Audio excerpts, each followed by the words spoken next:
action! Hit it! Crack it! It's the button all the kids are pressing! The Stupendium subscribe button! Wow! From Playtime Co. Radical! You are about to see the most incredible doll ever invented. Her name is Poppy, and she is the first truly intelligent doll in the world.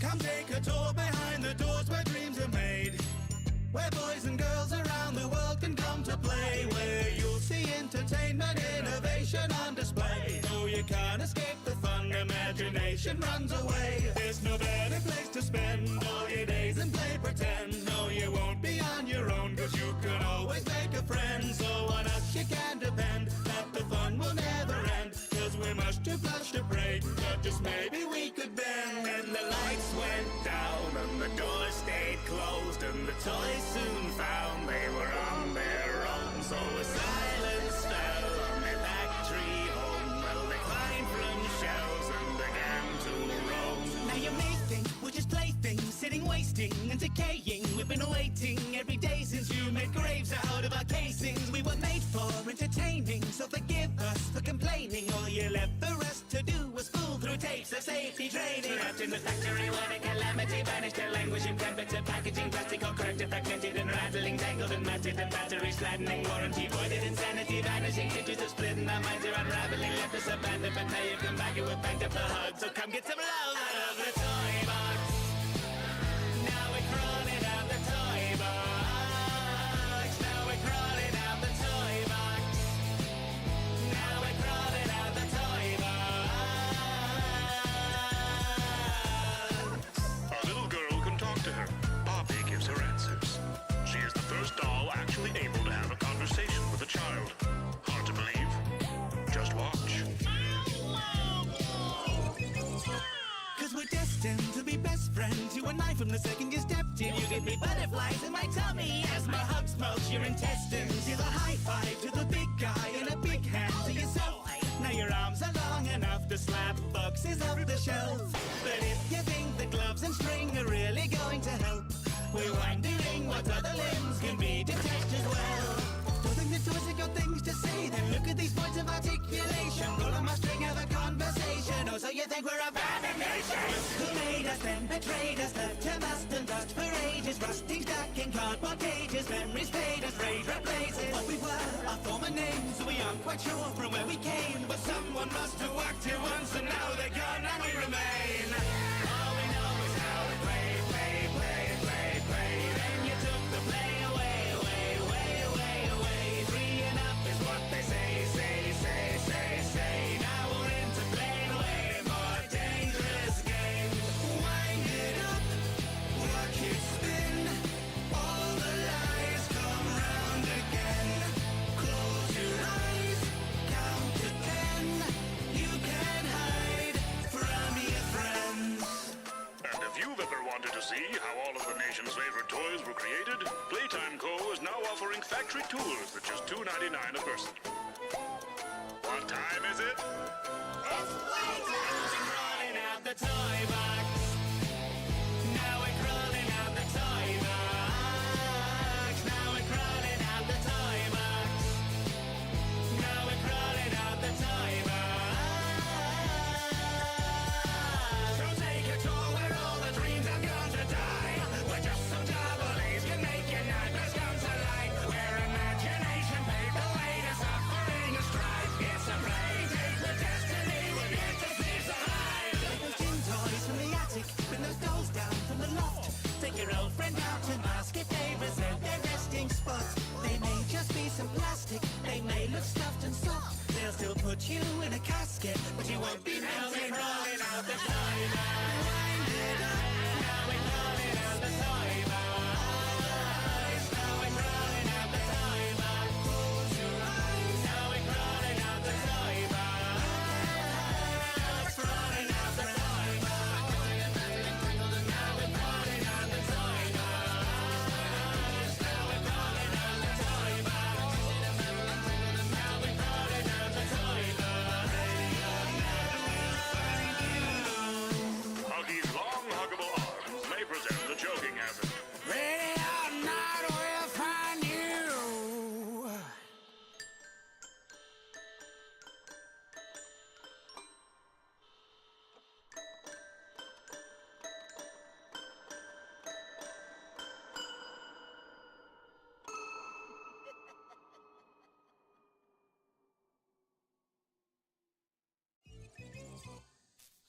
Thank you for watching, and a big Playtime Coast thank you to all of my generous patrons.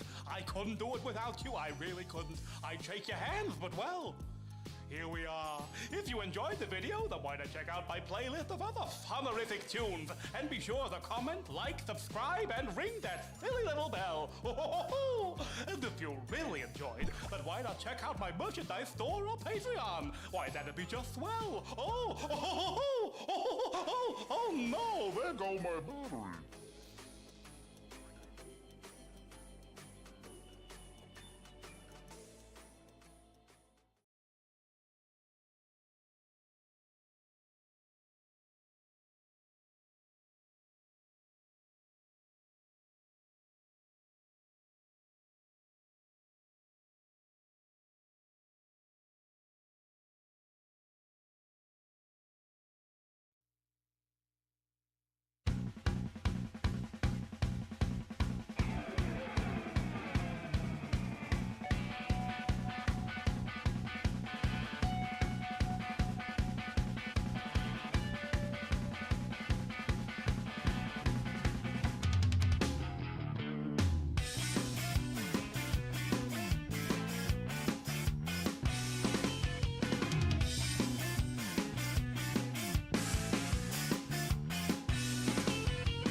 I dare you to try. The dead are infused with sensational groove, and they're coming for you now. There's nowhere to hide. Yeah, I'm raising the dead. I'm loving the dread. Let's make some evil.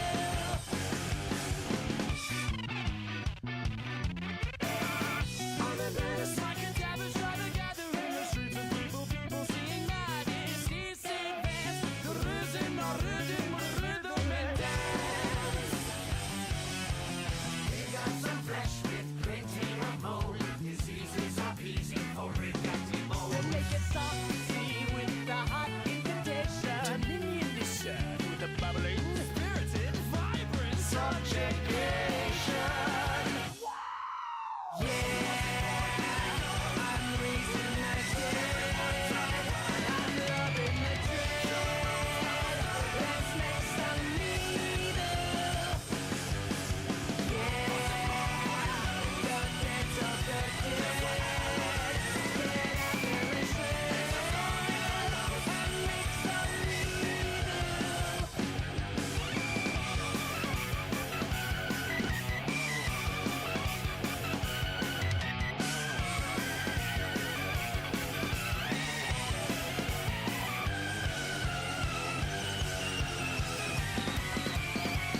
Cities laid waste and they celebrate, freed now from their graves. So immense and proud, it's over now. The necromancer's valley, you're all the same.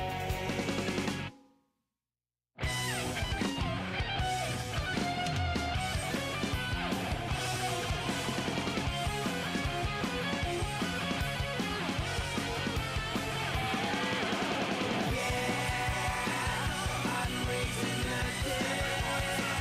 I'm loving the dread. Let's make some evil. Yeah, the dead of the dead. Get out there and shred and make some evil.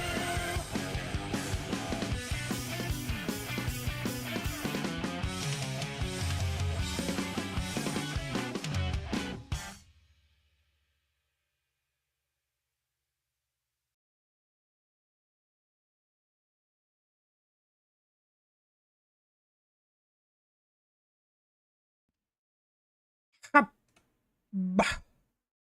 Bah. Bah. Hup. Bah. Bah.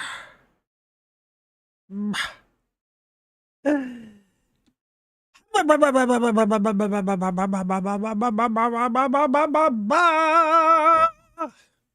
Hello, everybody, and welcome to my stream where I do weird, cringy, kitty corn things. I am your host, Aura Solanas. Hello, hello, hello. Hope you're all having a wonderful day. Hope you're having a great day. You'll have a nice day, nice day. Yeah. Anyways, today I'm gonna start things off with some Palworld. That's right. P-A-L World. Yeah. Who doesn't like Palworld, right? I mean, aside from like Nintendo. Yeah, that sounds about right. I think pretty much only Nintendo doesn't like Palworld. Because they're just mad that like what is it?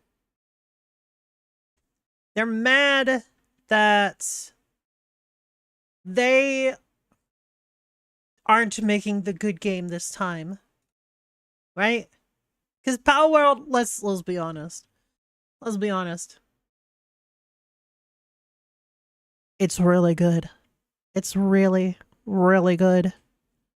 And like what a lot of people don't realize is that there's a shit ton of these creature collector type games. Like, it started with Shin Megami Tensei on the Super Nintendo, right? Most people know Shin Megami Tensei from the Persona series, but it started with just like dungeon crawling and like taming these demons and shit, right? That was all on the Super Nintendo. That's how long this has been happening. But most people know of the creature catcher type of genre because of Pokemon.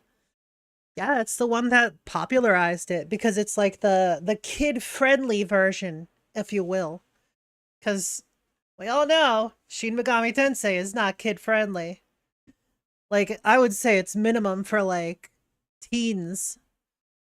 Teens and up, probably. That's my guess. You know, I should probably launch Palworld. That'd probably be like a good idea. I'm gonna launch it. It'll take a hot minute to load, so I'll just keep talking for a little bit. Oh my god. So, my blood glucose level has been gradually falling more and more. That's a good thing. It's a good thing. Means my body is processing sugars a lot better. That, or it's because I've been having more protein than usual. I don't know. I don't know. It's hard to tell. Hard to tell. What I do know, however, is that y'all are heckin' adorable. Oh my god, so many cuties. Look at you. Hey, I'm looking at a cutie right now. Yeah. Who's a cutie? You's a cutie. Yes, you are. Yeah, I use that pet talk on like a lot of people. Yeah. Anyways, what say we play a game? It's time to play. Time to play some Palworld. Alright. Yay! Start game. Cringe Islands. Let's go. I don't know why I keep the saves for the old ones. I don't know. Nostalgia, maybe? Shrug. Should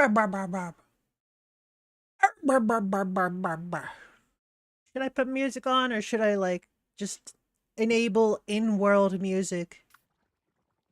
I don't know. I don't know. Sure, I'll put on the electro swing. Oh,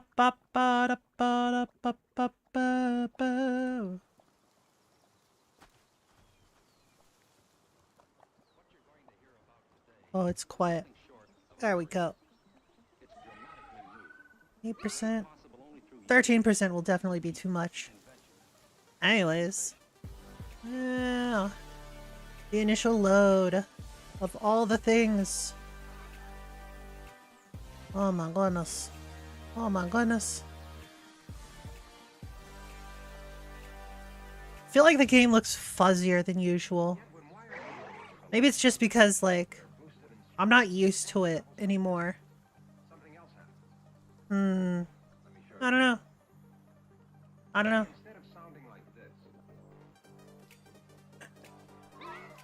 We've got some eggs that have been incubated. Reptiro, Swift, and Glutton. I think they all have Glutton, though. Capricorn. Meh.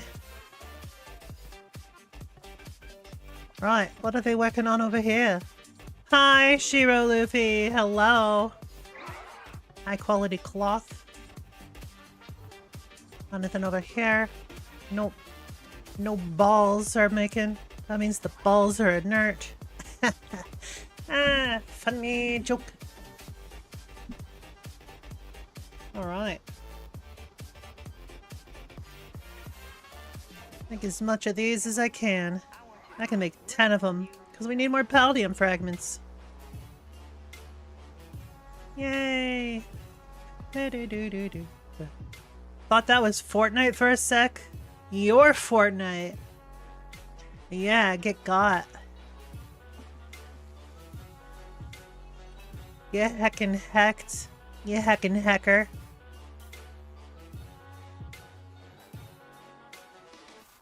Paldium fragments are being made here. Never played Fortnite? Okay.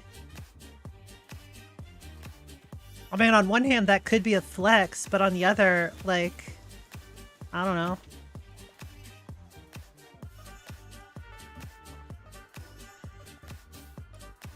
Let's go here to base number 2. Good way to get based. Man, I always forget just how huge a lot of these pals are. Oh my god. So much lag on the initial load-in.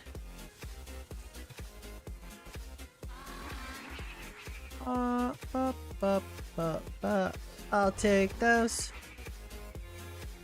You're good on food. Let's check. Wrong button. One up top. Carrying the gun made me think you're playing Fortnite. Wow. I see. I see how it is. You think all guns equals Fortnite? Wow.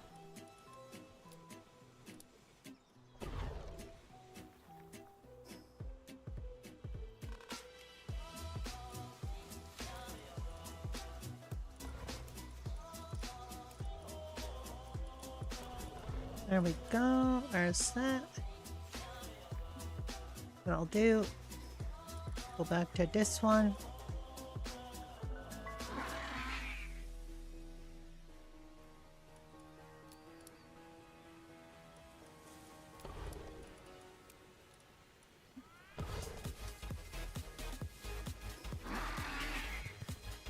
Alright. Did I ever make the saddle for the Pyron? I might not have. Alright, I did. Good, good. Nimble Musclehead. I didn't get any that were better than Nimble. 'Tis unfortunate. Unfortunate indeed. How many extra Pyrons do I have? Just the one? That's what it looks like. Yeah, just one extra Pyron.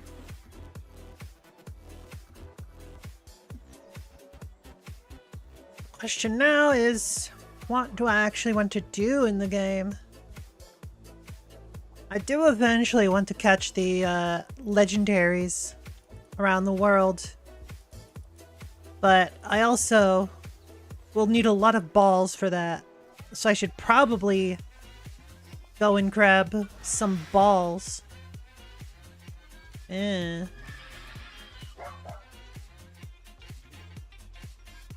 So I will need Palladium. I need palladium fragments. Best way to get those is dungeons.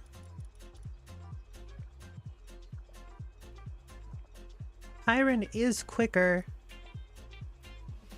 but my Dire Hal is much stronger. So we'll put him in lead.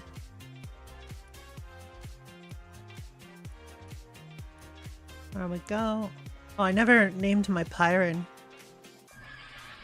You are Pyre.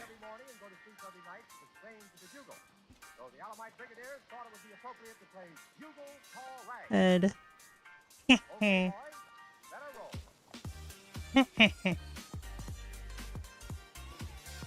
Alright, let's find some dungeons. Not that one. That's annoying to get to.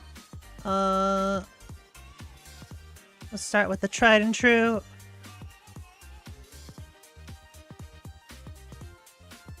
Hey, it's up.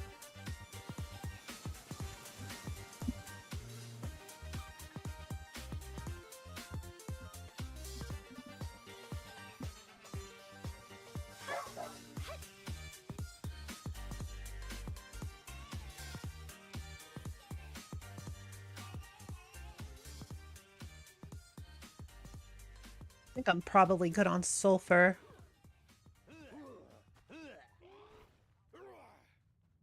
That's coal. Right. I'm getting back into the swing of things.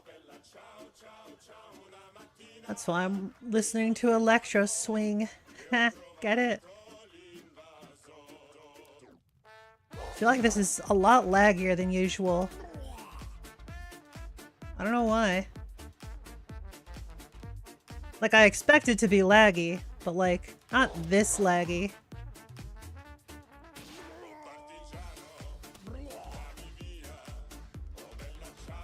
First. Yeah, hey, what's up, Leshen? Oh, I guess I put away my course ammo. Oh, I never put away all of the shit that I picked up. Oh well. How you doing today, Leshen? Aside from being a stimky blocker. Alright, that's part of the wall.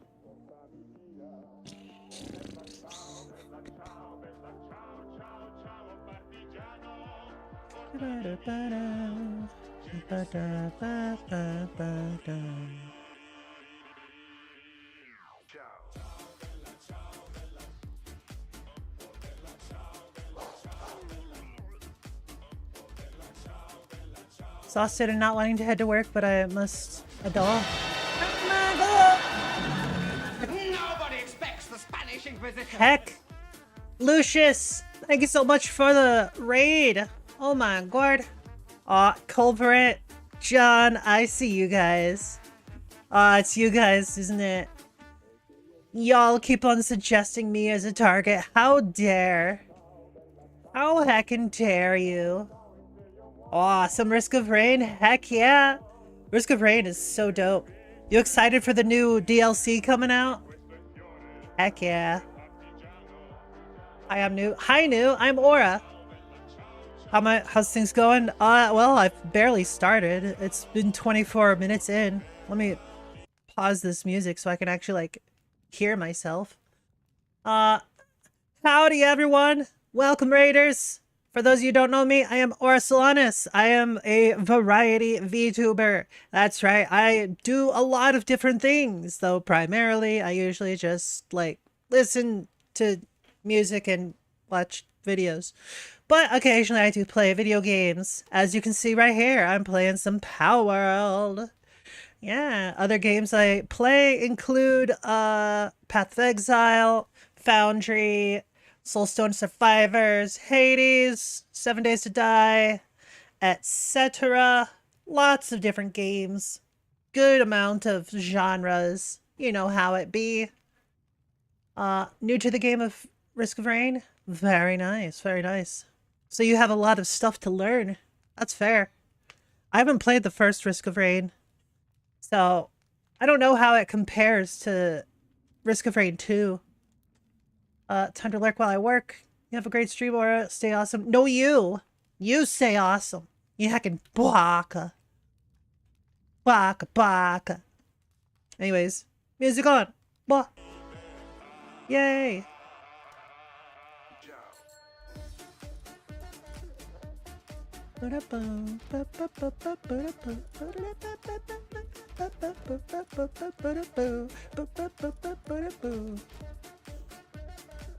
Right.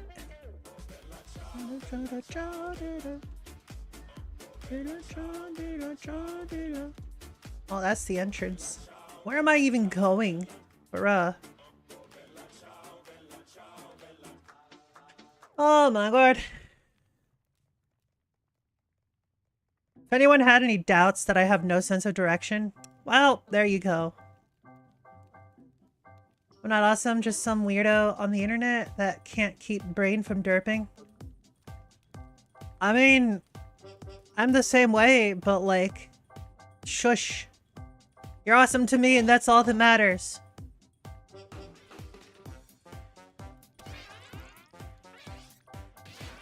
Waka.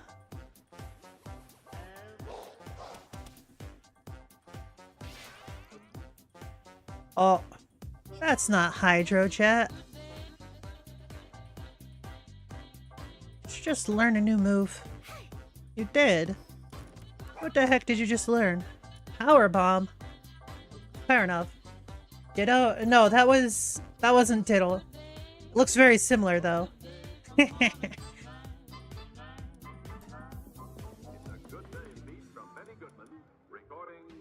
Meow. Oh. It dropped my air cannon. How dare. Shockwave, and then the last one was Hydrojet. There we go. Culprit, John, Lucius, how are y'all doing? Velvet, how you doing? I forgot to ask when everyone came in. Sorry, I'm not very well put together. It's called ADHD. I get distracted very easily and tend to forget things very easily as well. Yay. Doing well, thanks. You're doing a well? That's pretty deep. Wasn't expecting something like that. I joke.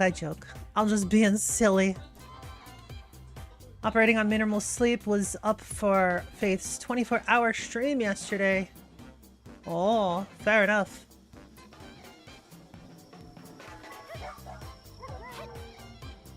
Have I caught all my Tombats? I haven't. Oh, let me get my ring on. Bop. Bop. Oh wait, shock. Yay, better chances to catch.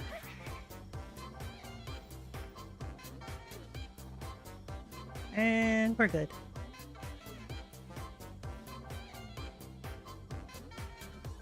Man, I've tried to stay up for people's 24-hour streams before, but I could never do it. I've just like either gotten bored and had to do something else, or like I've had to like just rest after a while. A bit tired yet full of energy, but I'm hungry, so I will go now. Alright, thanks again for the raid. Enjoy your food. Hope you have lovely foods. The bestest of foods is...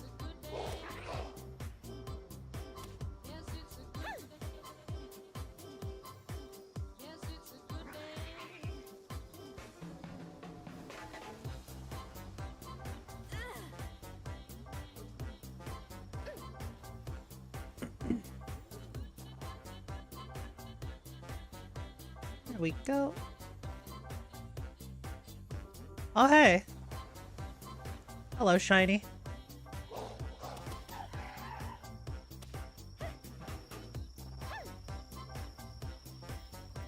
Yay! Why catch shinies? Well, why not?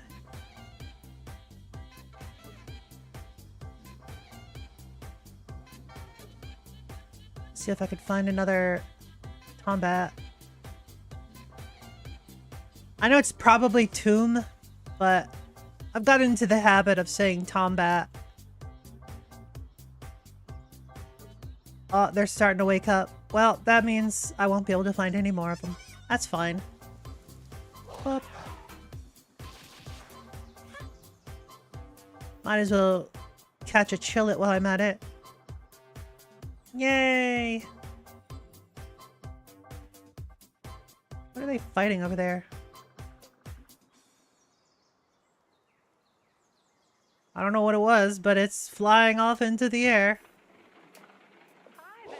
What a wonderful time for you to drop by. You know, they're just setting Swell. up to shoot a scene of our new star, and I'd love to introduce you before they begin. Alright, well, you didn't want to be caught, so now you're dead. This brilliant new performer. We think this one will not only win every award hands down, but it's just gonna win the Alright. hearts of people all over the country. Come on. I want you to meet a great new star.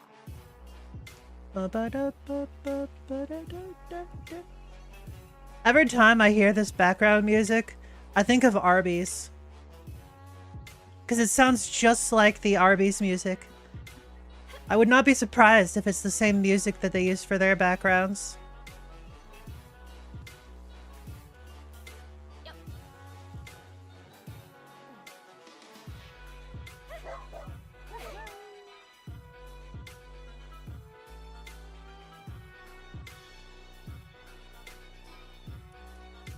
Yay. Base. Where best to be based? Well, at base, of course. Base is based. Based is also what you do to a turkey. That's right. That's how you lock in the flavor. You baste the turkey.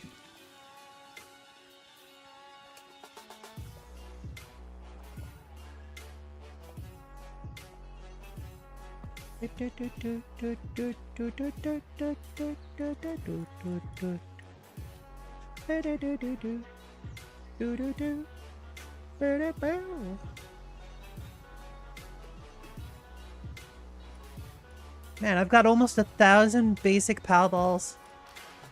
Bruh. That's a lot of balls. Let's put some more spheres on to be cooked. Alright, now the problem is that I need more PAL metal ingots. Oh, it's making them just slowly.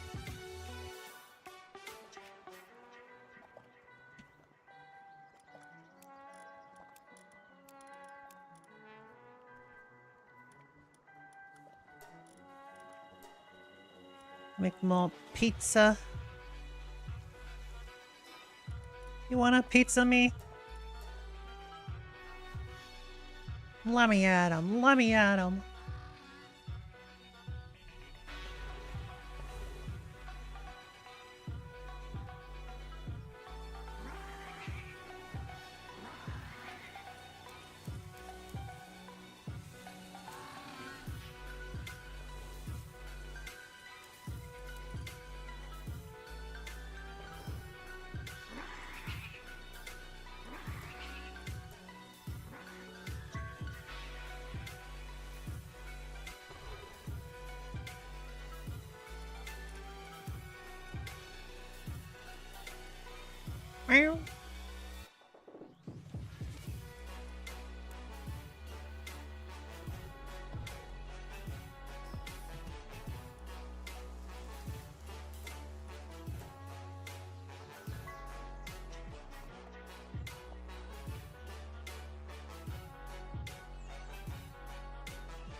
Whoops, wrong button.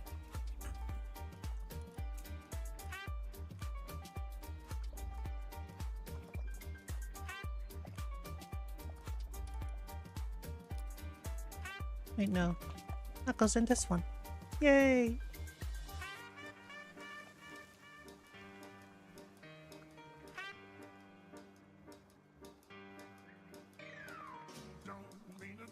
See the merchant icon. Why are they all the way over there?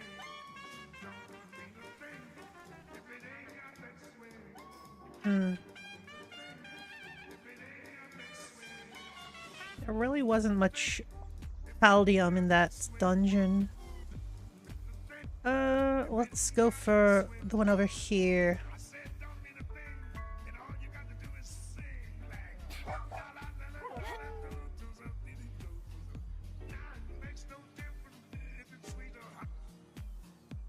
Meow.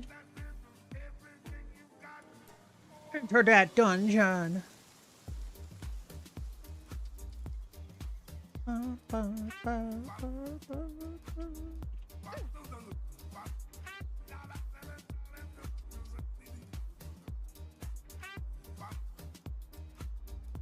Really?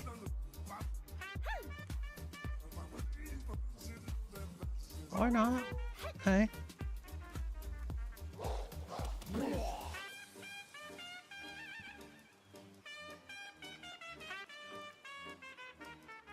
I think I might need to put my pet on aggressive.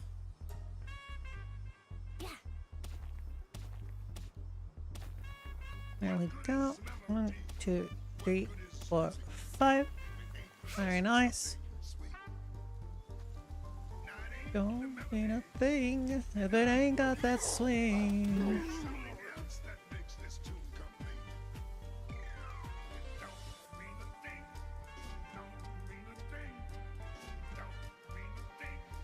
If it ain't got that swing.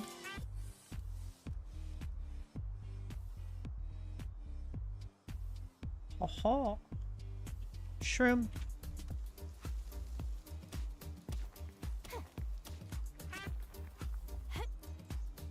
I wonder if they'll eventually add like a way to like farm the cavern mushrooms. I'm guessing they probably might. Going to have to get a few more hours of sleep in, have fun in Palworld, and have a great stream. Alright, thank you very much, Culve. Hope you have a wonderful rest. Rest well, my dude.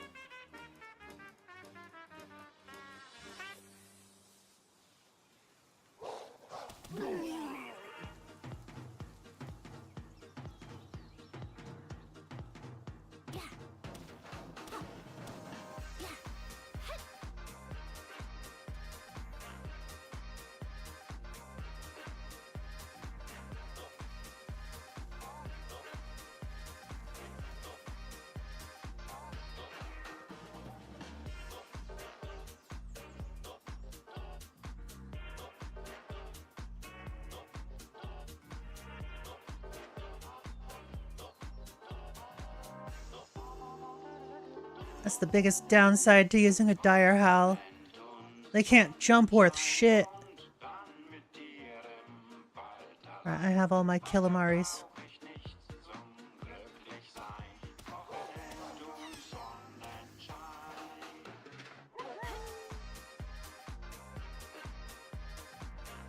This is probably the way to progress, right?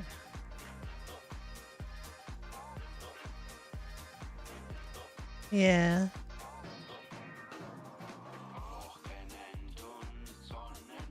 I'm not ready for that yet. And I used to have the old dungeon formats just memorized. And they changed it. Why'd they have to go and change it? Like, bruh.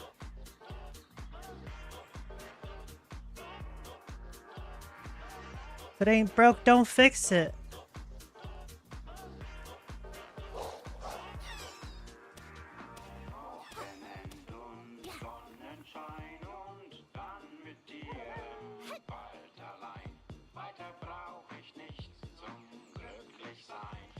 Eh.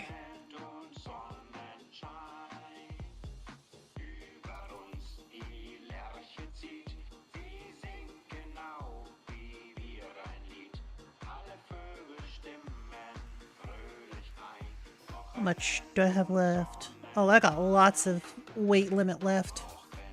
Kind of 240 palladium. Heck yeah.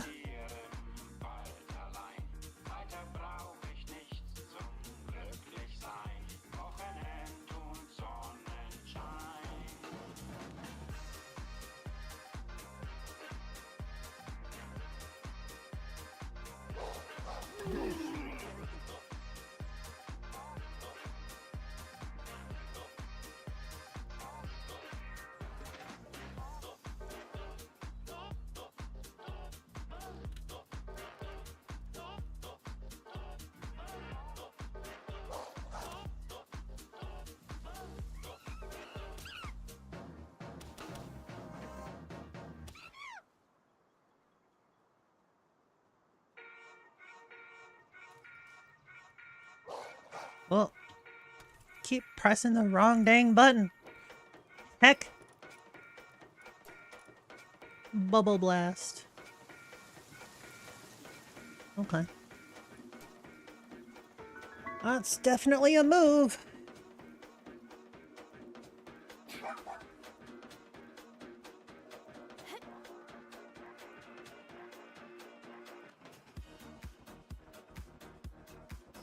All right, let's offload.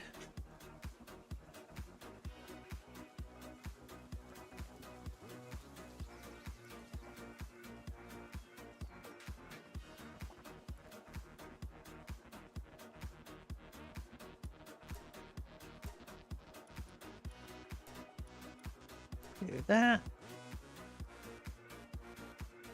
What if it bumped that control by accident? You'd be mincemeat by now. What have I told you? All right, I guess I wasn't thinking. You weren't thinking. You mean you'll work on engines and machinery and not think of your own personal safety? Here, shake hands with danger. Shake hands with danger.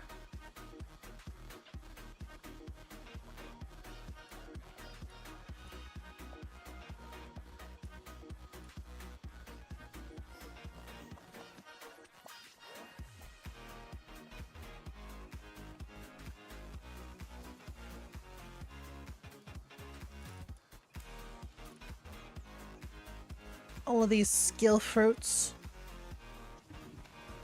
Nice.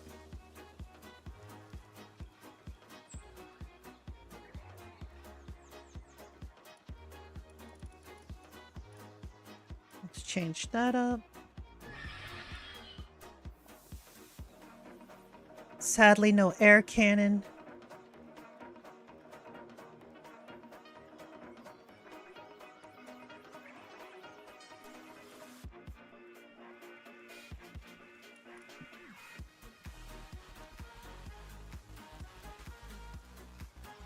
Let's see.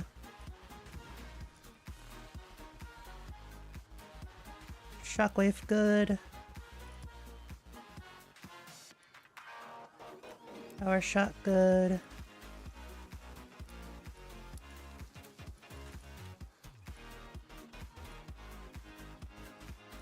Wouldn't hurt to have a nice strong grass attack.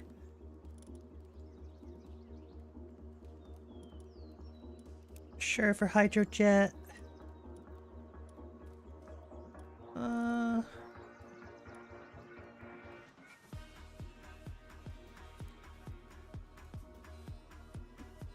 Icicle Cutter is good control.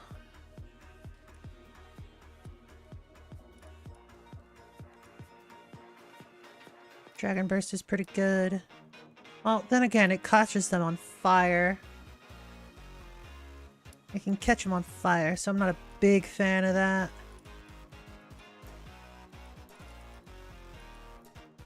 What if it bumped that control by accident? You'd be mincemeat by now. What have I told you? All right, I guess I wasn't thinking. You weren't thinking. You mean you'll work on engines and machinery and not think of your own personal safety? Here, shake hands with danger. Shake hands with danger.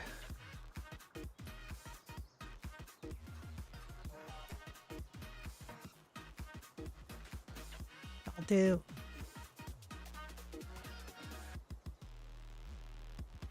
Let's get more paldium.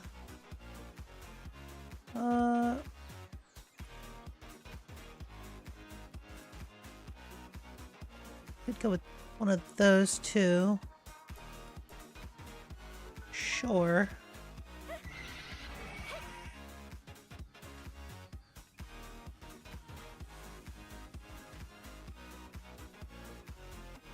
Oh, that was too much.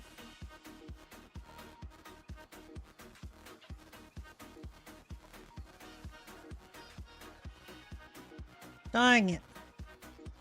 Trying to do this without having to get off my horse. All right. There we go.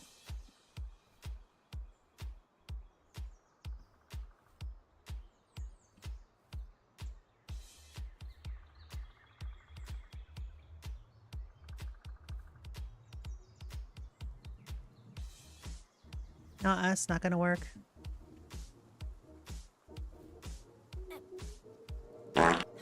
Wow, Priximus, why you so stinky? How you doing, Priximus? Or should I say Stinksimus? Stinky blocker.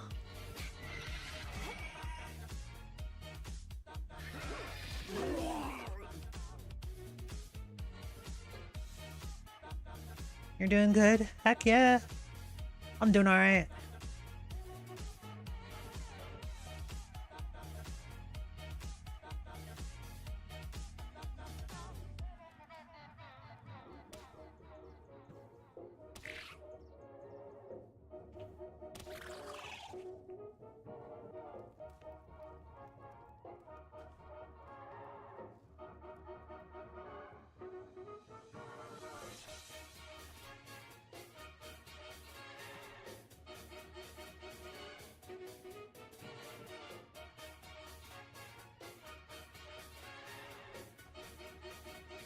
Uh-huh.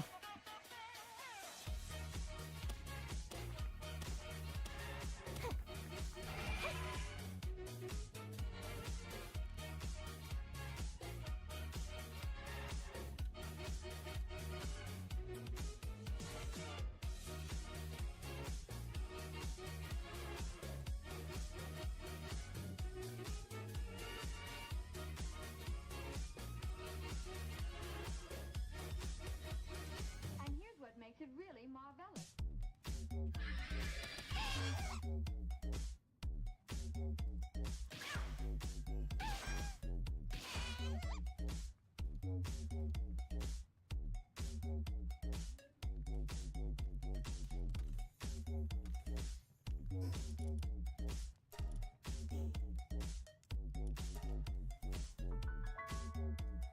That was not a very good dungeon. Oh, hey, Vixies.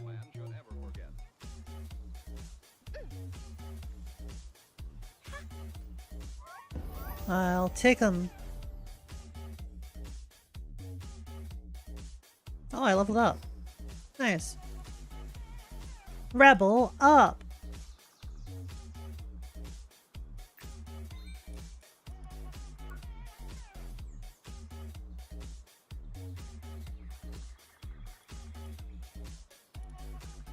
Oh, I can make an assault rifle now.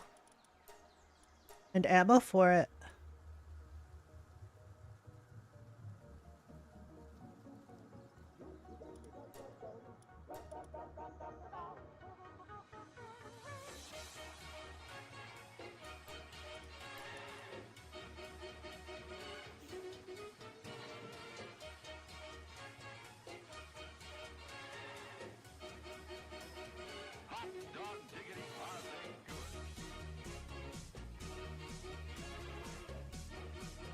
Dungeon!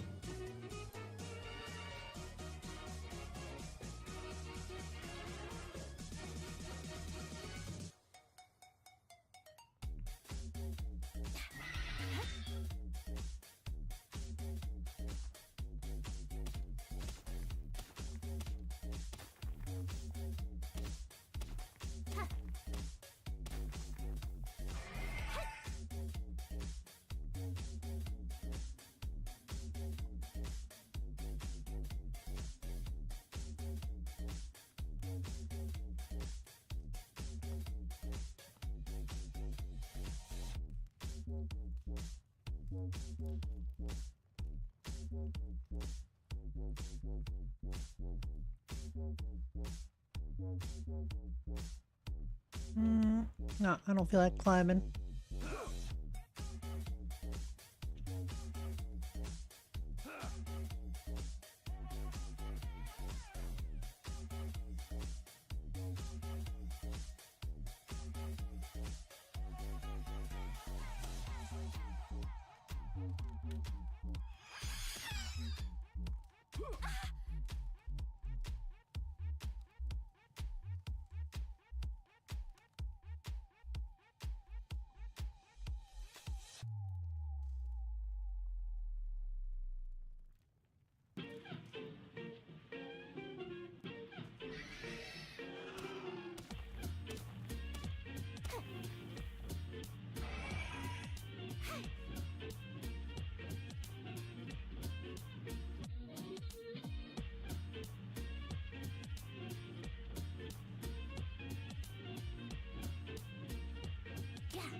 Ah, I see.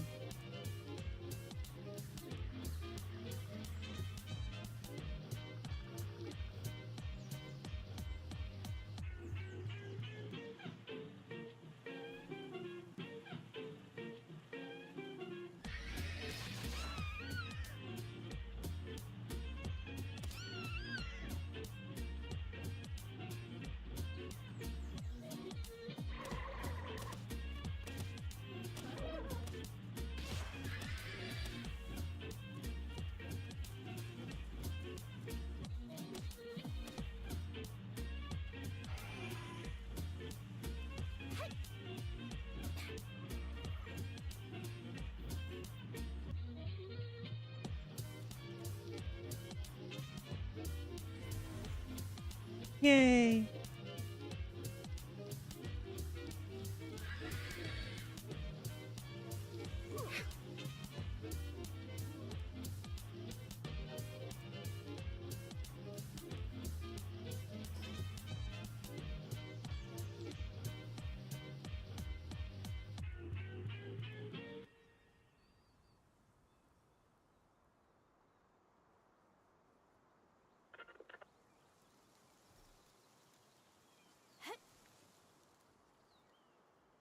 Music?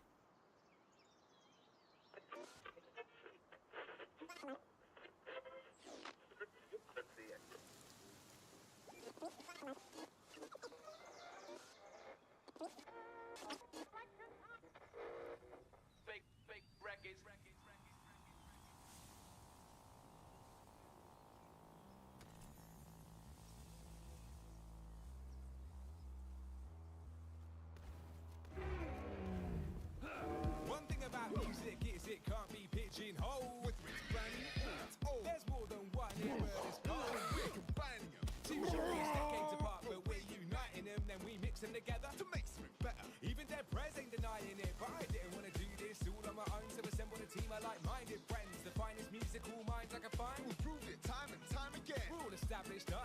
our own right, but a land and multiply by 10. So for now I'm gonna say bye-bye to the solo life like Kylo Ren. Yeah, we got the scene on lock, kings of this thing like BB was. In a speakeasy doing cheeky shots, till we go blinder than the peaky mob. Anything that you might need, we've got. A guy called Pie with a sweet beatbox, but he's not the type that you want to buy. Like the ones on Fleet Street by Sweeney Todd. So if you want the sickest spitting, record spinning, singing, swinging, then we'll be the bringers of enjoyment. But then if you're a Brit, a twisted critic sitting, dissing, wishing we were quitting quicker, then you will be disappointed. We're bigger than here.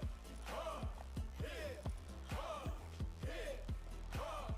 What? 'Cause this right here we swing. Swing. Swing. Swing. We love Biggie Smalls, we love Duke Ellington, we love it all. From jump up hip hop to Lindy hop in the Old Town Hall. If you can hear us, we've been telling them to please recall.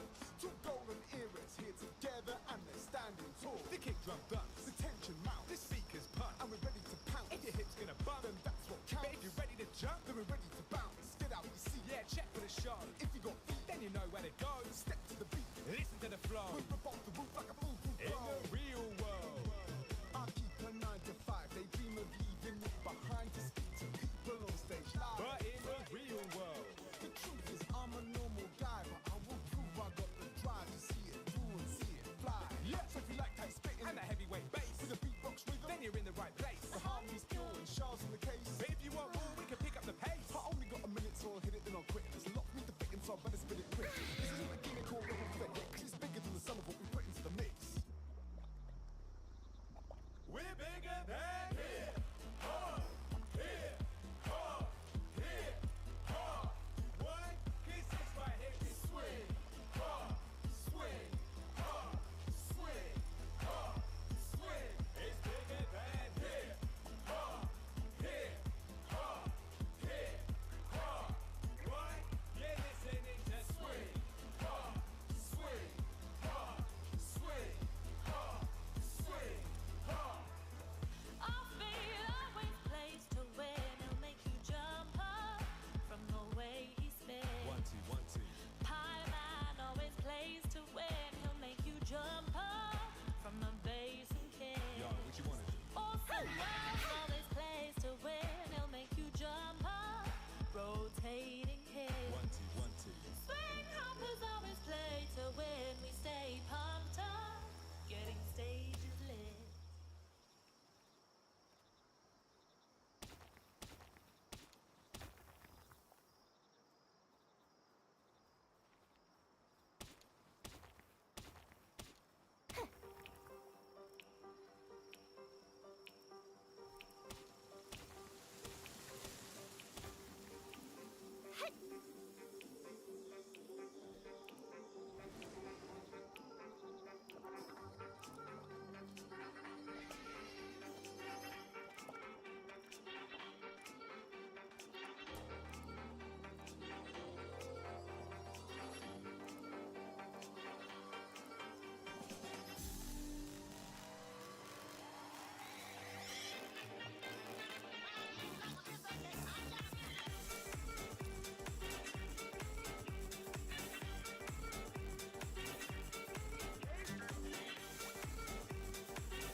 Public Enemy number 3 Nerd. was released today You're right.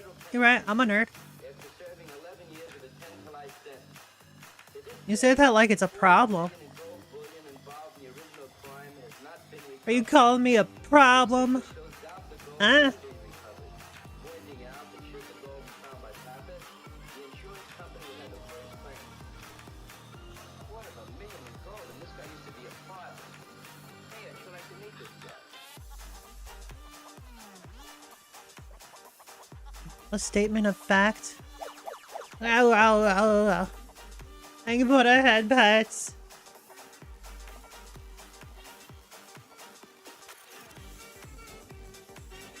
You're darn tootin', I'm a nerd.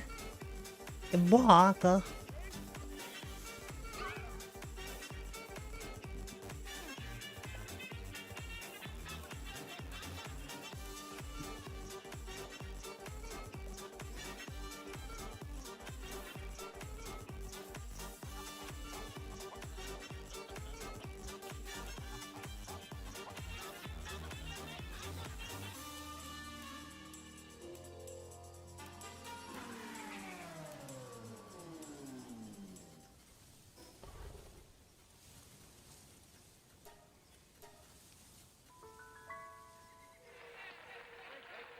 Hey, Ray, what? What do you got? Wasn't that Johnson rag playing cha-cha-cha? Yeah, you sound like yes, it was. Sure was, but I never heard it played that way before. Well, a good tune can be done anyway. Now, wait a minute. Hold it, lad, wait a minute. Wait just a minute. Show Johnny, we'll prove it. What do you mean, play another tune? Johnson, no, Johnson rag for, is a waltz. Is a waltz, you got it? Here it is.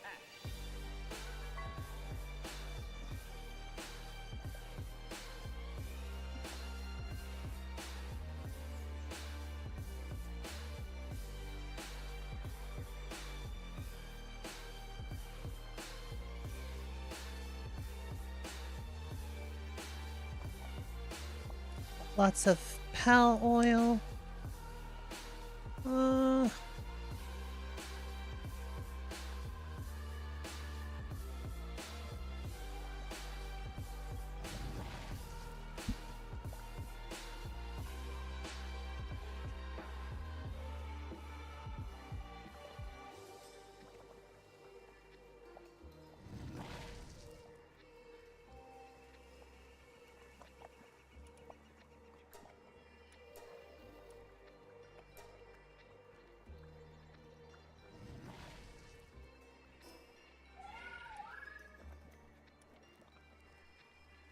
Oh yeah.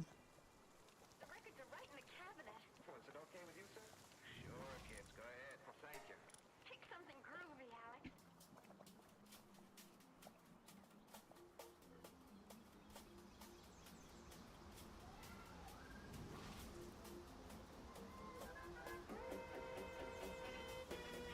Where's my handgun ammo at?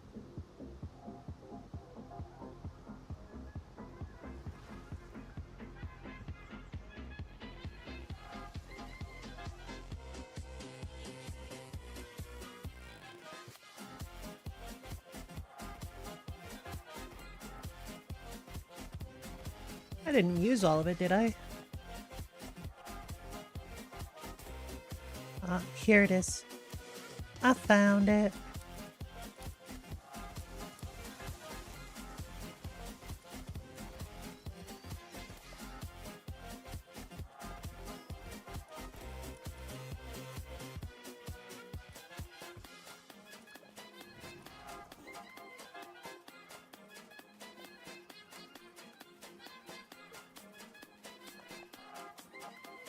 Man.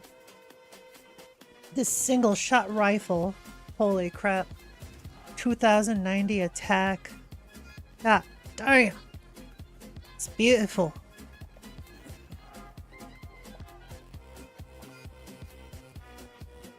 Just like y'all in chat. Beautiful.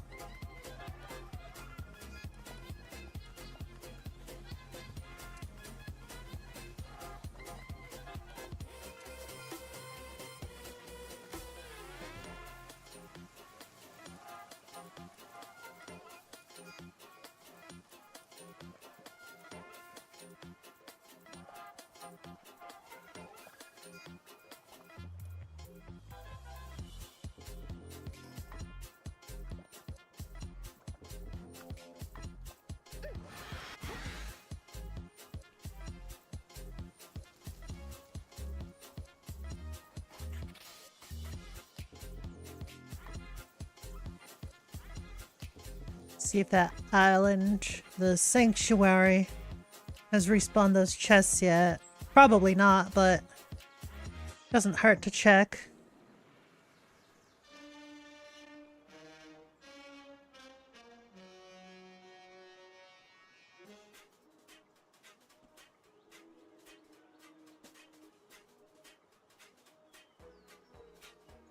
The mysterious, the unexplainable.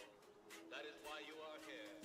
And now, for the first time, we are bringing to you the full story of what happened on that fateful day. The incidents, the places, Baba Booey. and we cannot keep this a secret any longer. That's an old meme. Can your heart stand the shocking facts about brave robbers from outer space?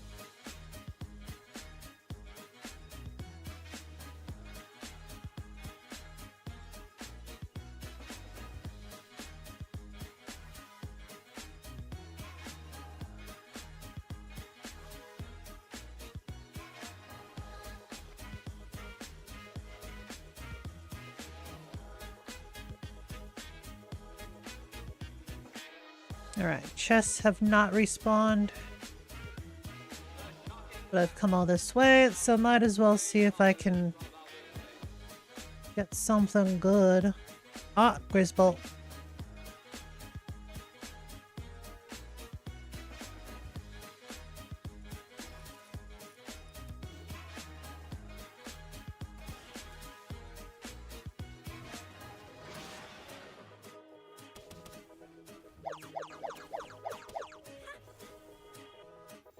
Yeah, you put your head, Pat. How you doing, Ollie? Ollie the cute.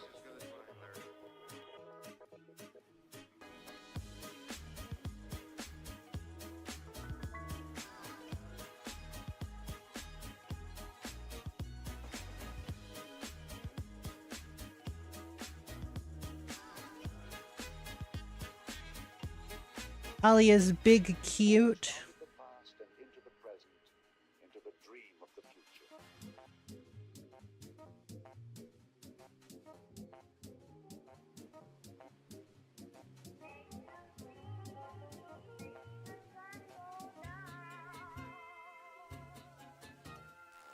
Alright, how about you? I'm doing alright. Doing alright. Not really complaining.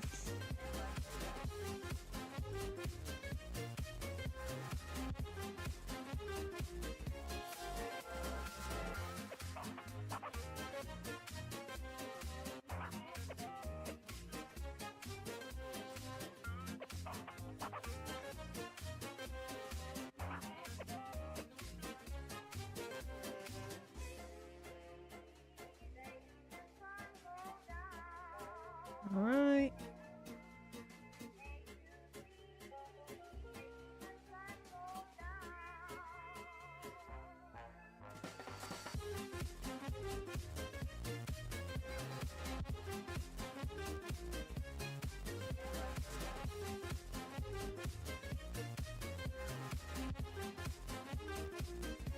Stinky pinking. Aha.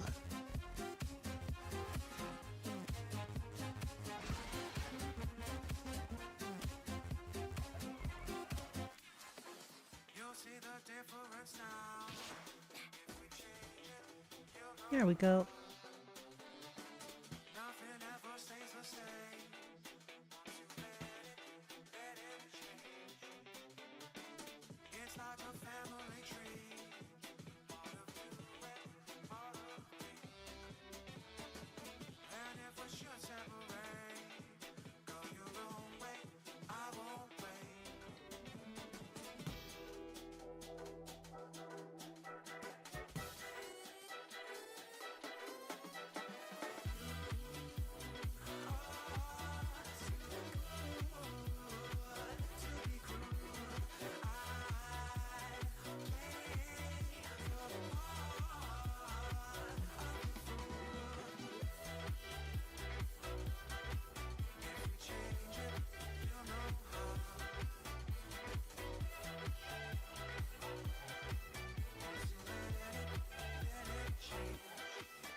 I'll do.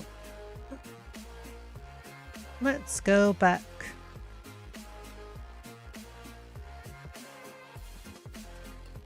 Pretty sure there's other sanctuaries as well. I should go check those ones out. I don't know where they are, actually. I just know they exist.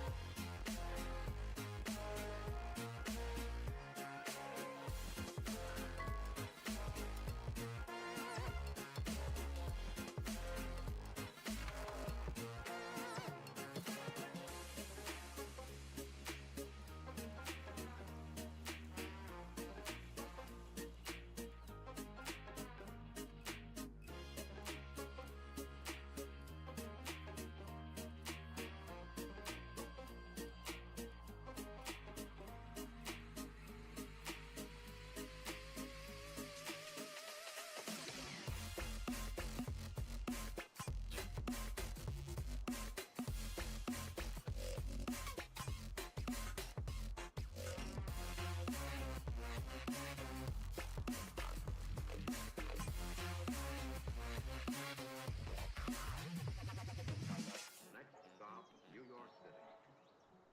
Most of the sound factors are already known. Speed of the tape recording, its playing time, and the sound level required. A fine-grained deposit of nickel. This makes smooth wall grooves.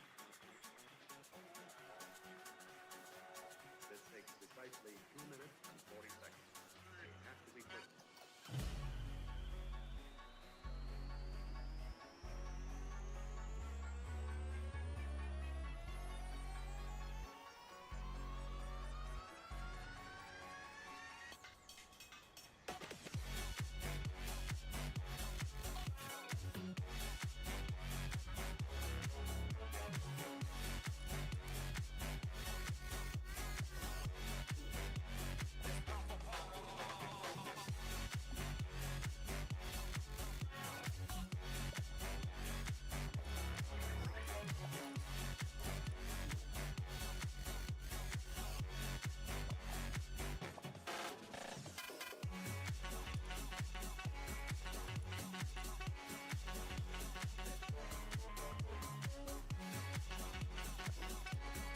I'm wearing heat resistant stuff, so I could go into the fire area.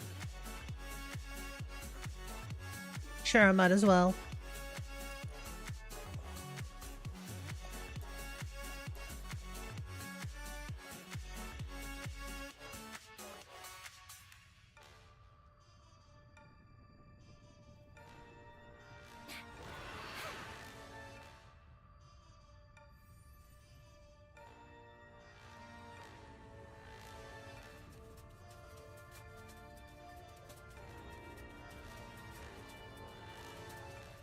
We don't know. All we got are suspects. My job? Find out who.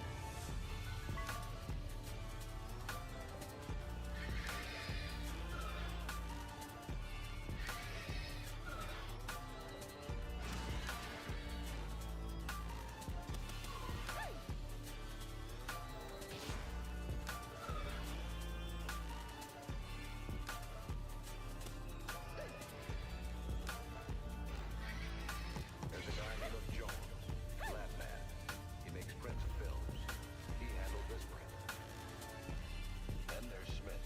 He's a film There we distributor. go. He sent the print to the station. And Brown, he's film director at the station. I know. You're trying to make me the ball guy. And Harris, projectionist at the station. I only had that thread long enough to thread her up.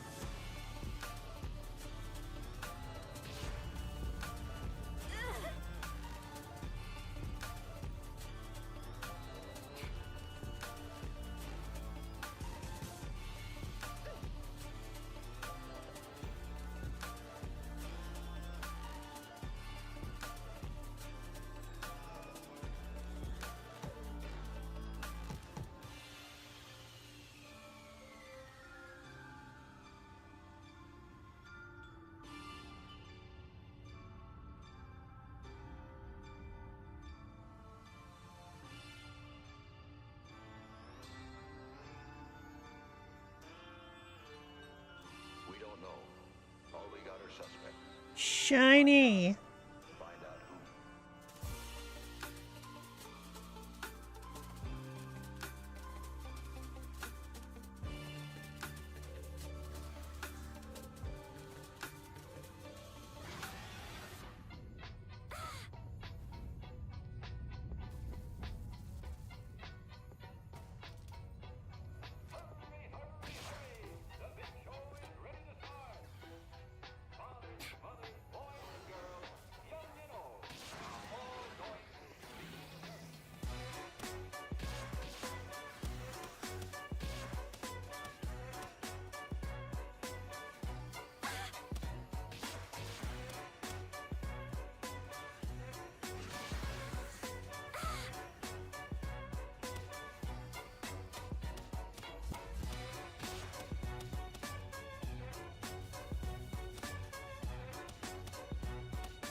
Stupid tree. Stop getting in my way.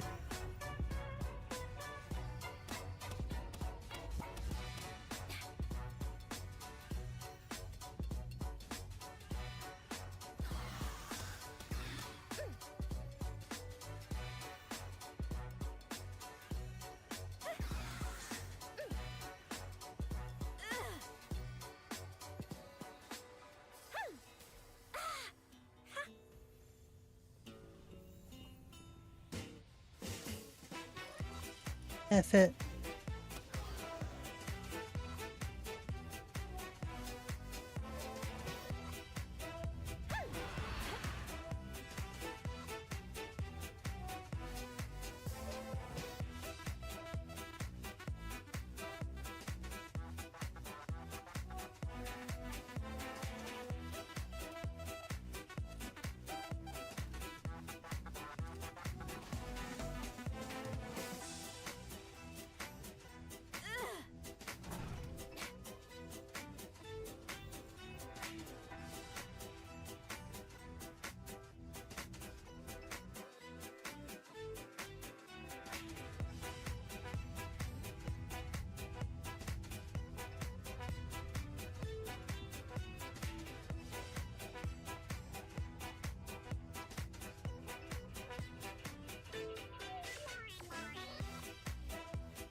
Yeah. Thank you for the head pats. Thank you. Mark. Ooh,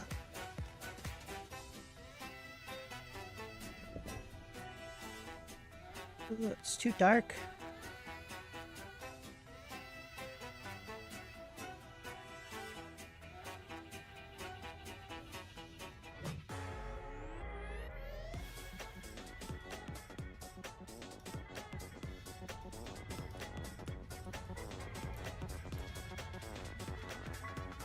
How you doing, Yoko?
What's up, Officer Valkyrie? How you doing?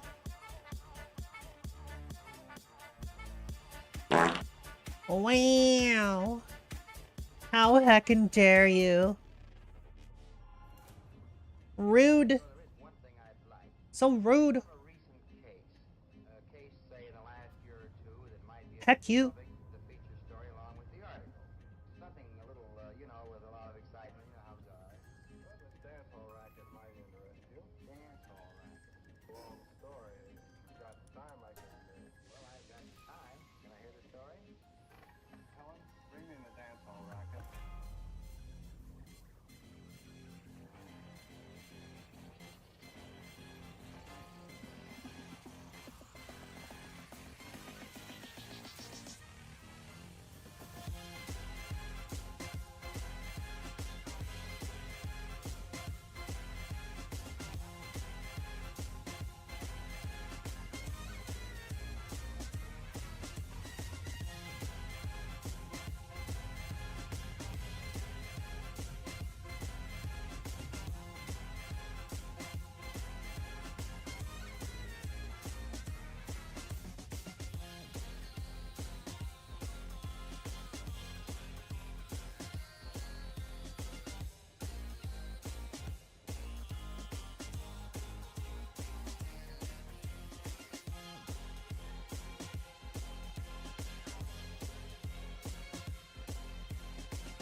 Thank you, ladies and gentlemen. It's time now for a little intermission.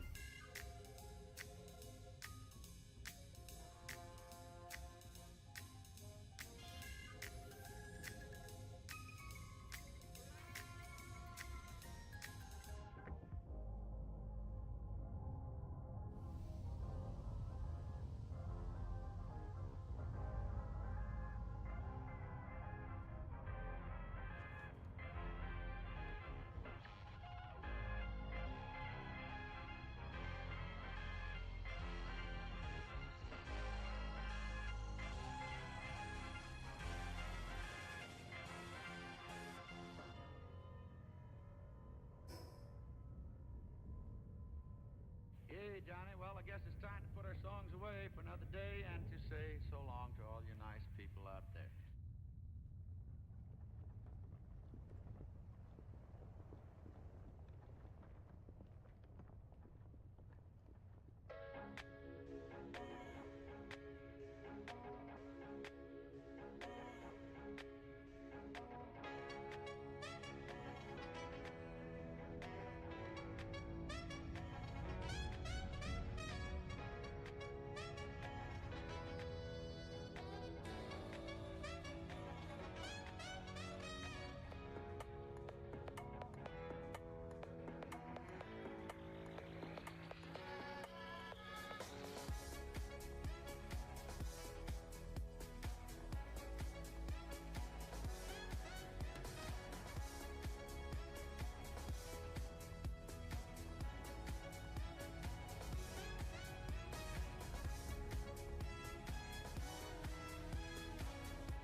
Well,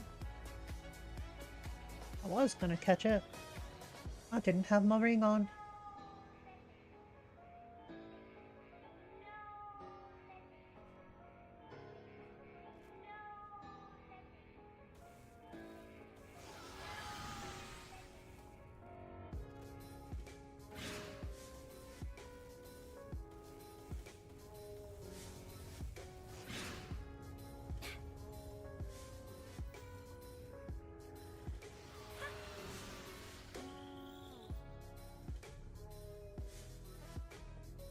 There we go.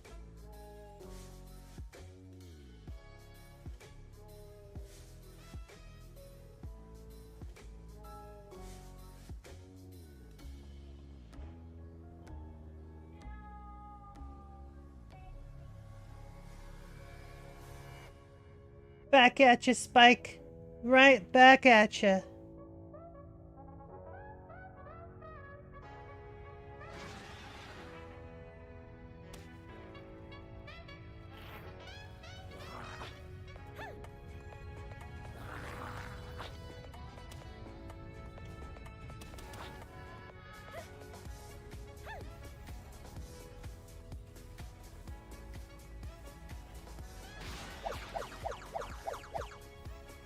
Thank you for the head pat. You heckin' Baka. How you doing, Bakano? I mean, Dragano.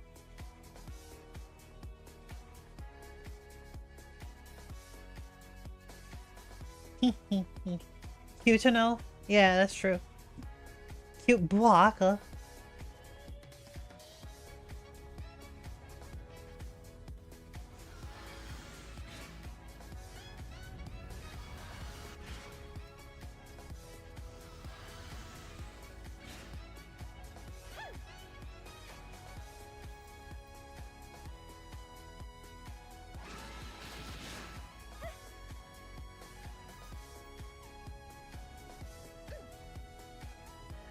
You're alright? Well, that's pretty good. I'm glad you're doing alright. How am I doing? I'm doing alright. Doing alright. You know how it be. If you don't know how it be, well, then I guess you aren't a queen like me. I am the queen. The cringe queen. Hey. Oh. Wrong button. Man, I haven't been getting, like, any silver keys. Like, all of the good chests are locked. And I haven't been getting keys because they're all locked. It's ridiculous. I wish there was a key vendor. Hope you're all having a good day. No, you, Spike Sentry. Hope you're having a good day. Howdy, Papa Graham. How you doing? Is that the Jet Dragon? It is indeed. It's gonna be a while until I can actually face him. Pretty sure I need to be more levels. I need more capture rate. I need like 50 legendary balls. Well, gonna be a bit.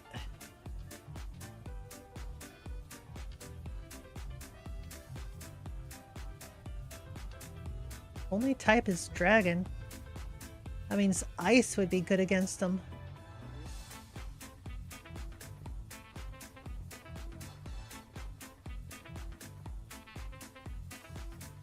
Palworld, hell yeah. Yeah, I am indeed playing Palworld. You know, just palling around.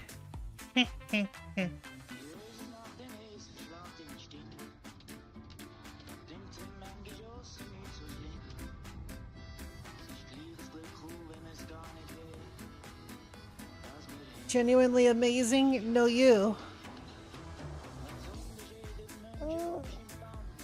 Having a stretch. Ugh. Sometimes you just gotta have a stretch, you know. Oh, that's good. Oh, I need to stretch more often. Oh my god. Every time I stretch, I say that.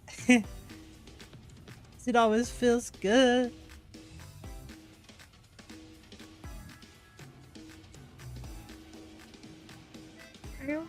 Oh, there's a dungeon here.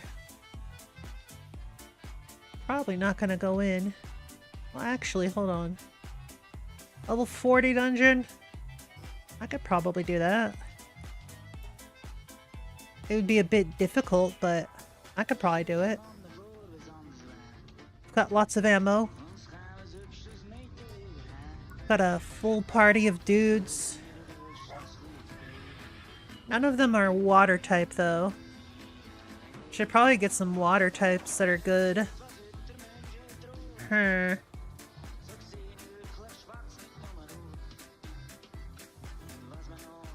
Dunno. I guess I'll go in anyways. Might as well.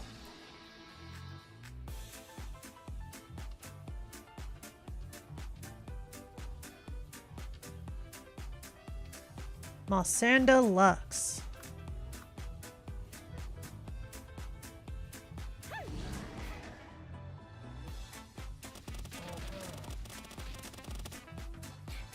You didn't need your face, right? I just melted it off.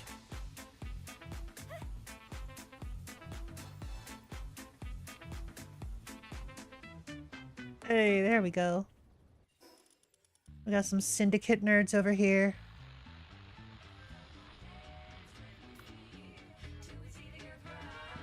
They're typeless, so just...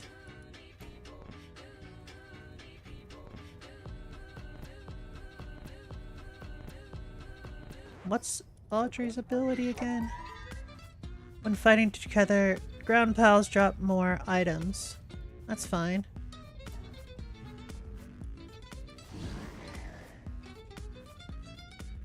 But I hear a roar.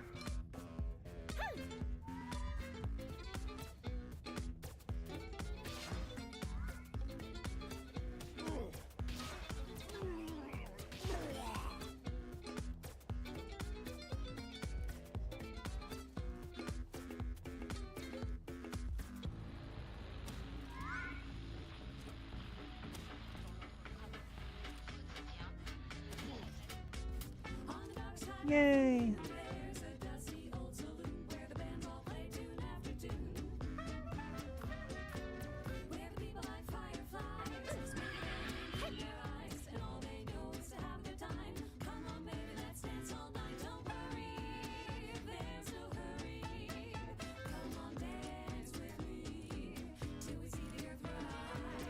Groovy people, groovy people.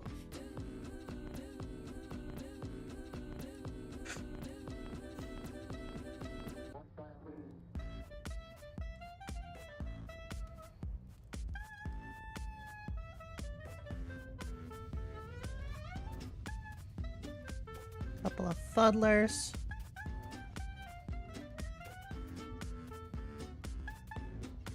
Let's go left.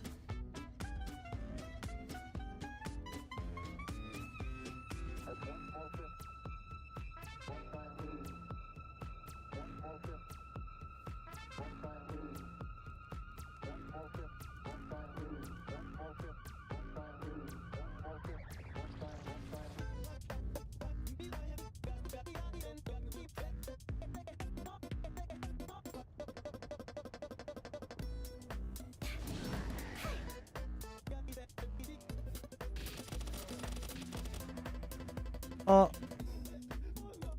I had my ring off. No. Whoops.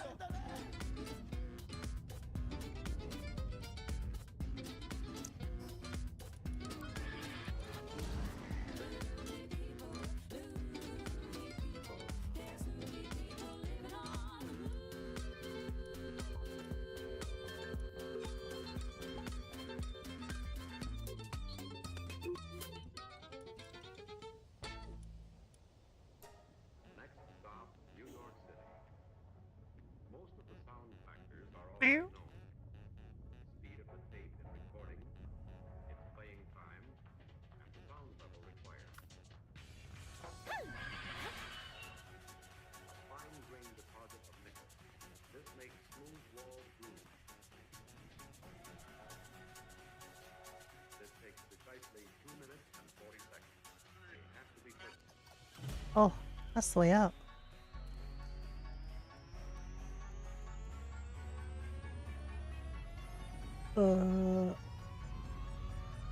Just came from there, I think.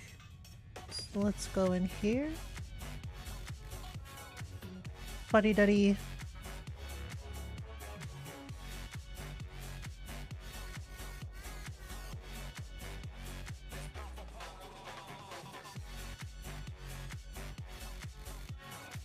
Oh my goodness. Bunch of cavern shrooms.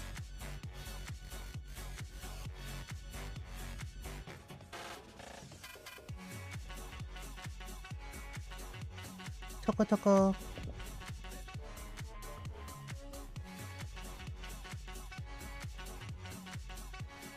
Treasure! That was a really shit treasure.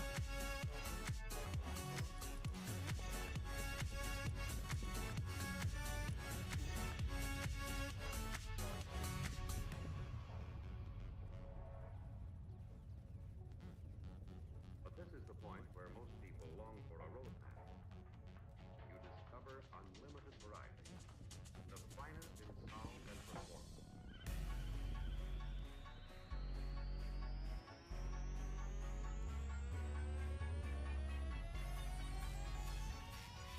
This takes precisely 2 minutes and 40 seconds. Hi, Bar Sophia.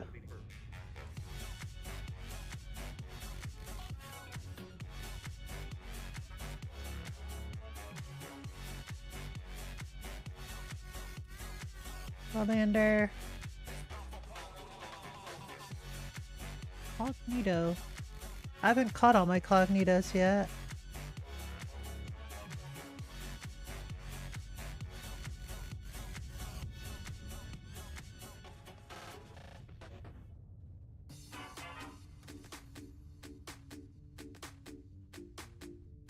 Shroom.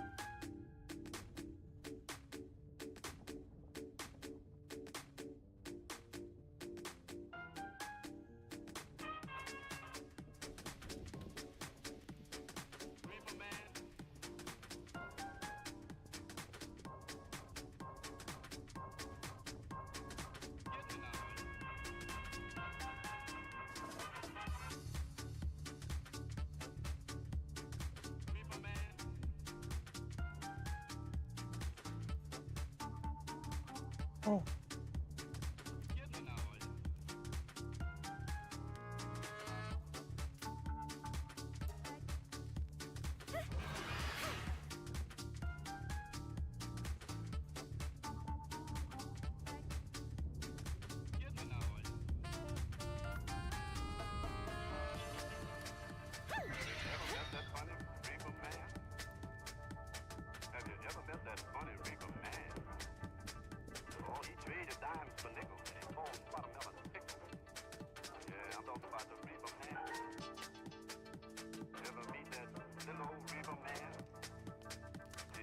Alright, let's get out of here.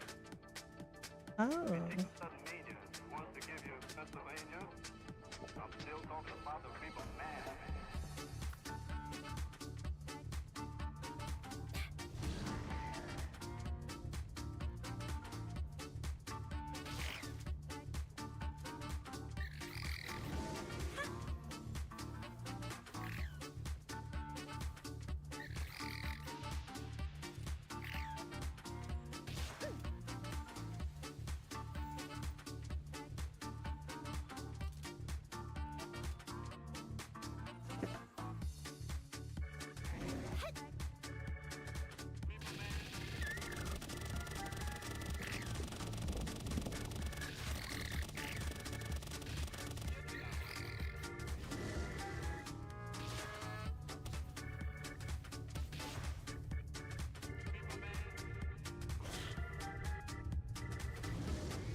There we go.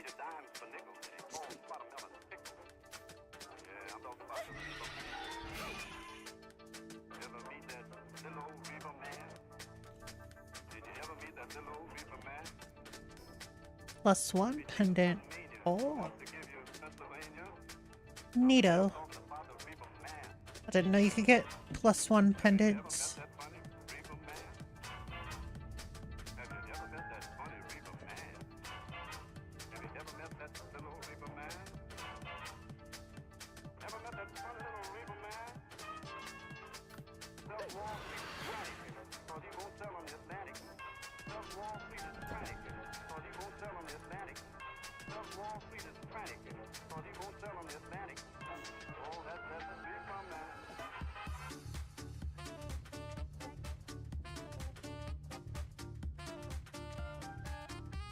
Cool.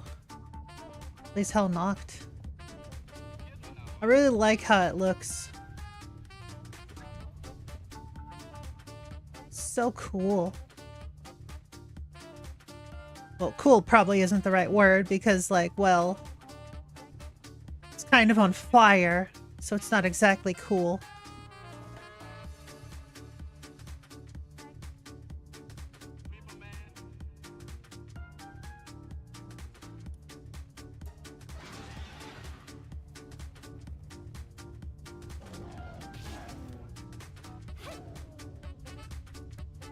Oh. That was quick.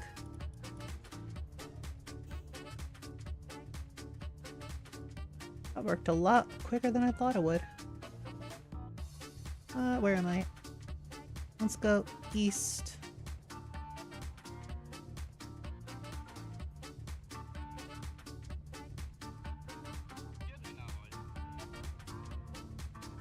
I don't think I've been in this area. Oh, there's a chest. And of course,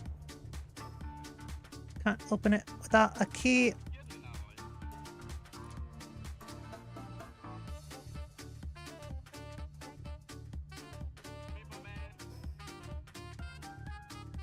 Box.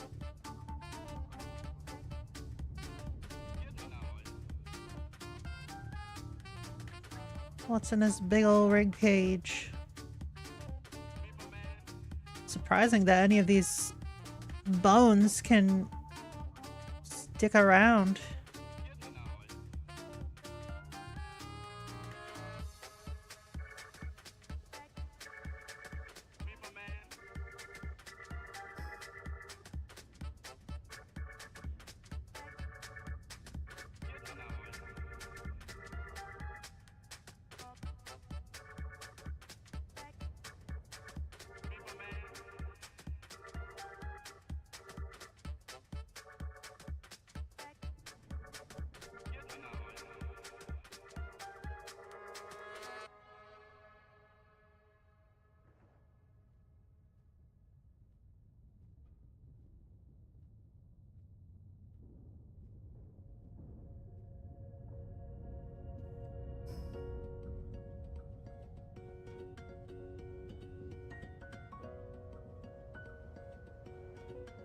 Chest.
This is probably where a dungeon will spawn, so I'll mark it.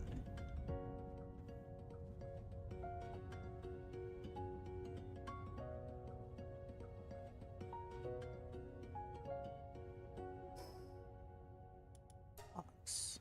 Ah, dang it.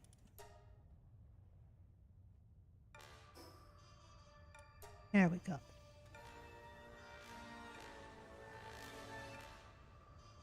Ooh, soul. Always need more pal souls.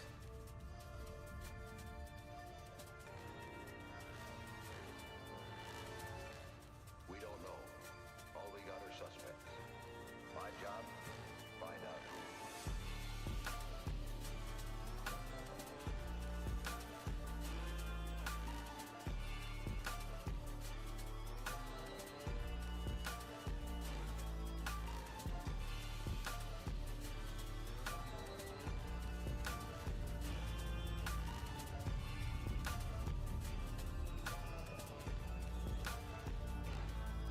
Oh. There's a guy named Jones, lab man.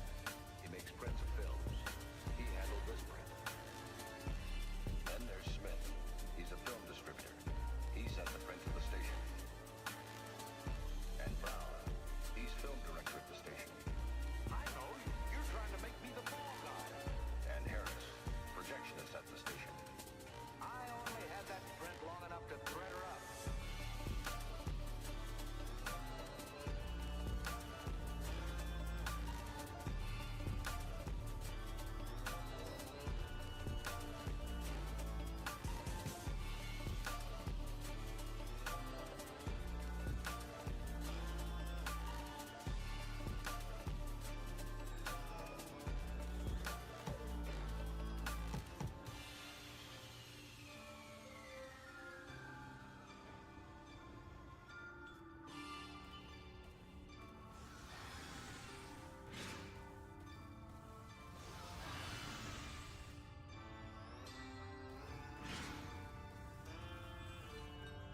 We don't know.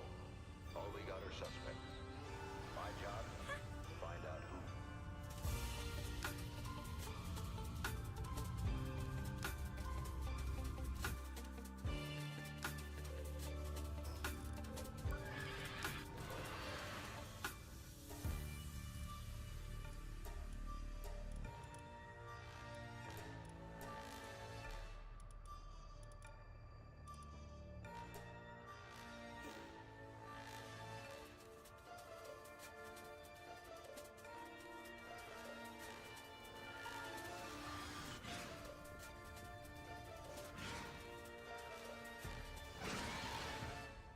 My job, find out who.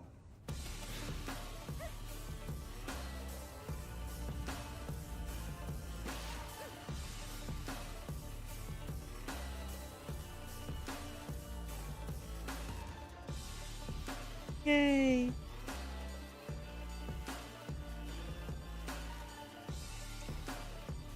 Box.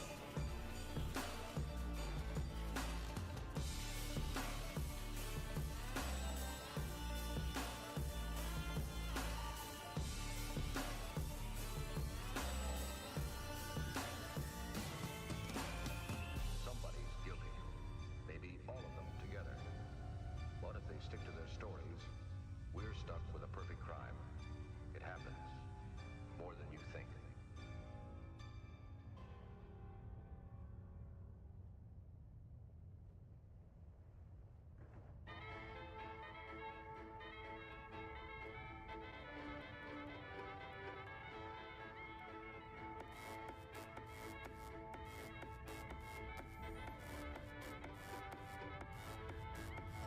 Sound is all around us, everywhere. It beats in our eardrums until much of the time we're hardly conscious of it. But on this particular Saturday morning, Jimmy Foster suddenly became very conscious of it. Hello. Greetings.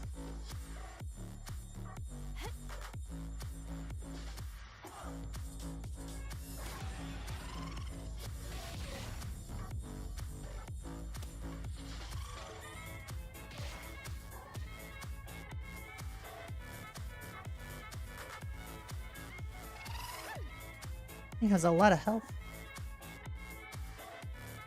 It seemed as though the post was vibrating. Well, he'd soon find There we out go. whether there was a vibration along with the sound.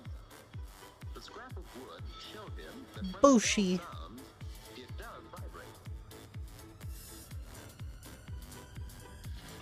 Try this, Jimmy.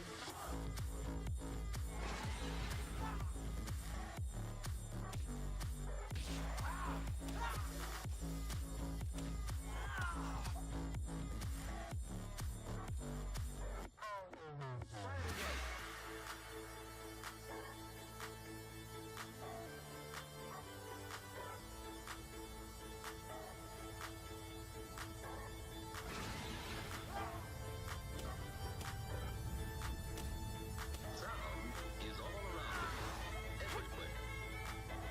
But on this particular Saturday morning, Jimmy Foster suddenly became very conscious of it. Jimmy's ears were now wide open to the sounds around him.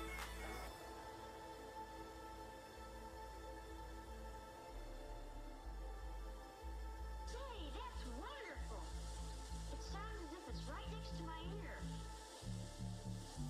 Short waves for a high note. Long waves for a low note. So you see, the loudness of any sound you hear varies with its intensity and its distance from you. Be careful, Jimmy. It corrodes my radio plug. Now watch.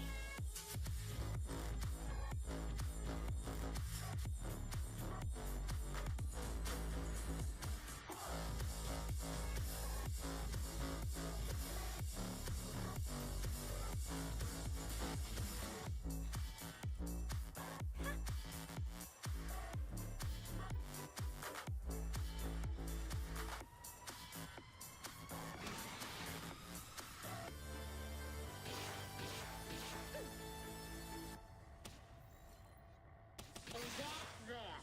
That's that, but it's not all by any means.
Random ass shipping containers? The heck? Oh. Why hello there, giant egg. Oh, it's just large. It's not as big as I thought it'd be. I'm sure that's not the first time y'all have heard that from a woman. Eh. What, too soon? My bad.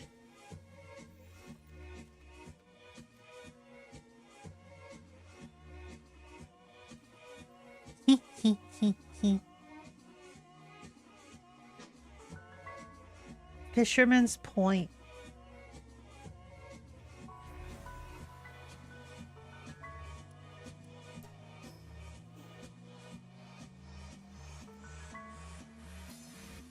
Alright.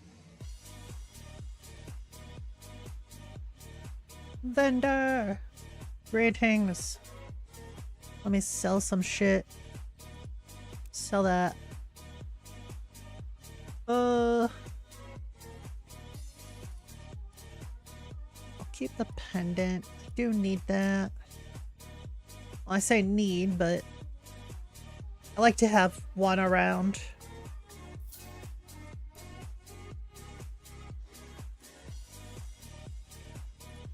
Ring of flame resistance. Oh.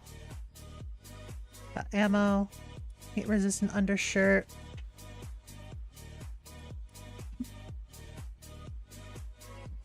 Okay. Monarch's crown. Golden crown. Helmet. Graduate cap. Okay. That's different.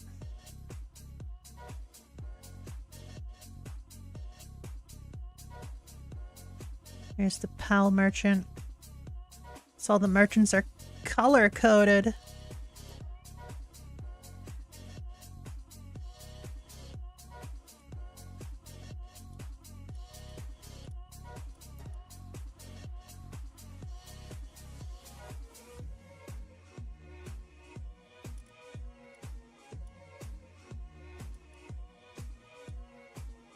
I don't even know what I want to sell.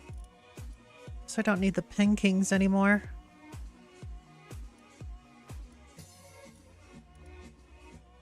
I don't need the deer.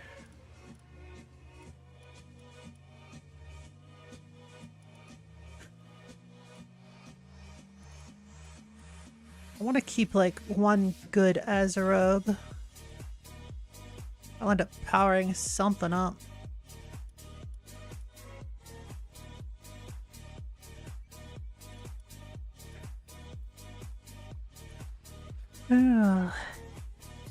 Don't need these ribbonies.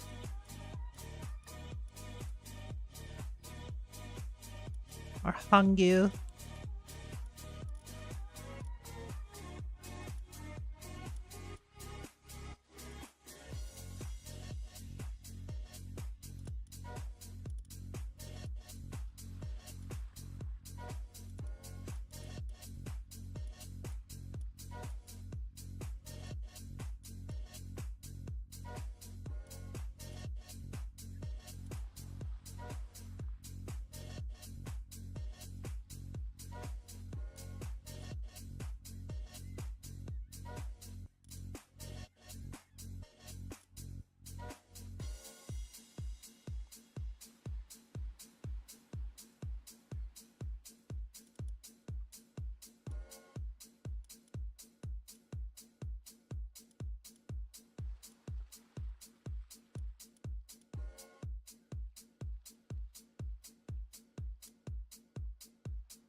Yeah. Thank you for the pets. You blocker. Oh. Oh, there's some new fruits. Ignis breath. Flare Storm. That's a good one. And Aqua Burst. I think Aqua Burst is an AoE. I'll buy one of those. I'll also get a Flare Storm. Wait, no, Flare Storm, that's the, that's not the one I'm thinking of. Flare Storm is the one that's like the whirlwind stuff. Man, it's not the good one. Ooh.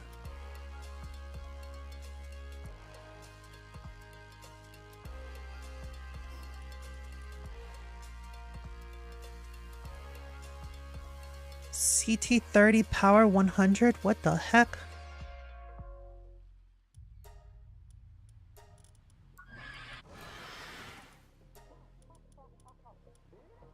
Creates a giant ball of water and hurls it at an enemy. Oh, it is something different. Huh. Is that sort of like a power bomb?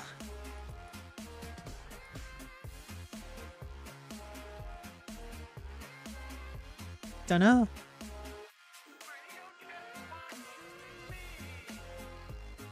So many empty houses. Built for no particular reason, it seems.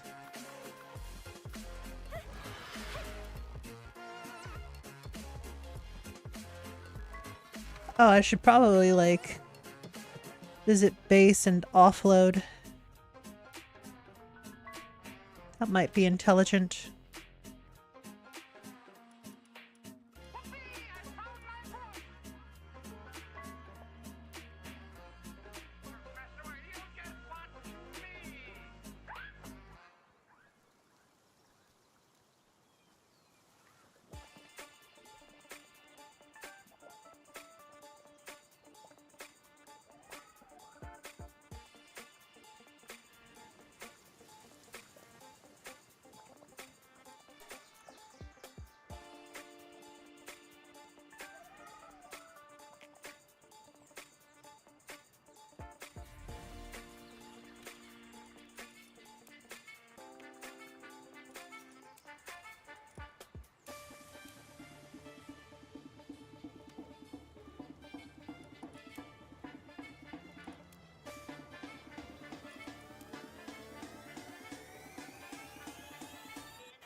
That's right, you mine that coal.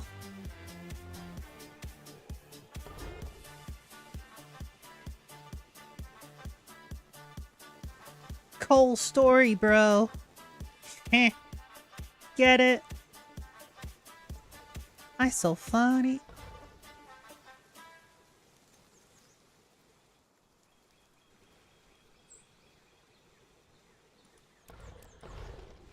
That's a telegraph message.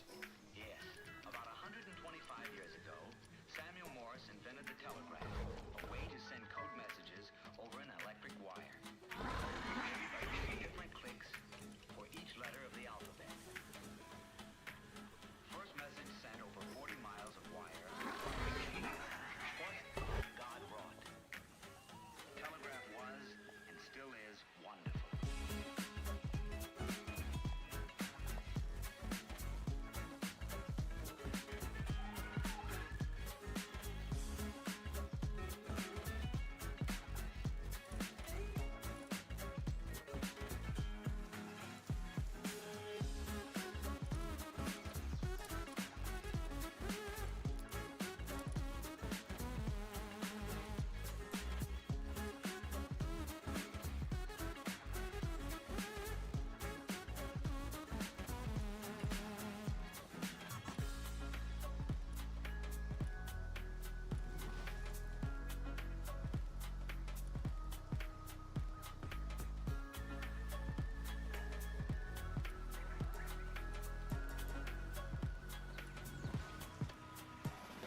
anh có bao giờ hai bà fucking Baka. Ollie the cat, more like Ollie the cute. Got him. Baka.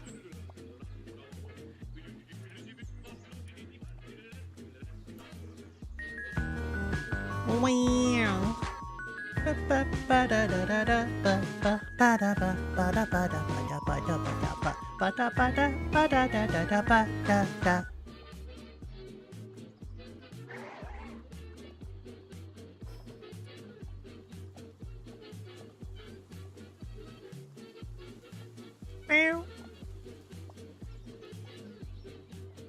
Chat's so stinky.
Ancient civilization core? What the heck? How do you get cores?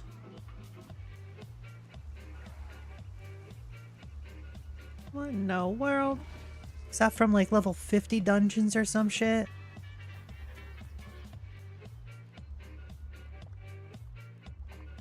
Sounds like a right pain in the ass. That's for sure. You know what? I'll look it up. Because otherwise I'm not going to find out. Palworld. Ancient civilization core.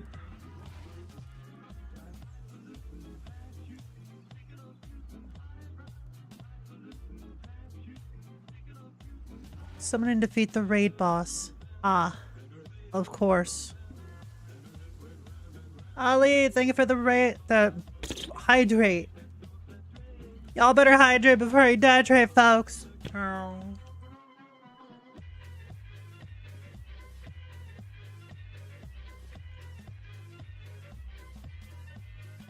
Chimkin. I can do that.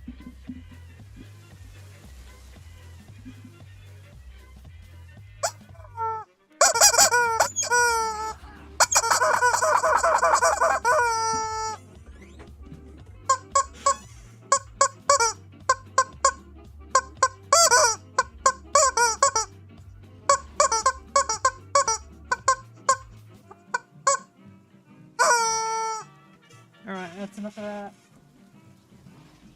You're welcome. Alright.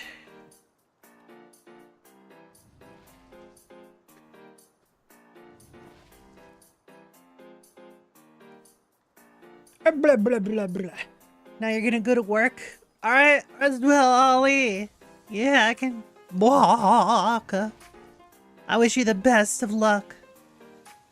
Did I say rest well? I meant to say good luck. Man, I don't even know what I'm saying anymore. Bruh. Bruh. Bruh. Brr, brr, brr, brr. Right.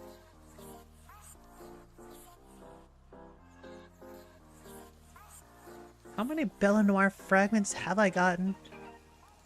29. And it takes 4 to put together a summon item. Over here, I can make 7 summons. I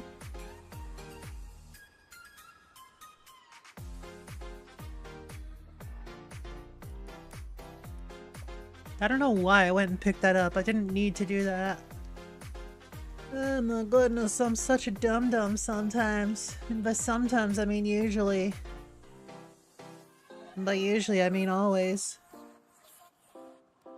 Anyways.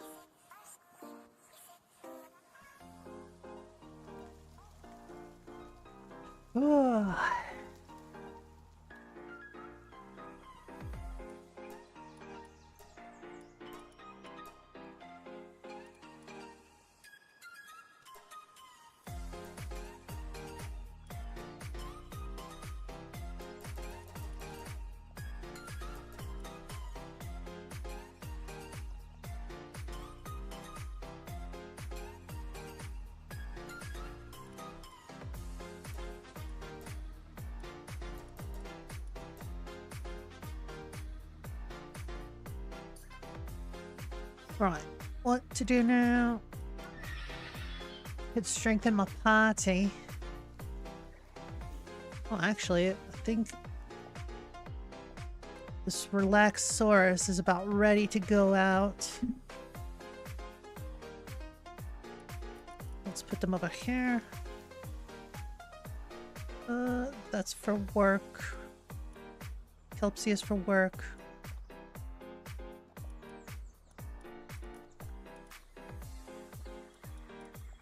I should separate Dummud as well.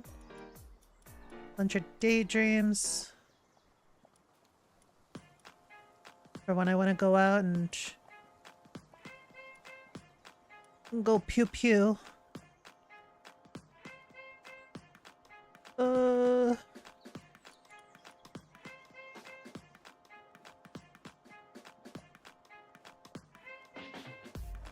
Swap these 2 out.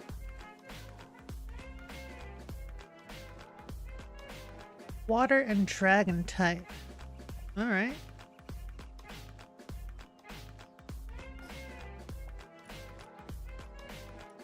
Let's go down here.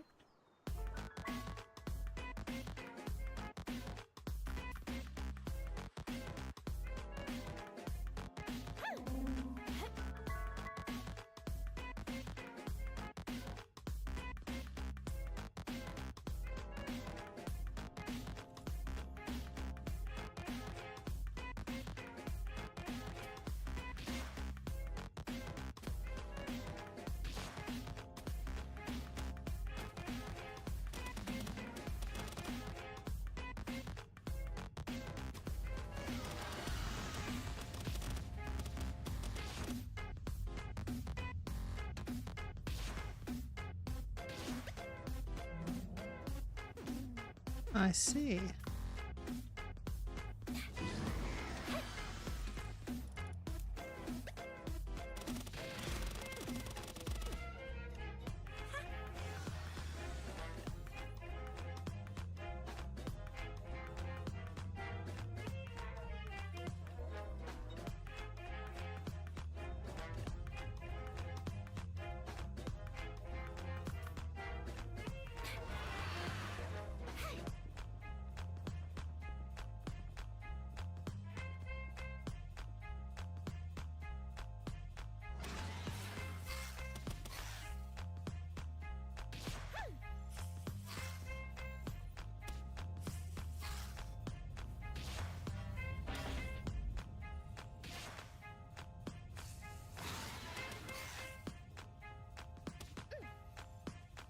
There we go.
You would think that the higher level syndicate dudes would drop higher level balls.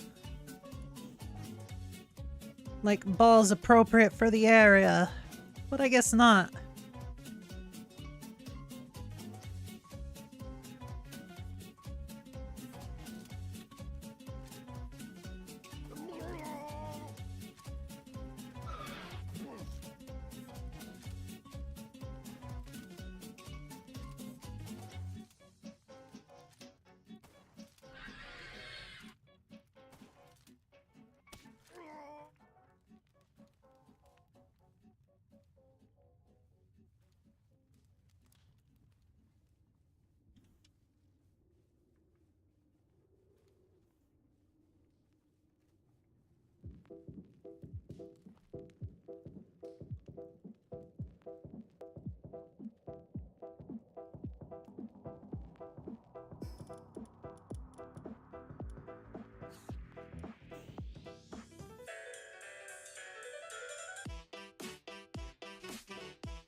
Oh, that's strong.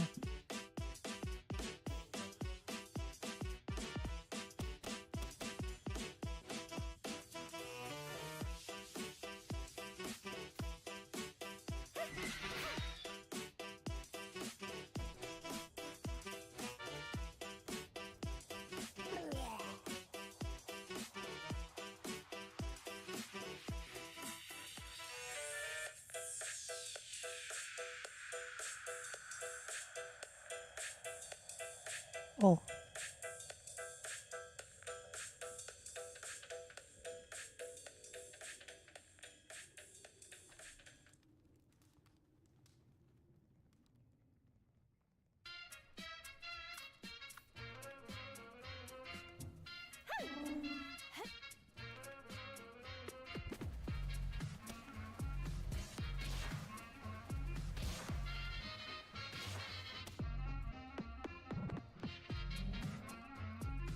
Oh.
Hmm.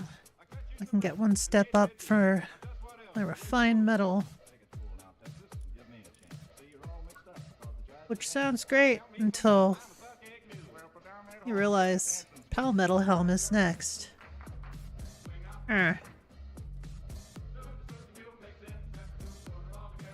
That's just next level. This is at 100, so I mean, if it's better than 150, that would be best. Meow. Might as well learn Pause and Blast.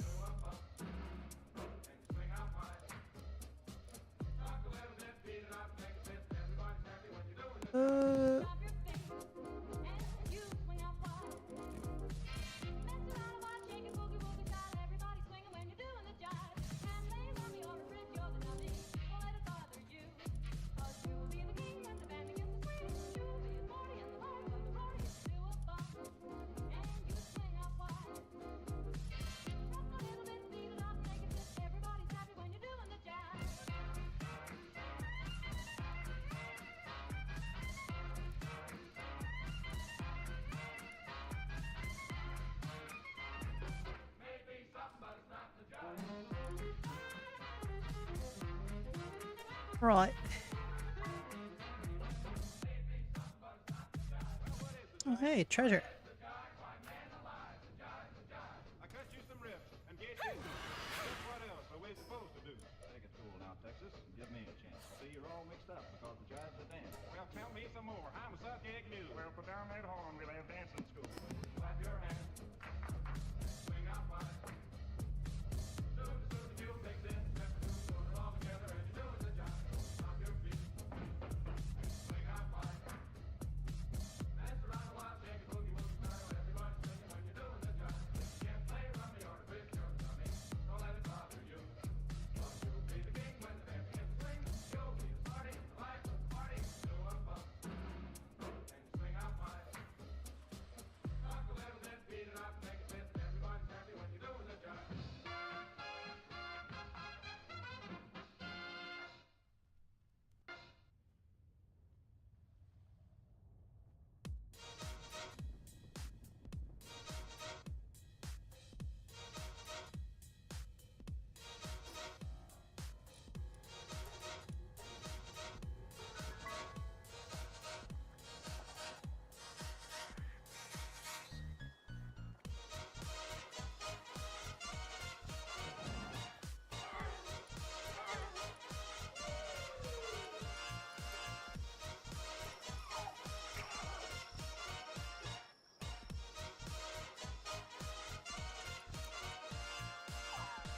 Of all the boys I've known, and I've known some, until I first met you, I was lonesome.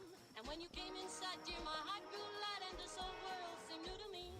You're really swell, I have to admit you deserve expressions that really fit you. And so I've racked my brain, hoping to explain all the things that you did to me.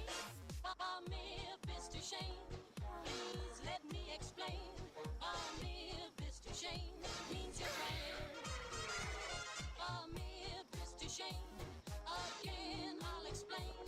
It means you're the fairest in the land.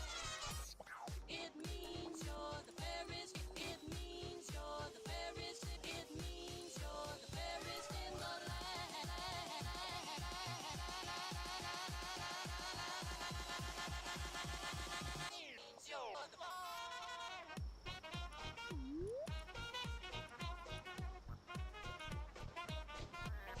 How close? I'm pretty close to next level, so not worth it to make the level 1 refined helm. Mr. Shane, please let me explain. Mr. Shane means your friend.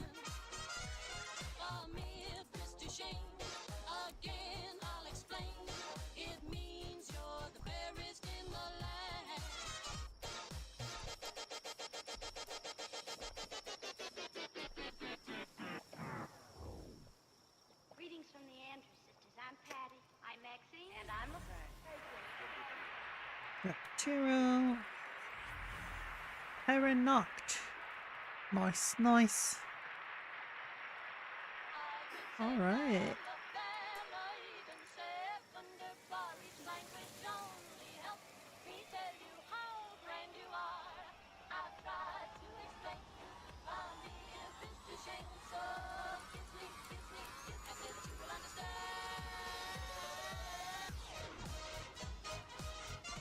Alright. I think that's enough Palworld for now. That's enough Palworld for now. Yup, yup.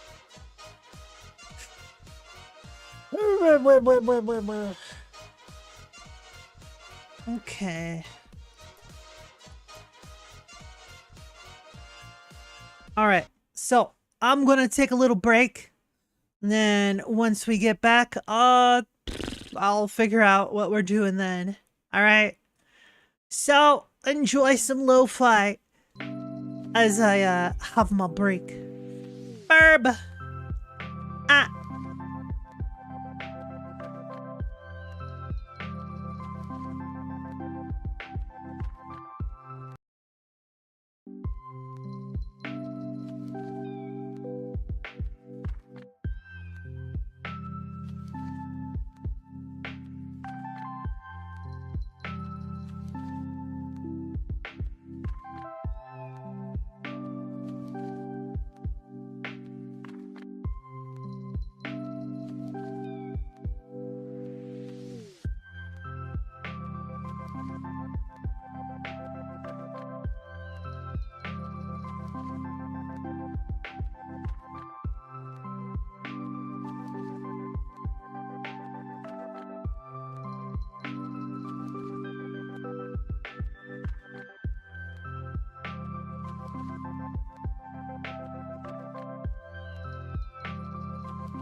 Alright, y'all, I have returned.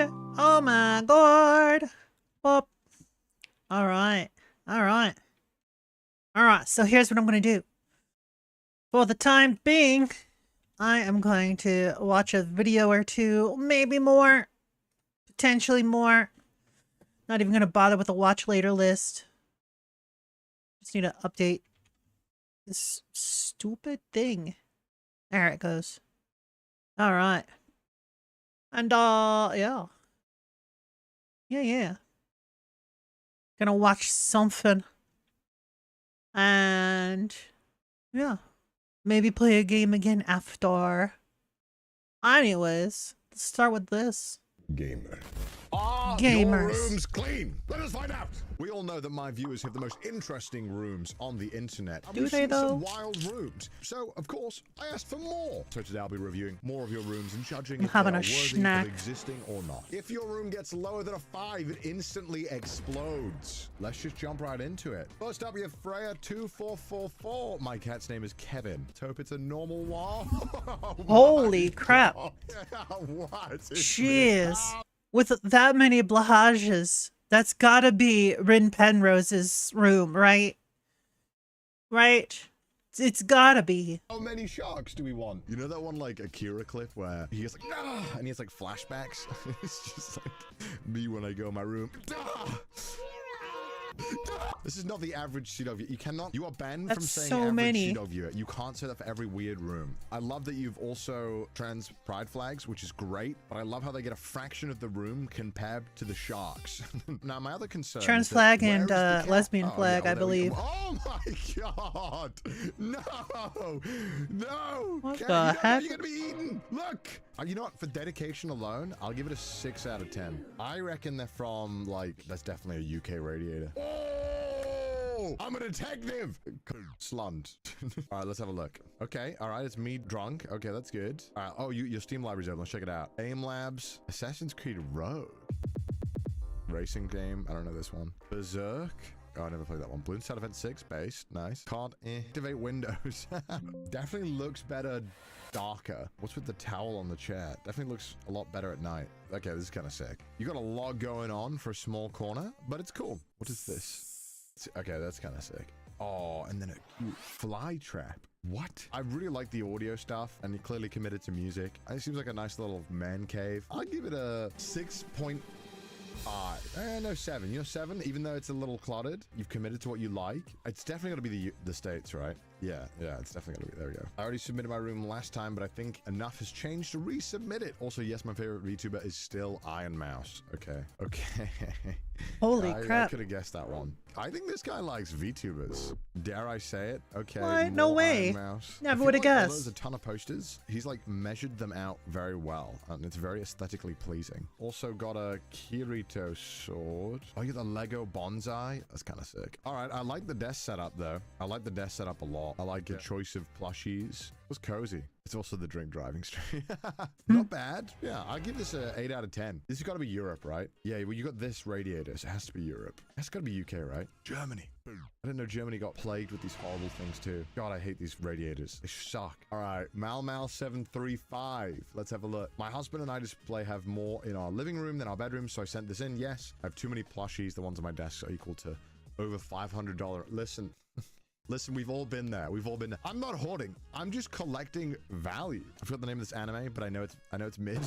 That is indeed a lot of plushies. Oh, I thought it was Horimiya. My bad. Yeah, Fruit Basket's not mid. I mean, yeah, there's some plushies, not that many plushies. I mean, I don't think that's a ridiculous amount to have. This is great. This is like a great example of how to show you're a fan. And I'm not just saying that because I'm a RAM enjoyer. Great. All right, okay. We got some. No! Five Nights at Freddy's plushies made by Funko. Bruh. I better stay the fuck out of that business. You bought Fire Force Funko Pops. Who?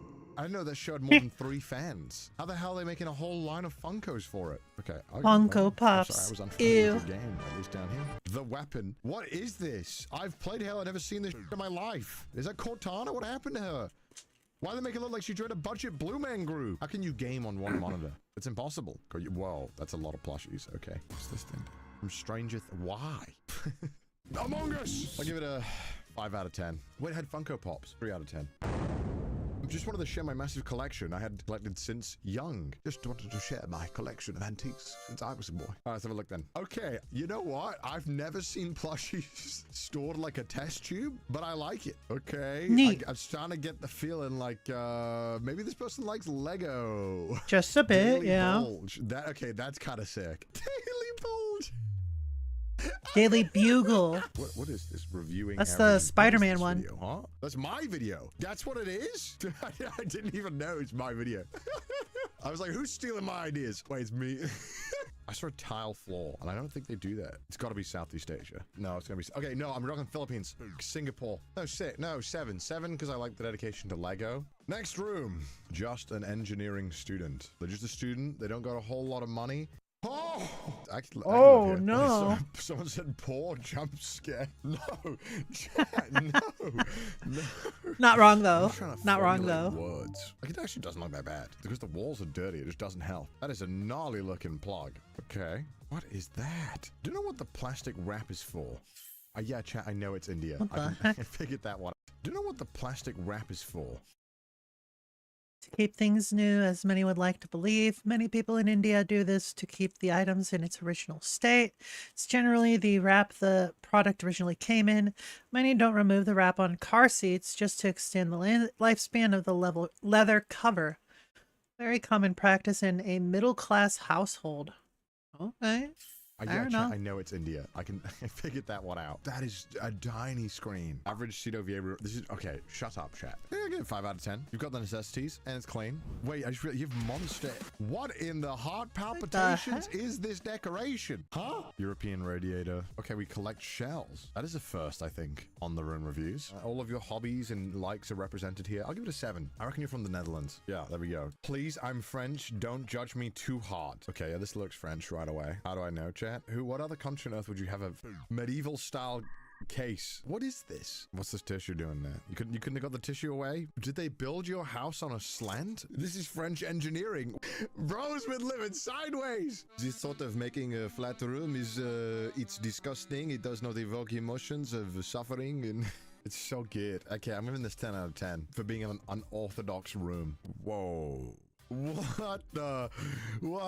I would be terrified sleeping in my room. RAM, good taste. Okay, I mean, the desk looks pretty, good. This is insane to have in your room. I think if you spent 1% of your figure spending on like a nice TV stand, it would look very different. It is clean. I give it an 8. 8.5 actually, no Funko Pops. Trying to update my K-pop merch. Okay, very, very plain. Okay, it's like a TV that's not even on a stand. Oh.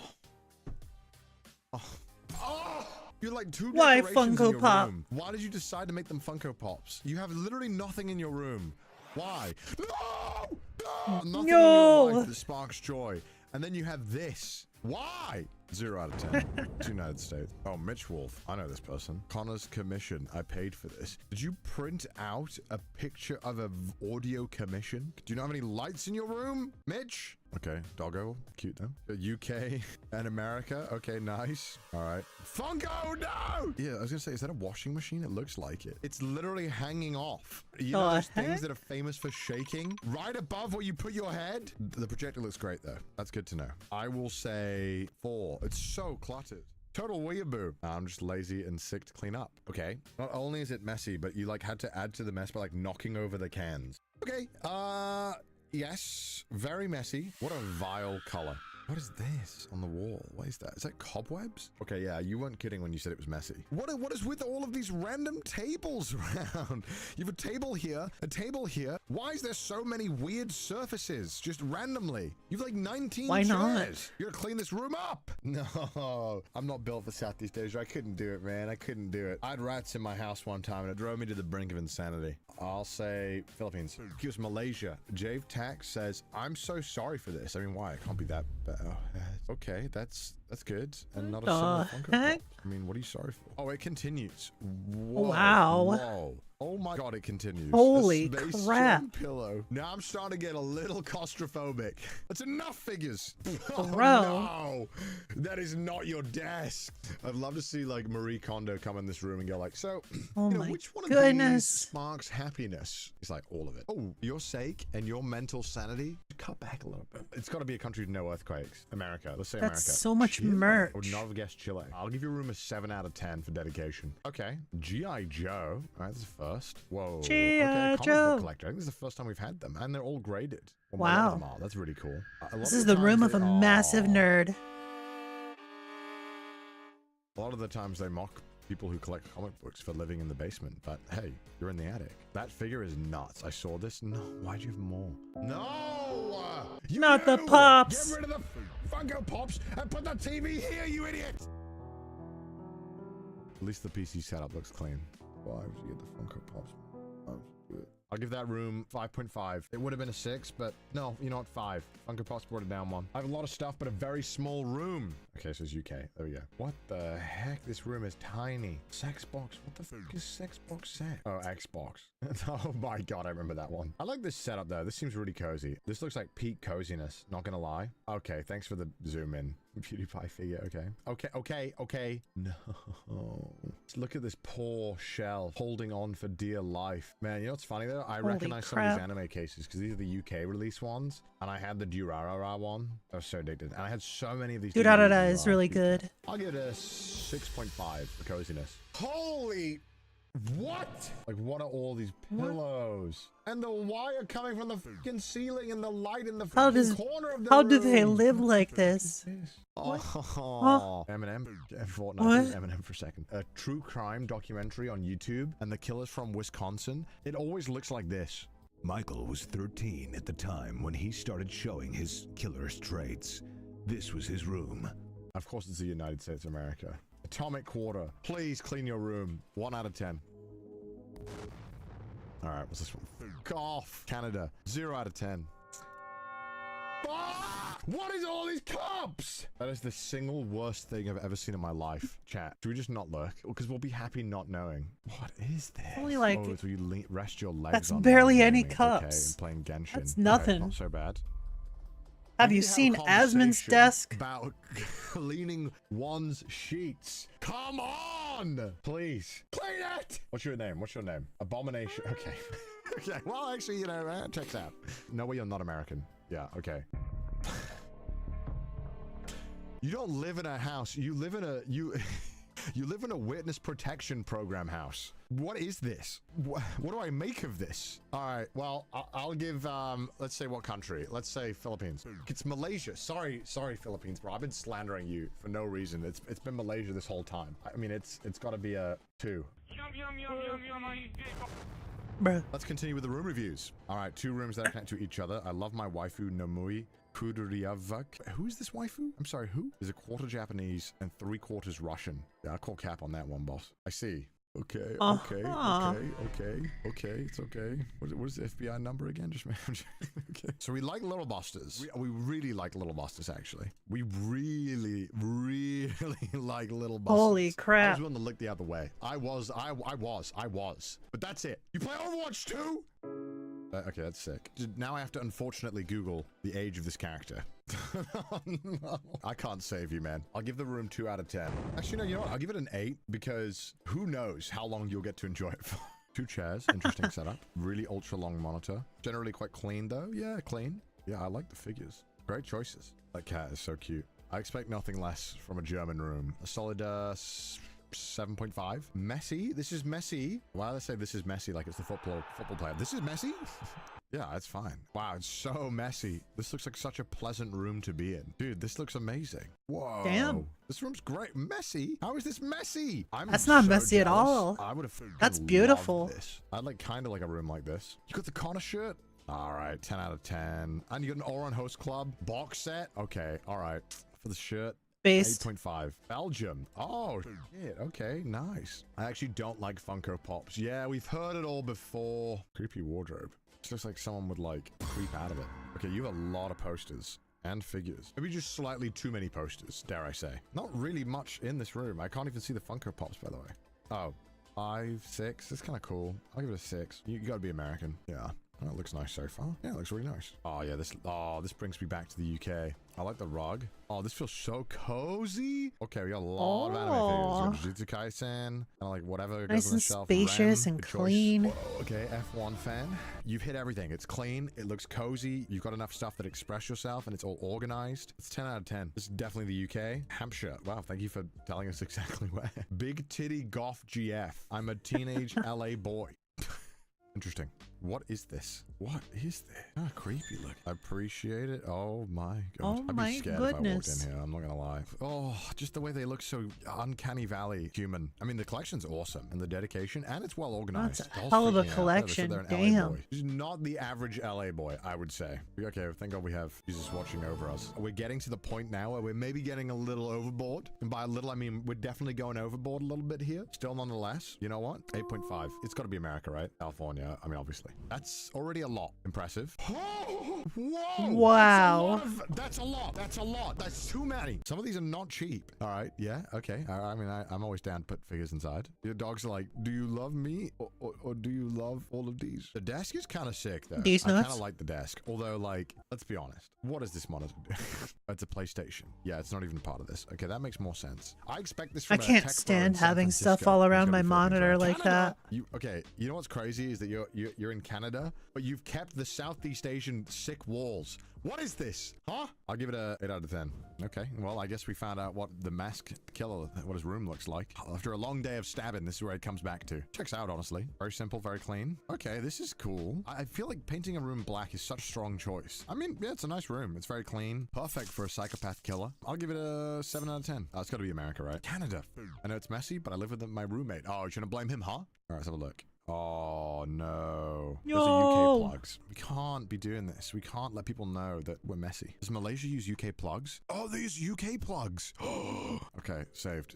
It might not be UK. You colonized us. Whoa, okay, whoa. I mean, what are you saying? Why you say like I personally went there? You said you like I was like, all right, guys, sorry, I'm gonna end the stream. Gonna go colonize Malaysia real quick. What are you guys talking about? I'm Welsh. We were colonized first. All right, I played that card when it suits me. Okay. Why did you colonize Southeast Asia? What the Hey, suddenly Japan makes anime and Southeast Asia forgets they did it too, huh? What's up with that? Huh? You got anime and you just turn a blind eye? If we made anime, would you be cool with it? I like how we stopped caring about the room and it was just me coming to terms with my country's past. Ignore the mess, it's usually worse. Okay. This actually kind of looks like the wires in my setup, so... Bro, you need to go to bed. You need to go to bed. Your bed is the Nintendo Switch. Yeah, this looks like a software engineer kind of vibe. I'll give it a 4 out of 10. There's not much to rate. What is this? I just like the idea of just a Russian guy going to bed, just admiring the skyline. What is it? What is it? 18th picture is What? Soviet dumbbells, 3 kilograms each to be. I just realized your name's Bruh. clitoris. This is so unhinged. That made me laugh. Russia. Wow. Yeah. Recently moved in my family. Okay, I'm done reading. Okay, a little messy. It's fine. It's not too bad. There's gremlins under my bed too. Oh, that's cute. PP on the shelf. All right, let's try. There he is. That was easy. Wow, great PC setup. Solid. 6.5. America. Okay, that's cool. Okay, so we got a Norwegian prison cell. I mean, I actually I like the bar. I mean, it's nice that they let you do arts and crafts in prison. I don't know where I'd guess, honestly. India? All right. Yeah, it is India. It's clean, cozy, place to work out. I'd say 7.5. All right, let's have a look at the next one. Not bad. Okay, this is an interesting view. Can't really see anything. What are you showing me here? It's not India, chat, because they don't have the 5-plug thing. Southeast Asia. What is this picture? Why did you include this? What am I supposed to judge here? You're like dog shit thermal pasting? Oh, it is India. That thermal paste job. Nems VT. This is a VTuber. Let's look. Okay. Wait, what? I thought it was Barbecue Club. I was so confused. Okay. A bearded man who likes F1. Big fan of F1. And anime waifu pillows. Okay, you got a cute cat though. I give it a 5 out of 10. 4 Germany. The Funko Pops are birthday. Why do you guys all try and cope with me? They're there. I don't want them in the room. That's not doing a whole lot. I assure you. Kitty. You just playing ASMR to your ball sack? What's going on? Nothing crazy. 5 out of 10. Tile floors make me think Southeast Asia. I'll say Malaysia. Yes. For once, I didn't say Philippines and I was right. Let's have a look. Okay. You literally have a vacuum there. So many plugs on the wall too. What the Uh. Why does the wallpaper just stop? Or maybe it is just Russia. Yeah, it's Russia. Okay. All right, final one. The setup photo you show people versus when it's actually being used. Okay, Overwatch. Yikes. Why do you have a rat? And I hope that's Why a not? friend of yours. Why didn't you show me anything else? 2 out of 10, America. Pet You rats are can't- great. All right, one final room. What is this? This is Wah. this is look how your room is. You cannot play video games with that. He paid for 12k DPI and he's using 12k. Okay, one final one. I'm currently broke, so I don't have any more decorations in my room. Oh, I like this setup. If this is what broke is, then I'm happy to be broke. Got World War I ass looking wardrobe. This is literally all men want, and we're happy. I'm giving this room a 10 out of 10. It's gotta be America, right? Yes. That has been your rooms. Let me know down below which one of the rooms was your favorite and least favorite. Do you think that your Very room would nice. get a 10 out of 10? If so, let me know down below. Come check out these streams live because we're streaming 3 to 4 times a week normally. And yeah, I'll see you guys there. And don't forget to subscribe. Bye, guys.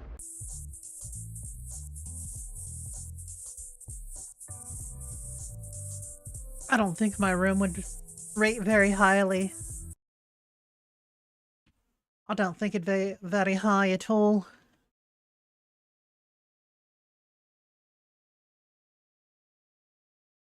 Hmm. Let's have some memes. Cat with the ham. I'm not gonna lie. You laugh, I you almost lose. just bust.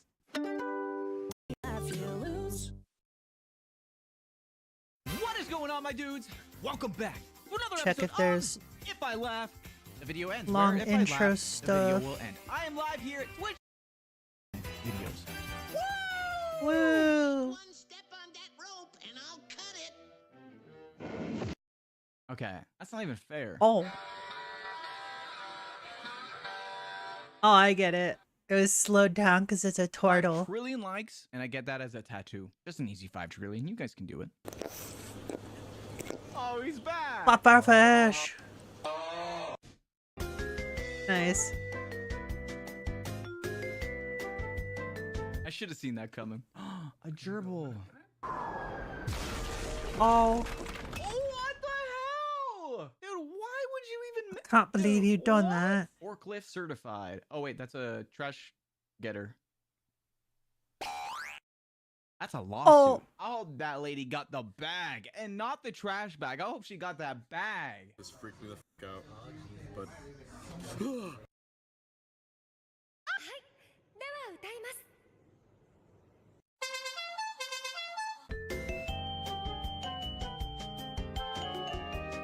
That meme format is too good. EJ, I disagree. water. I don't know if that's funny or if it's just sad. The way it slid over. That poor fish. the time I was.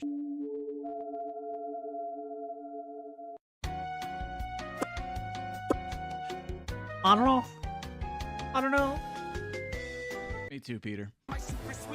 What is this? Dude, what is this format? What is this format with this song and the N64 Mario characters? What? I don't get it.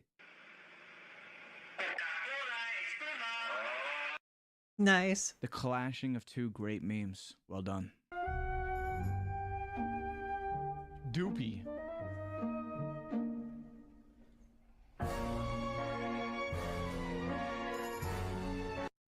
Does doopy mean ass in Polish? That's a great word. Bro.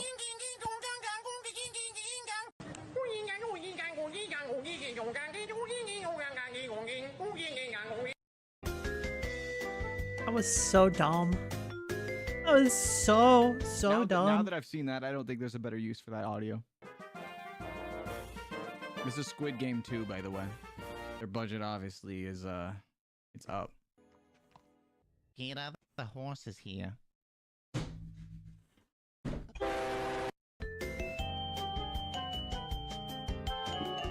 Did you have to use my audio? Okay, now that it's overlaid over Yes, the Family Guy absolutely. episode, I actually don't think it was that bad. Like, it wasn't good, but it wasn't as bad as I thought it was. It was horrible. Okay, never mind.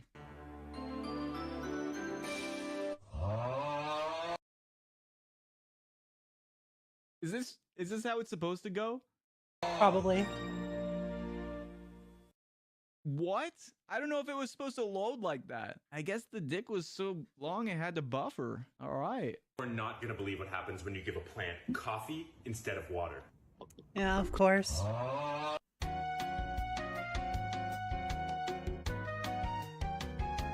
These are pretty good. We gotta make sure we don't overuse the aw. Oxygen moment. Me too, man.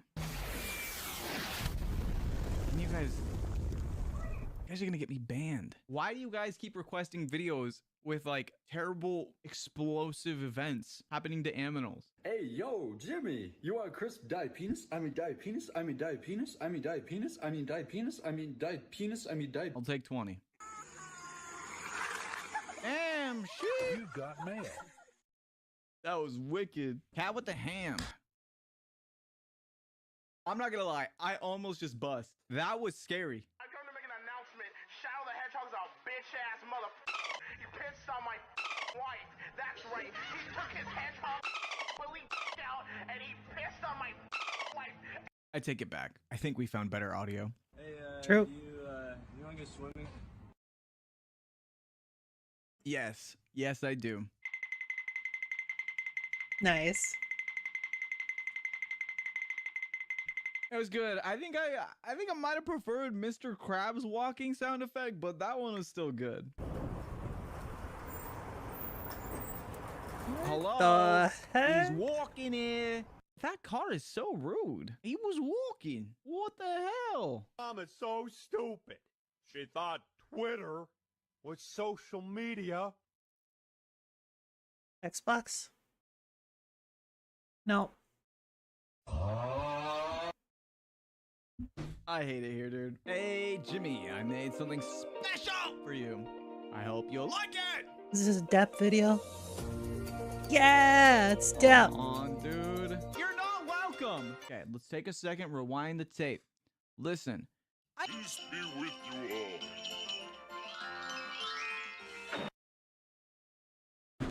Stop Well, saying they base just Santa. That's not base. That's messed up. No more Death children. Is not a good Christmas gift, chat. Who doesn't like the gift of explosions? Oh boy. Okay, you guys can say it in the chat. I don't get this one. What noise is even? What noise is that? Okay, I didn't expect that one. All right, next up. Hello? Oh. Hello? Of course. Hello? Dude, stop with this. Why? I see. Oh, shit, I would do, bro. What? Snap into a Slim Jim. Dude, I love Slim Bruh. Jims. Slim Jims are pretty good. I need to see the new Sonic movie. Fun fact, there's like a monster Slim Jim. Not like the energy drink, but like it's basically just like the same length as a regular Slim Jim, but it's like thicker. And because it's thicker, it just tastes better. The regular Slim Jims are good and all, but like the thicker ones are even better. Like really badly.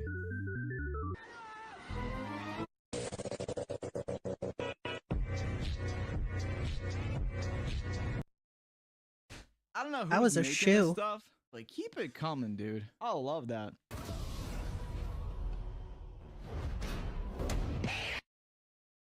I might have hit a little harder if you had used my audio from when I tried to sound like Lois really bad, but it still hit hard. We've spotted an alligator that seems to be in Whoa. trouble, so there's only one thing.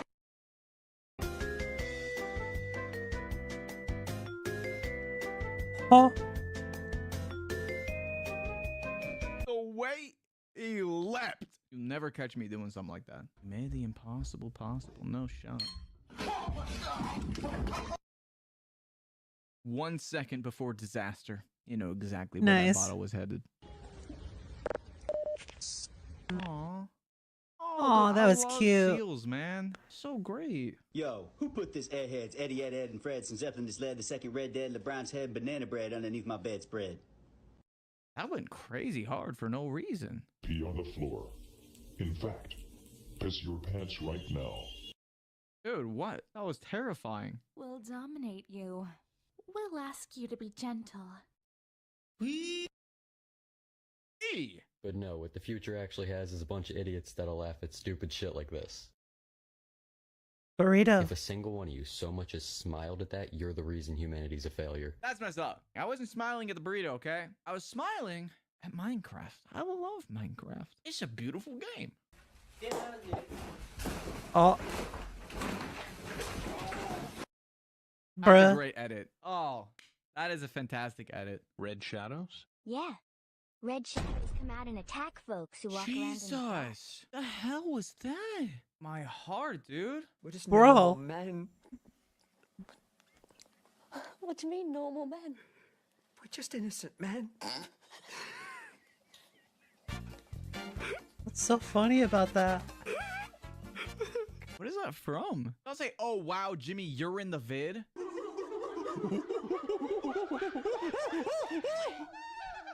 Yeah.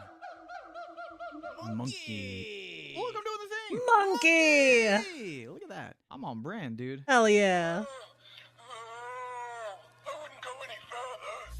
You guys are foul. You know that? Ayo. Oh.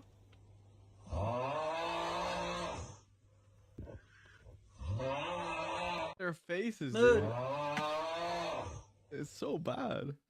What is that one? Why do they look like this? Why do they even look like that? America is a nation that can be defined in a single word. I was going to put him. So proud to be that. Americans can relate. And I'm proud to be an American. Boobs. Anime boobs. Big, huge boobie. Make every word start ended with B. Backup. Backup, Bob, Bav, oh, bid. Boo. No way.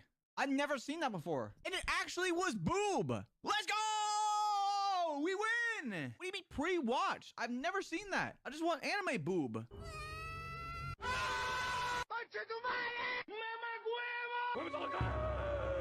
F's in the chat. I love Kirby. And you understand what I'm talking about in terms of what I'm asking for, whether it's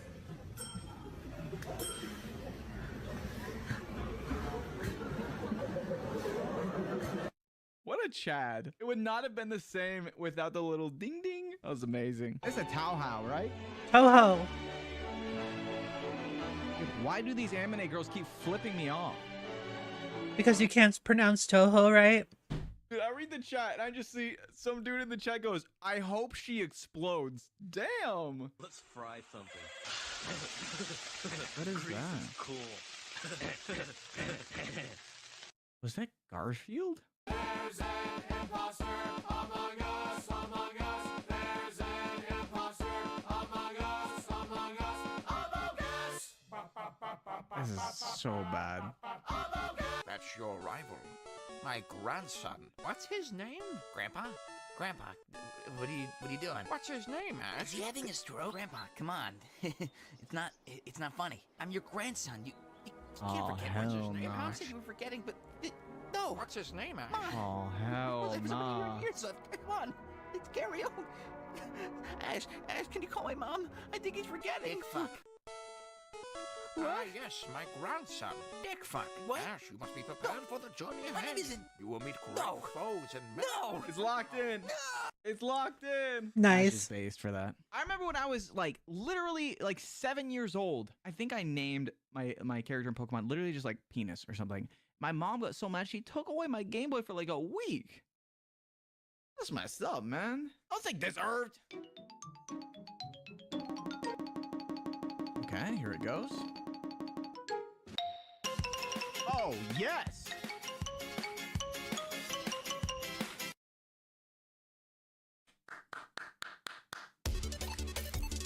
Kind of weird. Kind of weird. You put this like homage and then you put rest in peace. And it's all like, oh, my heart. Subscribe. Yeah. Oh, yeah. Kind of weird, dude. Mood. Damn. That's actually terrifying. It's about drive. It's about power. Free NBA Youngboy. Ah! Oh, Patrick's saying bruh. Hey, this man just, I don't want to do this no more. I want to say something, but I shouldn't say it.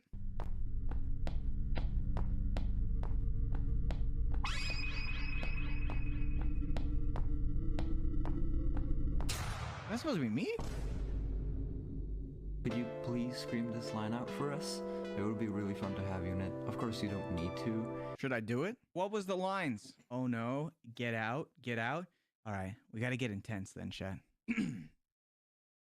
Oh no! That's not going to be it. That's Fair animal. Like cats? wow. Elephants? Elephants? Yes. I make a good elephant impression. Okay. Ready? Ready?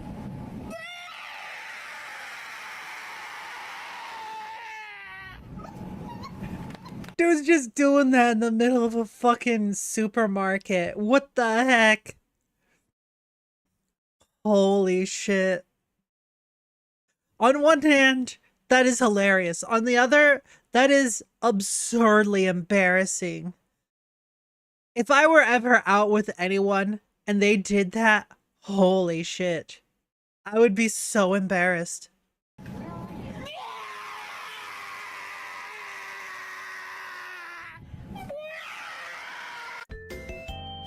It's just screaming. Whoever told him that that was good, you are an awful friend. Stop lying. I was awful, but fantastic at the same time. Cringe? Chat? Someone just called me cringe. Wouldn't like me when I get a little angry. Jimmy's pretty cringe though. It's just acting, dude. And then Zach comes up and thinks it's a real deal. Hooping. Oh. Just missed it. I don't think they're very good at basketball. This is relatable. Oh. Okay, hang on. Oh, baby. I love clips like that, dude. You can't stop a dog from balling. That's the law. Hey, yo.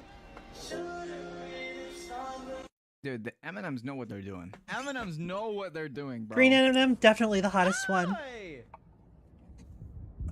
Oh. What the... Dude.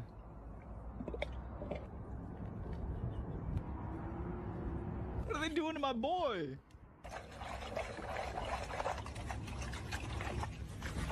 Hey!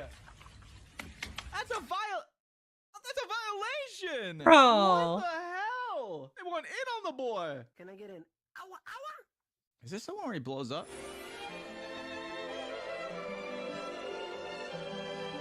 Is it a good ending? Kind of? Chat. Shit yourself. Still the better ending. Put y'all seatbelts on. Psh, YOLO.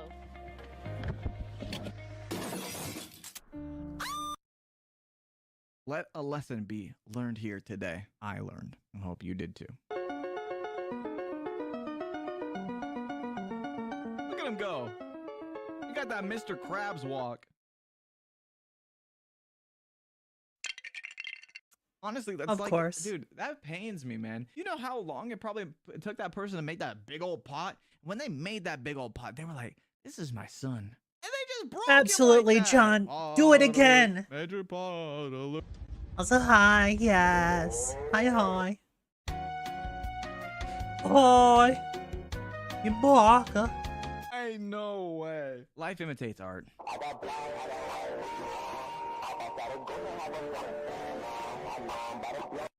got Android. What are you trying to say? So I've got an Android as well. Moreplates.com, and today we've got a couple questions from subscribers. Yo, Swole Jimmy here. Damn, the Jimmyverse expands. Kinda sounded like a vent.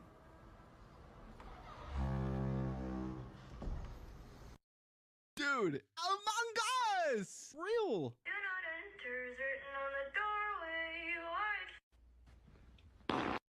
Classic. Classic. Oh, that must have been the first time he saw that one. This is an old one after all. 106.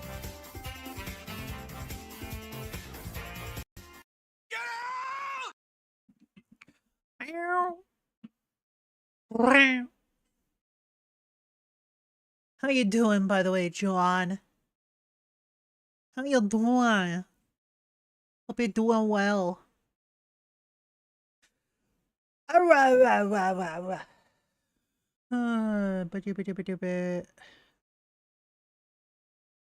you, chat, for supplying us with clips that don't make us smile. 38. 38. Sucks. Bad. This is gonna be bad. This is gonna be bad. This is it. Oh no, dude. There is no shot. It's a minute 15. Don't be such losers. Let's go. Let's get this out. Doing great, just trying to survive the hot weather. That's fair. This is gonna be bad. Fucking God. You can't, man. Can you be serious for a second?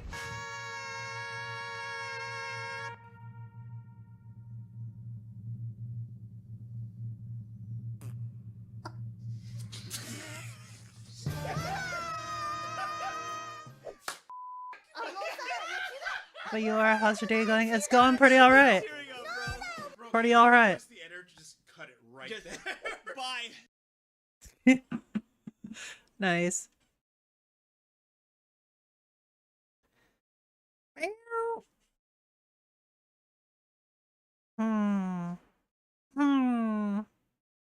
Glad to hear that.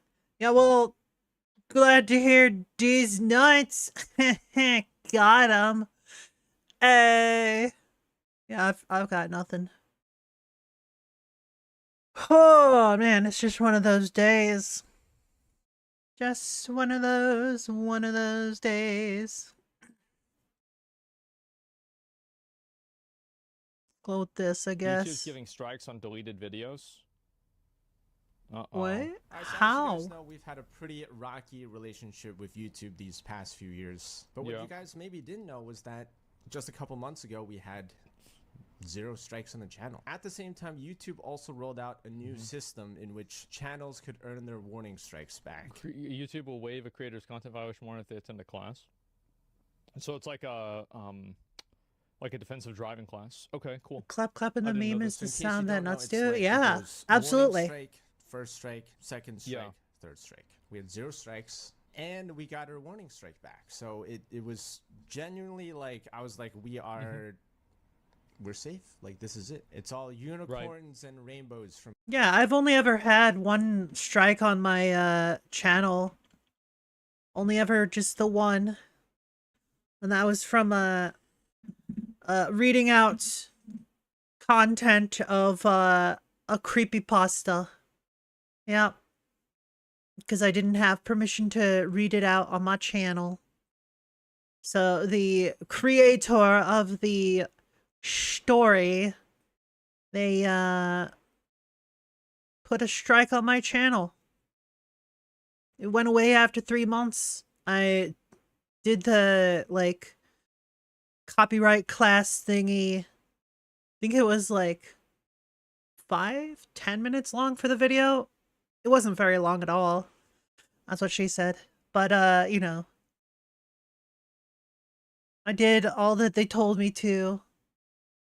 And my channel is clean now. As far as I know.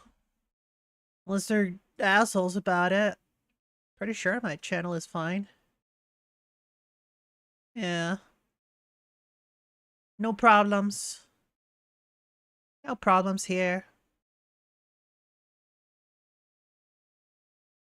From here on out. But then about at the same time, they rolled out this That's some new BS. warning system. No, it's actually not. Because, fun fact, according to how copyright law works, even if you don't go out and, like, formally make, like,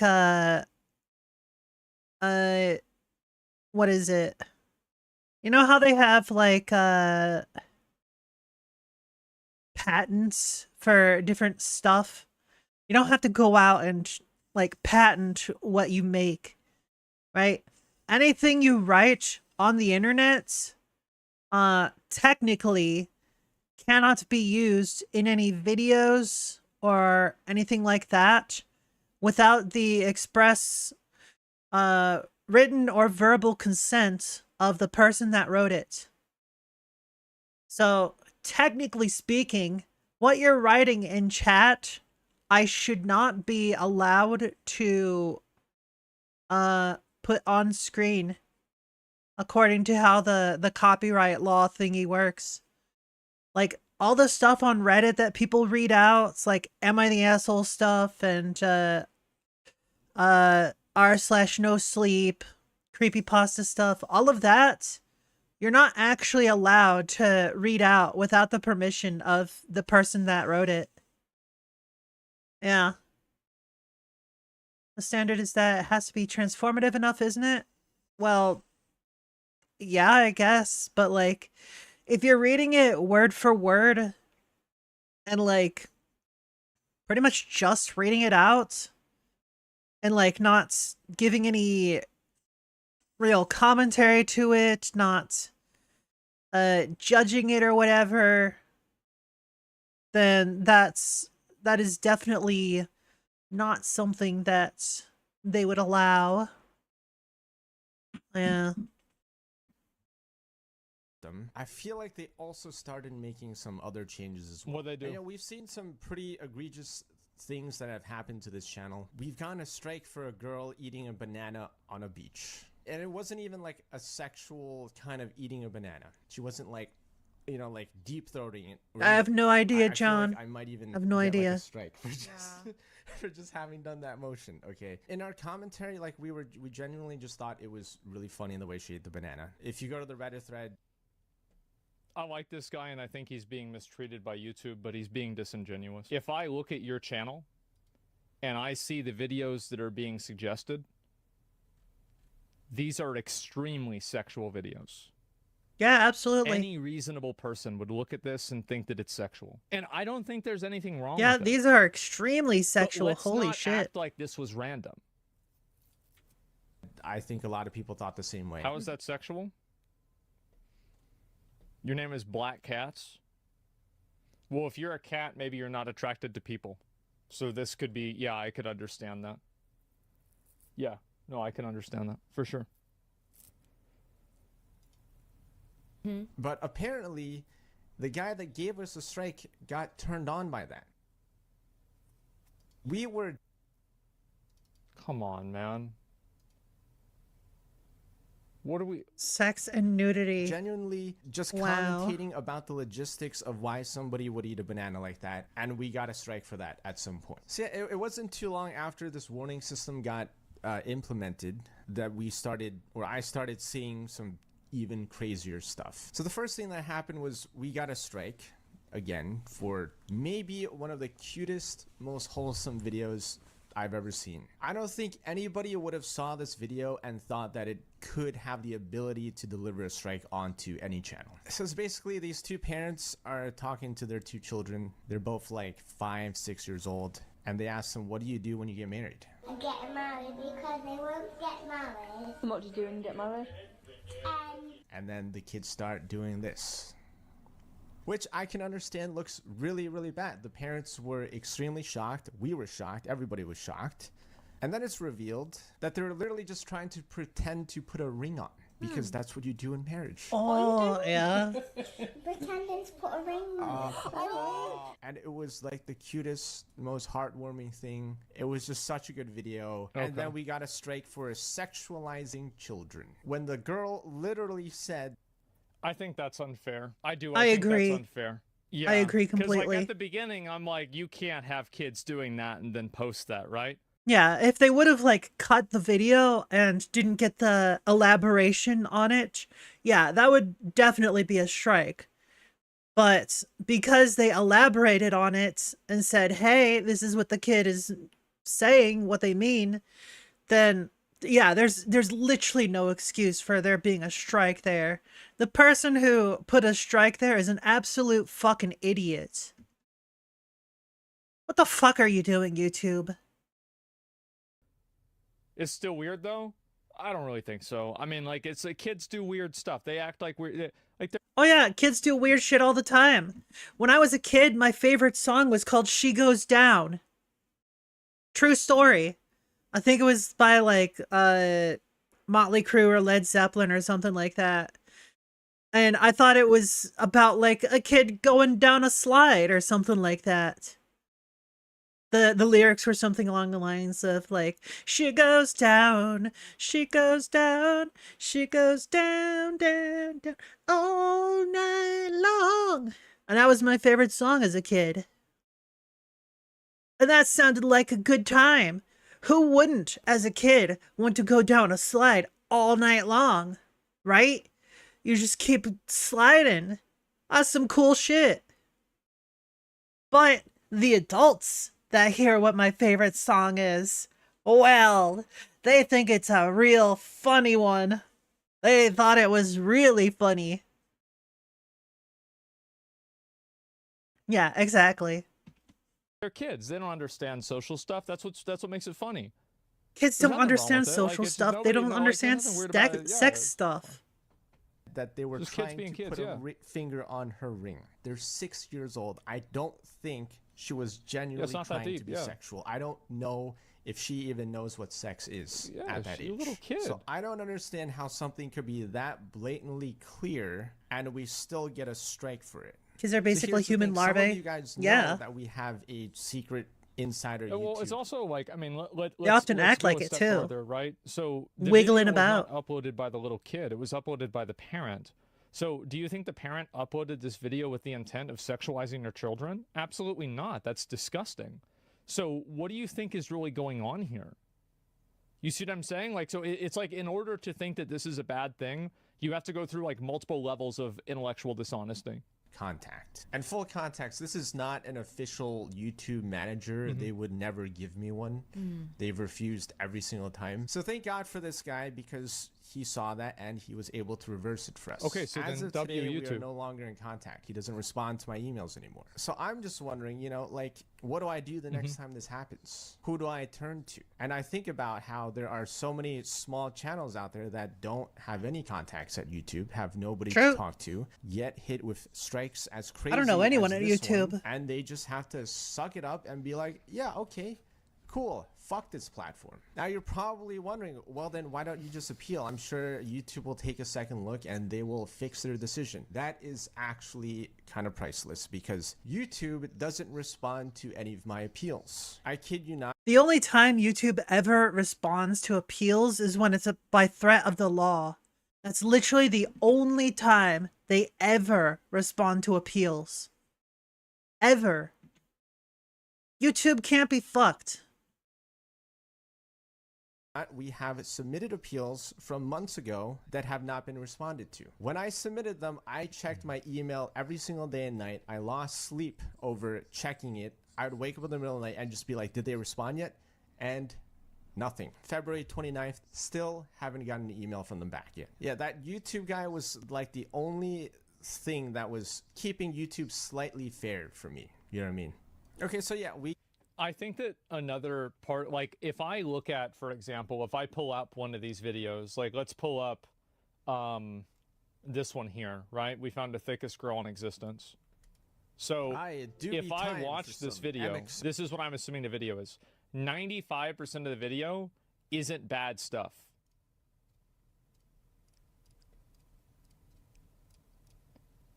Yeah, 95% isn't bad stuff. It's just like it's like basically. Yeah, this dude is absolutely using clickbait. Absolutely using clickbait thumbnails. Absolutely. Everyone sees this horny bait shit and they instantly click it because sex sells. And I hate it. I fucking hate this horny bait bullshit. Get it off my timeline. And everybody does this, right, with thumbnails, but I think that it is disingenuous to say that this was just a video that was just us reacting to random stuff. Because if you put that clip in there, then the clip is in there, right? It's clickbait, yeah, right? And so I think the fact that they're doing it means that it works. Like, by the fact that they're using well, it yeah, as he has clickbait, over 2 million in my subscribers. opinion, Of course this it is works. like a passive acknowledgement that, or active really, that using sexual content gets people to click on the video. And of course it works, right? So it's like, I don't know what the title of that video with like the kid was, right? And that wasn't shown. As far as I know, it wasn't. Yeah, it didn't say any of that. We got that strike overturned. We were back at 0 strikes. We had no strikes. We still had a warning, a first strike, a second strike, third strike to go. I don't know why they would keep uploading content. Like, after you've been struck by YouTube so many times for sexual content, why do you keep doing it? I don't get it. Like, I was like, that's fine. Whatever, we're still good. Here's where it gets even crazier. So we end up getting another strike not too long after for a video that was deleted over a month ago from the date that we got the strike. It's such a hard sentence to process, okay, because first of all, we got a strike on a deleted video. Like, the video doesn't even exist anymore. And second of all, this video was uploaded over a month ago from that strike. I do think this part is unfair because you can't appeal a strike on a video that's deleted. So he actually can't, he doesn't even have a recourse if the video does get struck. Yeah, this part is unfair. Yeah, absolutely. These strikes on deleted video. What I'm guessing happened is that the video that was deleted, someone else must have uploaded a video and it used the same ID. Like you know how like you have this number here, these numbers and letters at the end for whatever video it is you're watching? It probably used the same numbers and letters, the video ID, and because he previously uploaded a video with that, that's probably why it was tagged to his channel.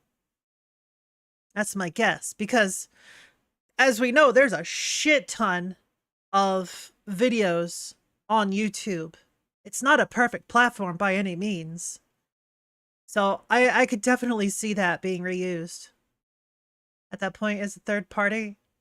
I don't know, man. Cannot be I don't know. appealed, because I guess their reasoning is, well, the content is gone, so what are we supposed to do about it? Yeah. Well, then how the fuck did you know that there was offending content on it if the content is gone and you cannot access it? Because YouTube holds them on a server separately for a longer period of time for a legal requirement, as far as I know.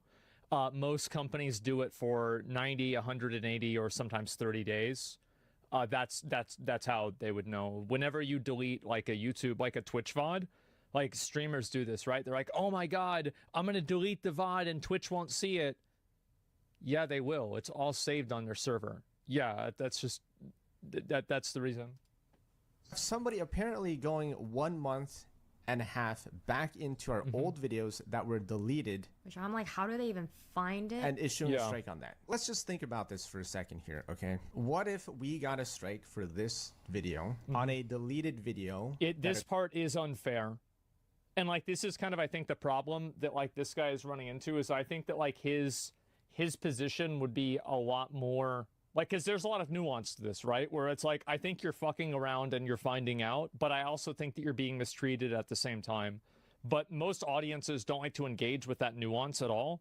So I think he's doing himself a disservice by being disingenuous about the way that he presents his content. And in doing so, I think that like in situations like this that he's referencing, people will be against him or not take him seriously whenever I think they actually should. I think the situation where he's getting a content strike on deleted video, but he can't appeal this is a bad system. That sucks. That's awful. Like, oh yeah, we're getting a strike and we can't do anything about it. Well, why is there an appeal system then? You see what I'm saying? Right. Occurred a month ago, and we could not appeal it when it was blatantly wrong. I don't understand how they can take away the option to appeal it when you give so many wrong strikes in the first place. Yeah.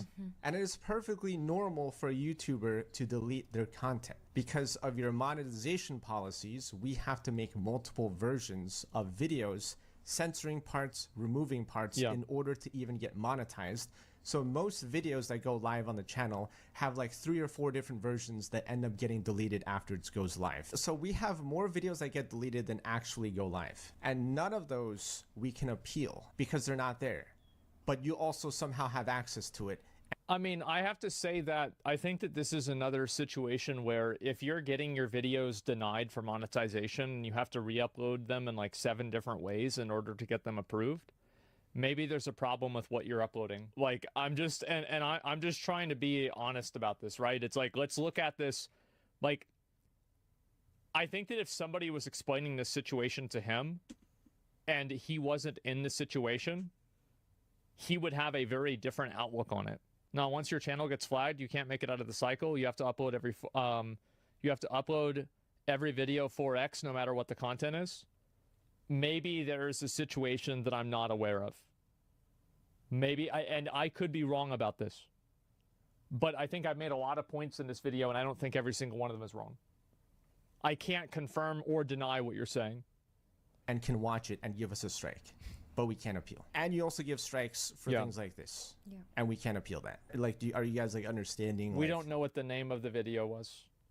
We don't know what the tags of the video was. I'm not going to, like, I think if they just gave him a strike for that video, then I think that they're wrong, and YouTube agreed with that. YouTube got rid of the strike.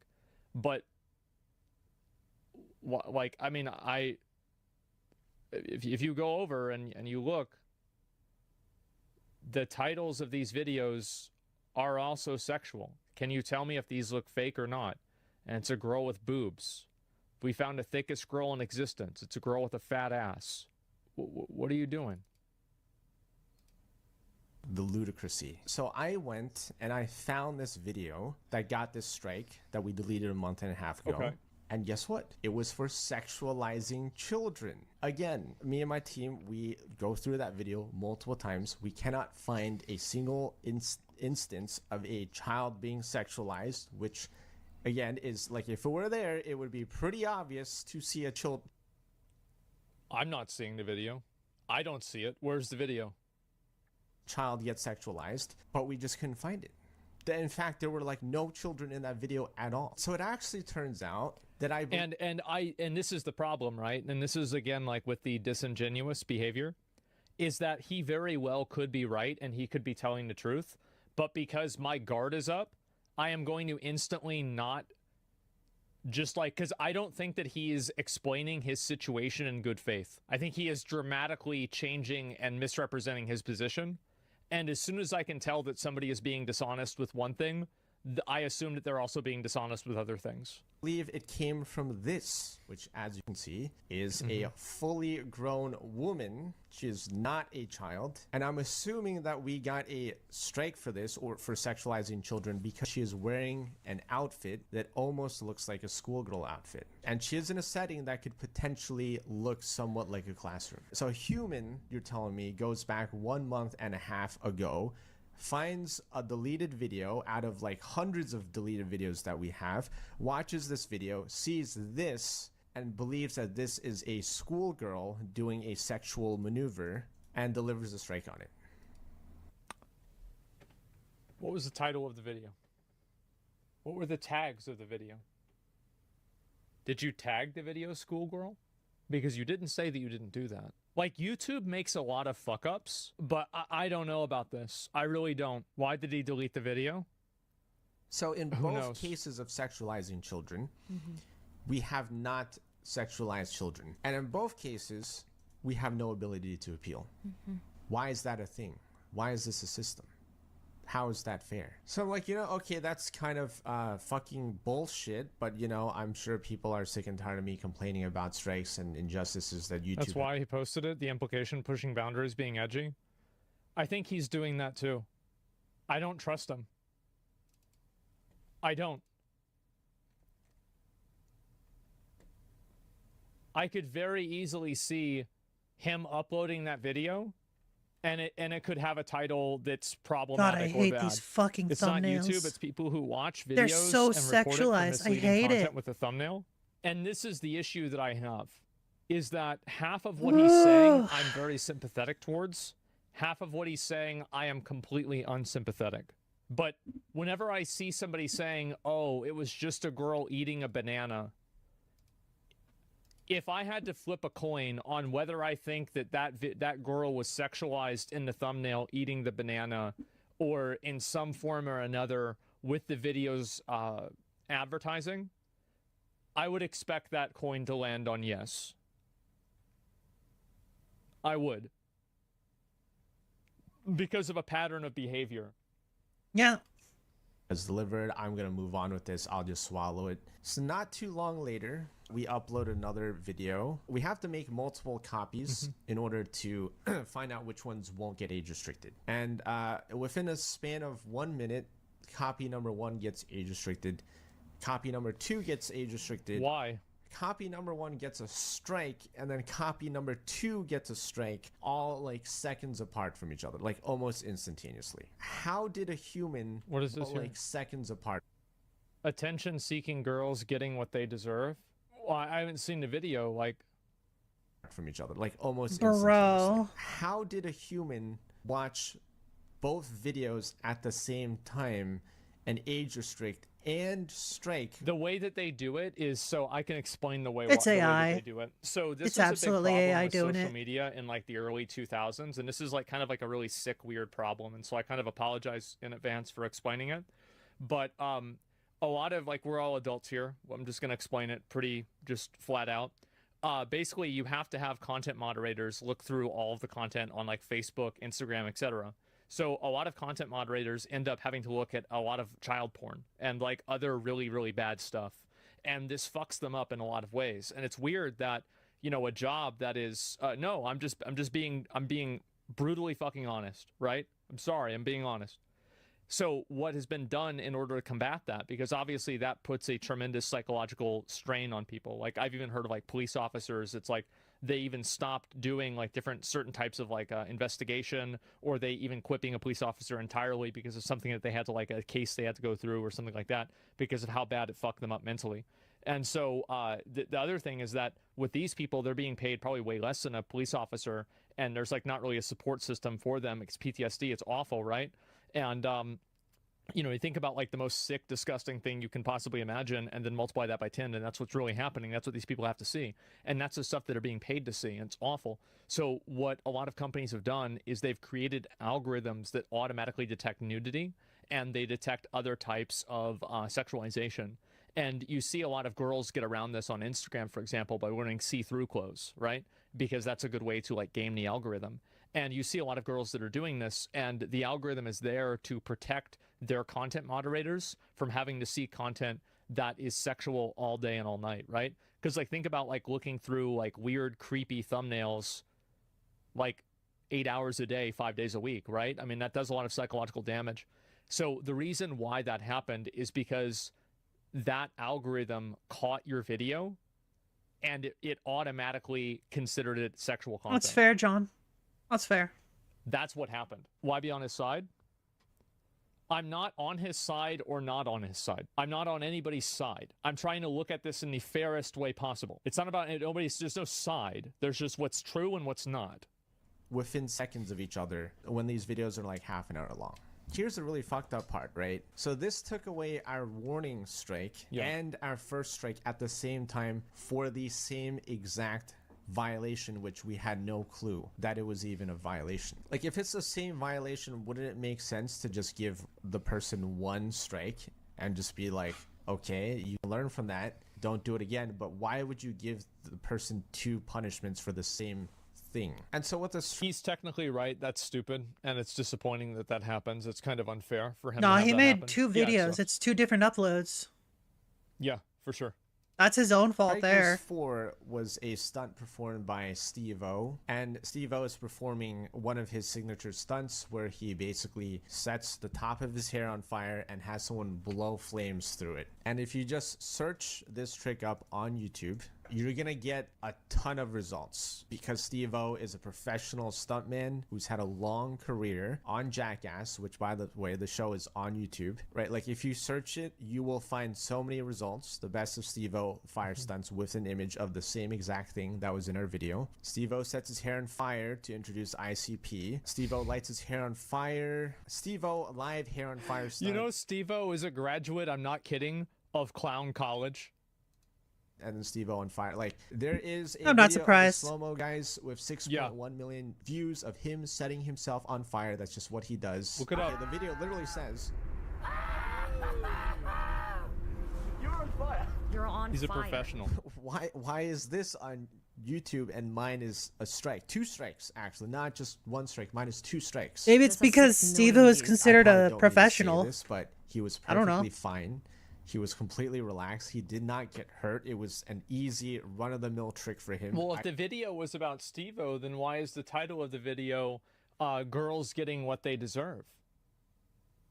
I don't understand the logic here. So basically, YouTube shut down the video, and it happened twice. But what is Girls Getting What They Deserve have to do with Steve-O? Good He's question. talking about a different strike? I don't think he is. Maybe I'm confused. Is he? I don't think he is. We literally have a text that says "Do not attempt" at the bottom, but the strike is like we're promoting dangerous stunts. But it says "Do not attempt," and the entire what does at it the say? bottom. But the strike is like we're promoting.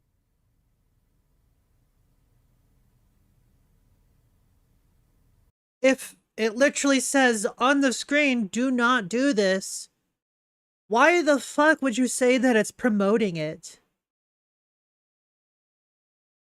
What?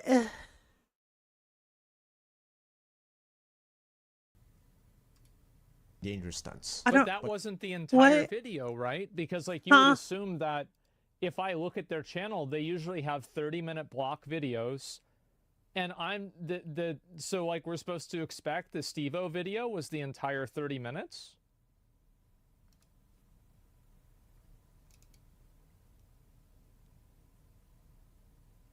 Like, if you just apply logic to this situation, this video had, like, they're told which part is the bad one. That was not included. No, it wasn't. It was only a small clip. What?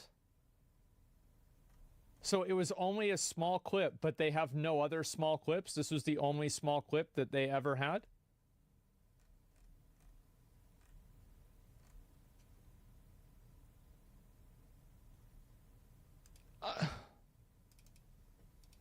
But it says "Do not attempt," and the entire time we never once mentioned, "Yeah, do that shit." It was a small clip instead of a large video. Well, exactly, right? And so how do they know that it's because of the Steve-O thing? Because they never showed that the strike said that it was because of Steve-O. How do we know this? Like, they just did? No, they said it. That doesn't make it true just because you say it. Yeah, you could Yeah, say no anything you YouTube want. guy Doesn't mean to it's true. save us or anything. Nobody responds. It's a timestamp, but the timestamp wasn't provided. They didn't show the timestamp. So how am I supposed to believe that? Yeah, from my experience, when I've done, the only time that I got a strike, I wasn't given a timestamp. It just was like, hey, your video contains this content. We're taking that down. Yeah, that's, nah, you can't do that. That's basically it. It's basically what it was. I want to see it. Like, you don't write a blank check and expect me to cash it. Like, what is this? Like, I'm sorry, but like, I'm not. I feel like I'm being fair here. Am I being unfair? I'm being fair, right?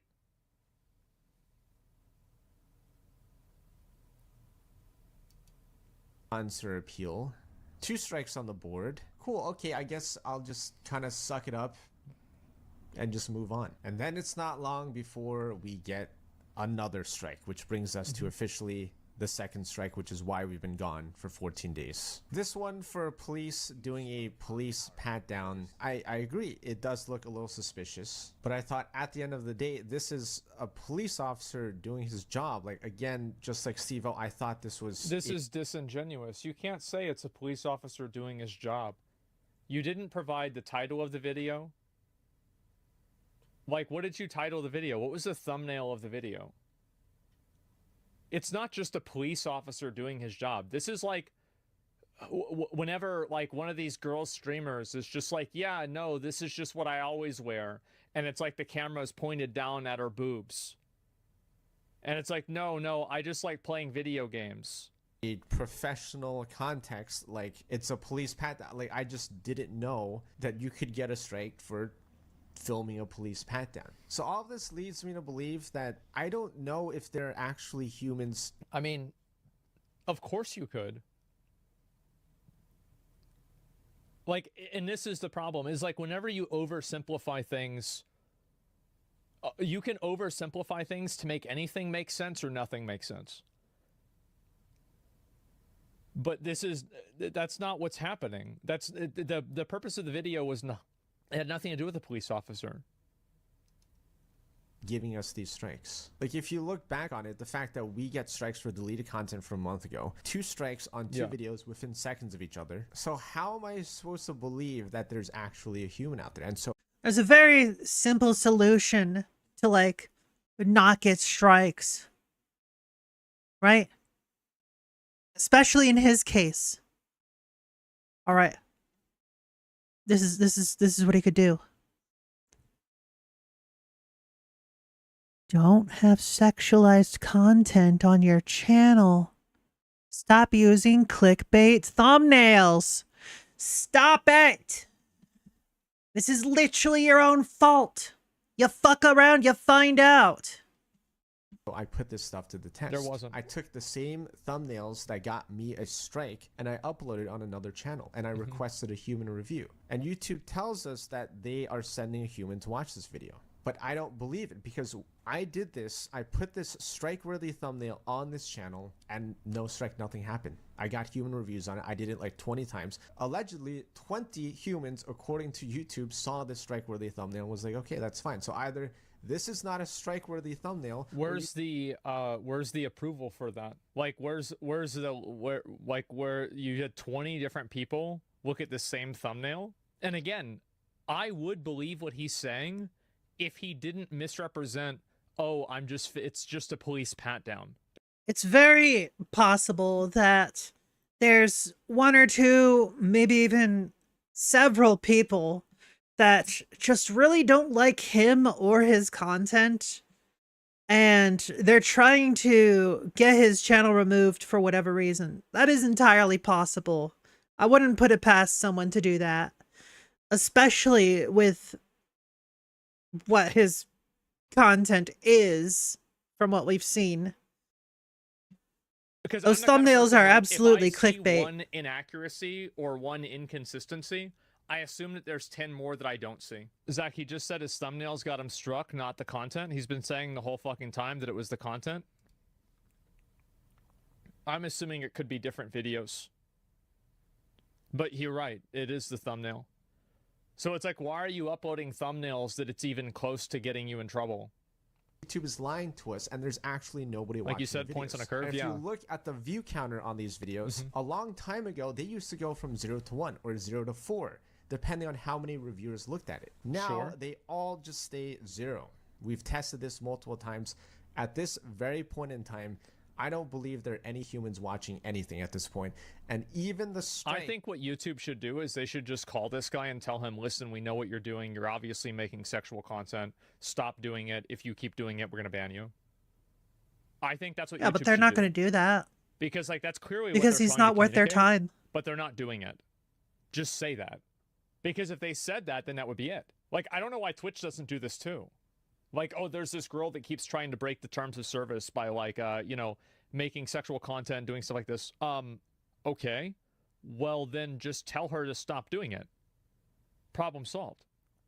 Are being doled out by bots as well. And it truly feels like we're living in some sort of dystopian future where my entire career and livelihood is just dependent on whether or not a bot can tell if this girl is underage or an adult. And I know YouTube's not going to be happy to hear this, and they're not going to be happy to see all the proof that I've provided here. And they're probably going to bury this video. You'll probably This isn't proof. You didn't provide proof. You provided evidence. Number one. Number two, the evidence was not substantial. I don't see this as strong evidence because I think that points of this have been omitted. Like, for example, the video of the where it says like underage girls or whatever. We didn't see the thumbnail. True. And you already said, you just said that thumbnails were part of the problem. So if you show the video and then you don't show the thumbnail, after you said that thumbnail is a problem that YouTube said, after you, as I said, in my opinion, have dishonestly expressed and explained your situation, don't expect people to just automatically believe it. And I'm not even saying that he's lying, but he has misrepresented multiple things in this video multiple times. So yes, I'm going to assume that what he's telling isn't the full truth, because he hasn't been honest about anything that I can tell is true. Like, every verifiable thing has been proven to be disingenuous. And so I'm just supposed to assume that all the things that are not provable, that haven't been proven, are not disingenuous? What? The only good point of this video is about getting strikes on content that's already deleted, therefore he can't appeal anymore. Yeah, he's fucked. Yeah, he's fucked that way. That's so bad. Yeah. See it. Or we might even just get banned. Jeannie told me not to make this video. Kai told me not to make this video, but hey, at this point, we have so many supporters on Patreon right now, and I've just dealt with this for so long. I don't really see us lasting much longer on this platform if a bot is determining whether or not I stay alive, and there's no human out there at YouTube. Well, he's determining. There's also nowhere else to go. There's really nowhere else to go for content. If you want to watch pre-recorded content, there's nowhere else to go. Like, what do you do at that point? It's basically a monopoly. Whether or not he stays alive, and he's choosing to upload sexual content and lewd content onto the platform. You're choosing to do that. A bot isn't uploading the content for you. You are. This is you doing it. This isn't happening to you. This is a response of something that you are doing. To verify or even respond to our deletion. So I implore you, join us on Patreon. We have 160 extra videos there at this point, 45 plus hours of content, one of the biggest communities on Patreon. Also, we're not even monetized on this channel anymore. Patreon is basically our only source of income at this point. Yeah, I want to thank everybody that supports us on Patreon from the bottom of my heart. You guys empower me to speak up about these things, knowing that I can fall back on you guys, your support, that I still have a community to go back to on a different platform if things go south from here. Like, I just hate being quiet for the sake of my livelihood and my job here on YouTube, and you guys give me that freedom. So thank you a lot. And to YouTube, I still owe YouTube everything. I understand that. I've spent half my life on YouTube. Look, I understand why Yeah, they probably, have to John. use bots Probably. and AI to police their website. There's way too much content to be uploaded here for any number of humans to possibly review. But I don't know why you have to sit here and lie to us and say that there's actually a human seeing this, and why you have to lie to us and say that when we press the appeal button, a human will actually listen to us. Like, I understand if you're gonna use bots to police your website, but for things as important as giving out strikes and deleting people's channels, which is what's about to happen to us, I don't understand how you can charge that to a bot and then not even have the decency to have a human. Well, they had, like... Yeah, another thing that I really don't like is you know how it's 3 strikes and you're out, right? But if it's not resolved in a week, that's 7 days. That's when the channel will be deleted. You only have 7 days to work this shit out. That's kind of fucked up if you ask me. I would say you would need like 30 days minimum. 7 days, nah. That's just awful. Look at it and like even say something to the creator. I'm sat here with. I think that he's right. He's right about that. YouTube should just tell him what's going on. Just tell him. Like, if I was YouTube, that's what I would do. Feel like you guys can even agree. I know that we have a lot of people that don't like us, but just look at a lot of these strikes. Can you at least agree that some of them walk a gray line and there could be a possibility that... Well, I mean, at least a gray line sounds like, then what are you trying to do? Some of them are wrong and that we don't deserve our channel to be removed for these things? I mean, and there is proof that they were wrong. Like, literally. Yeah, like...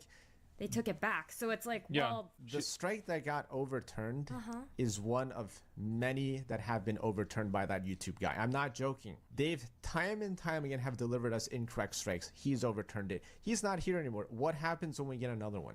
I press the appeal button, nobody responds, and my channel dies. Is that it? Is that the solution, YouTube? And then when the guy overturned it, we never went to him and be like, could you just overturn it, please? We said, what is it that we did wrong? And he's the one who said, oh, actually, it was our bad. But yeah, that's all I had to say. I hope our experience here reveals some extreme shortcomings in whatever the fuck is this system going on at YouTube. Thanks for watching.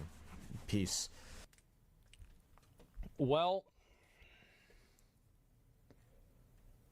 Okay, here's what I will say. YouTube is owned by Google, right? Y'all might know in recent months, Google has switched to a very heavy AI thing. Like, all of your search results are no longer predetermined. It's actually done by AI. Yeah. It is actually done by AI to do your search results. So, by extension, you can also believe that other places that have to do with Google are probably also using the same sort of AI. Like YouTube, for example. Oh, wow. Never would have guessed that one. Yeah, YouTube definitely is going to be using all that AI stuff too.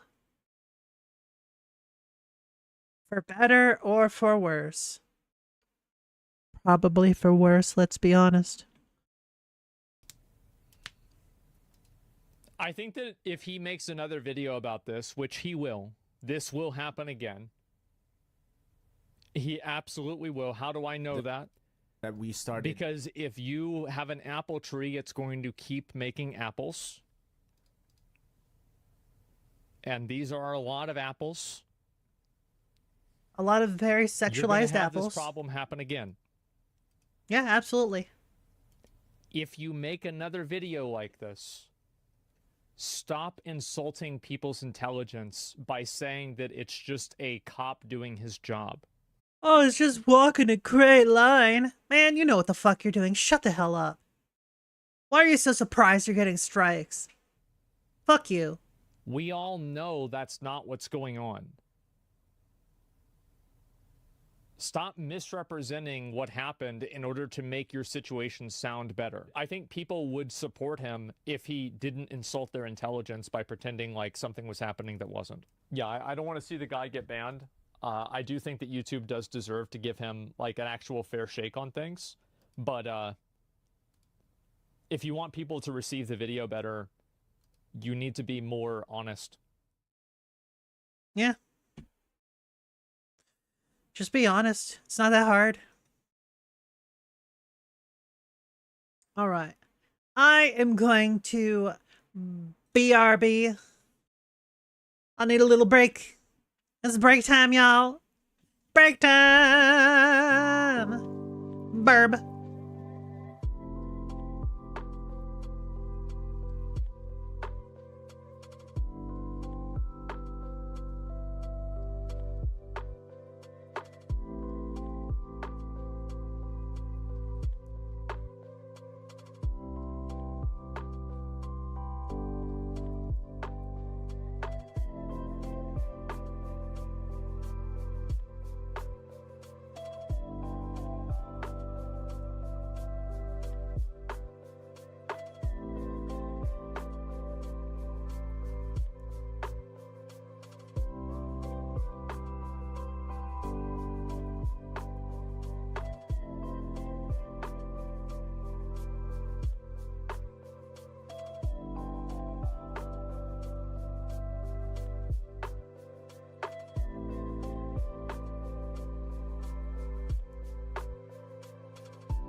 Ooh! Ha! Got him! Get heckin' jump scared! I have a taunt! Yay! Yay! Get heckin' got! WB, no you. Alright.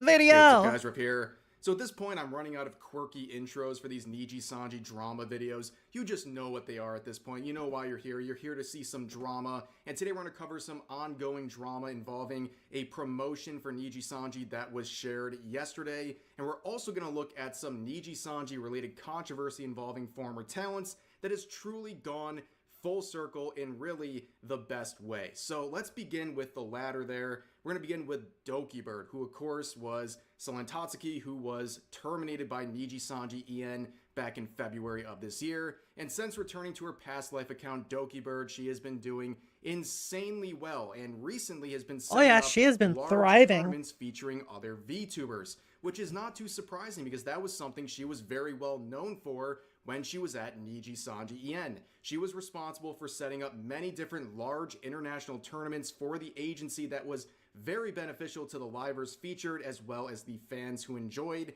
these tournaments. However, a lot of people don't know this. Back in August of last year, she had her permissions pulled by Niji Sanji management, and she was publicly announcing in this tweet that she could no longer set up these international tournaments while some other talents from the agency retained their rights to do so, which left a lot of people very shocked and confused as to why someone like Selen would have her permissions pulled when she has a sterling reputation and these tournaments were extremely successful. And a lot of people at the time said, hey, this should be your final straw and you should leave the agency and go pursue something else, which little did we all know at the time the nightmare that would ensue over the coming months that would lead to her termination. However, since returning to her Dokibird account, she has set up another very large tournament that premiered yesterday, WrestleTuber 2024, and you can see the large number of VTubers in this tournament. Many different large independent as well as corporate VTubers were in this day one of the tournament,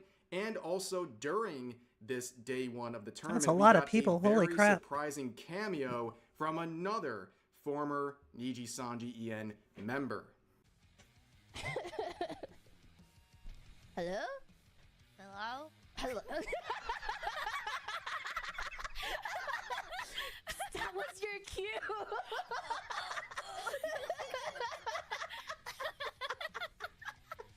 I don't know how I could have made that any more clear here. Wait, where do I go? I'm just, hold on.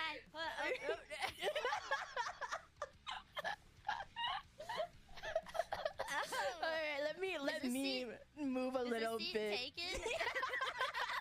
Of course, that talent you see there is Mint Maid, who is formerly Palmu from Niji Sanji EN, who recently graduated only a few months ago. And just like Dokibird, she has returned to her past life account to a great deal of success. And looking at these side-by-side comparisons here, a lot of people are considering this the good ending, okay? They were able to escape Niji Sanji and go back to their independent careers and have massive success, and at the very least, seem like they're having a much better time, and they seem much more freed, you know, away from the chains of Niji Sanji, and they're able to flourish in all the ways that they always wanted to. Now, a lot of people also always bring up in videos like this, they're like, hey, don't bring up their past lives.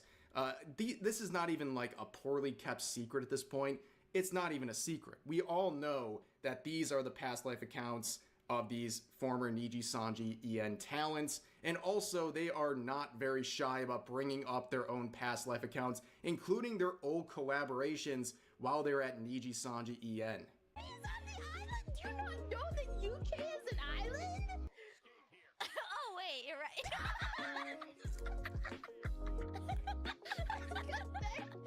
Bro, you know what? I shouldn't be surprised. You in geography, I should. What do you mean by that? You as well.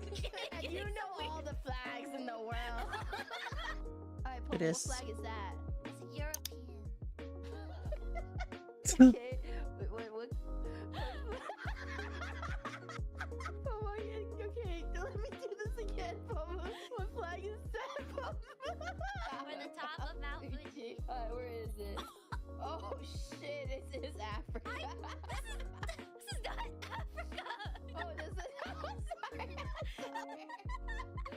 However, you might have also guessed that some of the Niji sisters would be very upset about this collab. You can see posts like this saying, Min and Doki stream, Palmu's past Niji behavior has been something else. Can't believe I considered her my Kamiyoshi at one point. Now she's hanging out with that woman that shit all over her coworkers' hard work. Might just throw out my Palmu merch.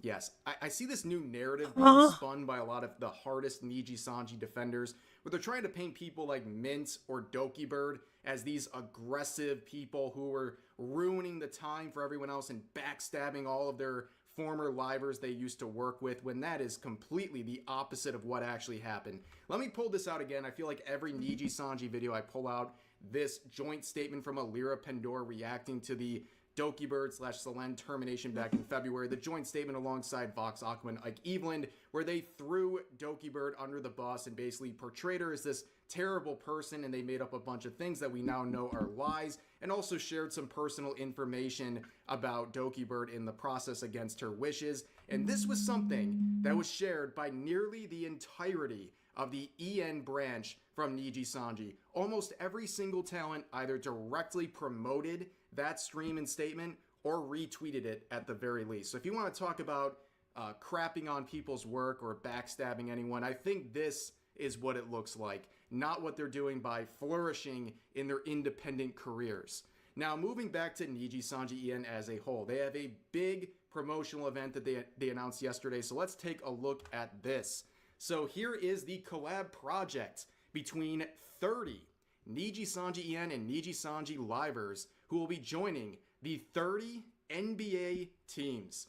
Now, this is not something that I think people are angry about or anything like that. I think a lot of people are genuinely confused about this collaboration between Niji Sanji and the NBA. Okay, like, how many Niji Sanji fans are really into the NBA? They really enjoy basketball that much? And I know that sports collabs are nothing new for VTuber agencies, even including Niji Sanji, but the NBA just seems like a interesting choice. Not a bad choice, just an interesting choice. And it's like, you think about, like, what are these talents, are a lot of these talents gonna be really into the NBA? Like, is Uki Violetta gonna sit here and talk about his favorite NBA teams and the ins and outs of basketball? I don't think so, but I could think of a few reasons, or at least one reason why someone like Uki Violetta might enjoy the NBA. True. Sweet, yeah, he is. Haha. Surprise, white man does the bare minimum.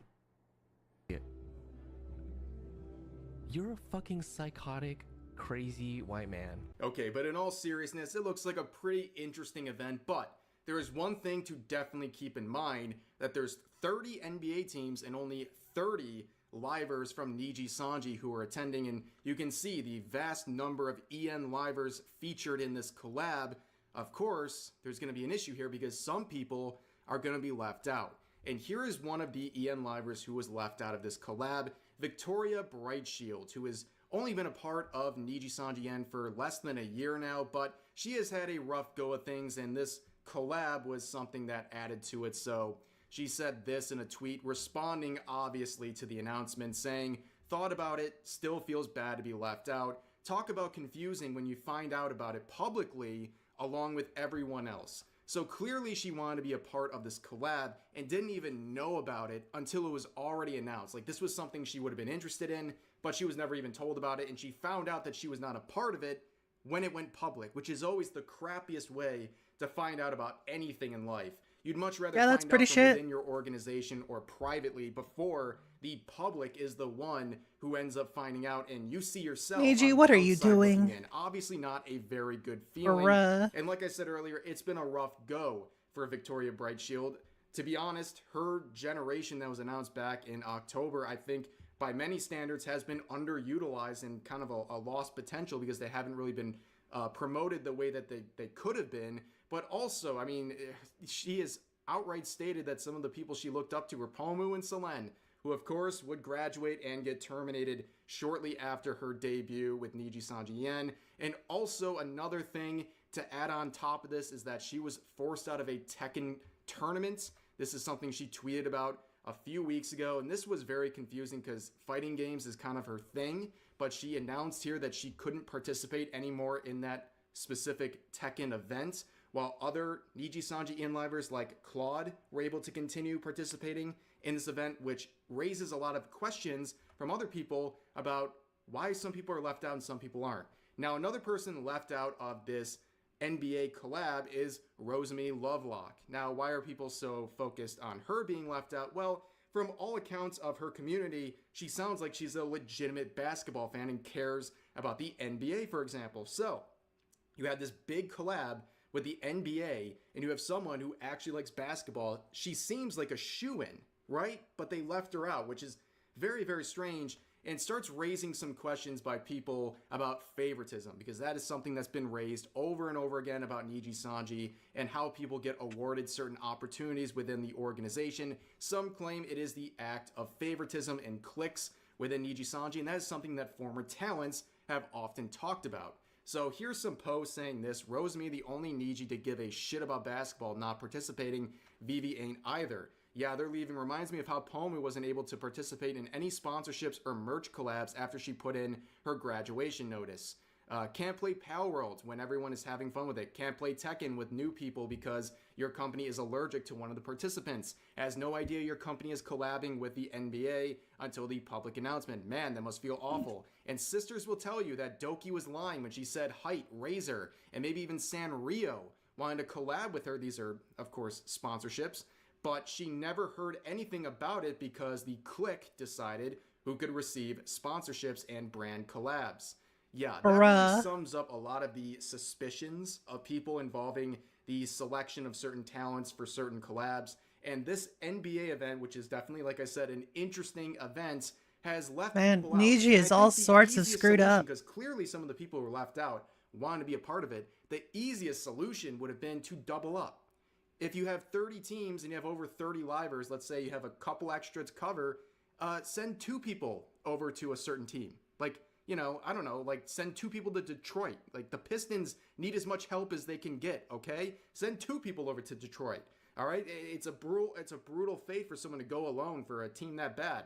But like all jokes aside, like why not just pair up some of these people and address the concerns that people will be left out? Like clearly some of your talents weren't happy about being left out, and it just seems unfair. And again, it confirms a lot of these suspicions about favoritism and unfair treatment from within the organization. But anyways, that's going to do it for this video. A lot of different updates here. So as always, feel free to share your thoughts about today's topics in the comment section down below. Hope you guys enjoyed the video, and I'll see you next time.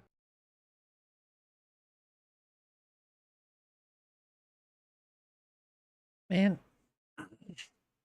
Niji Sanji, awful.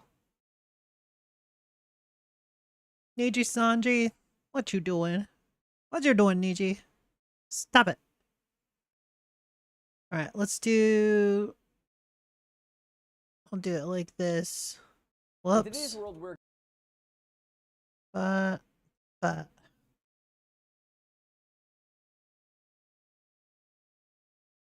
Here we go. Here we go. Gacha games are a dividing topic. Some people love them, some people hate them. Some argue the children are victims of the predatory practices. They are. They are. They absolutely are. Of child predator. When a normal person hears about any gacha game, they immediately write it off as a garbage, grindy, low-effort, predatory, unfun, pay-to-win mobile game. Yeah? Yeah, pretty much, yeah. Absolutely. And that saddens me, because that's just not true. It's not pay to win at all. Gacha games are often claimed to be pay to win by people who don't play gacha games. But as someone with years of experience... Let's be honest though, they are kind of pay to win. They are kind of pay to win.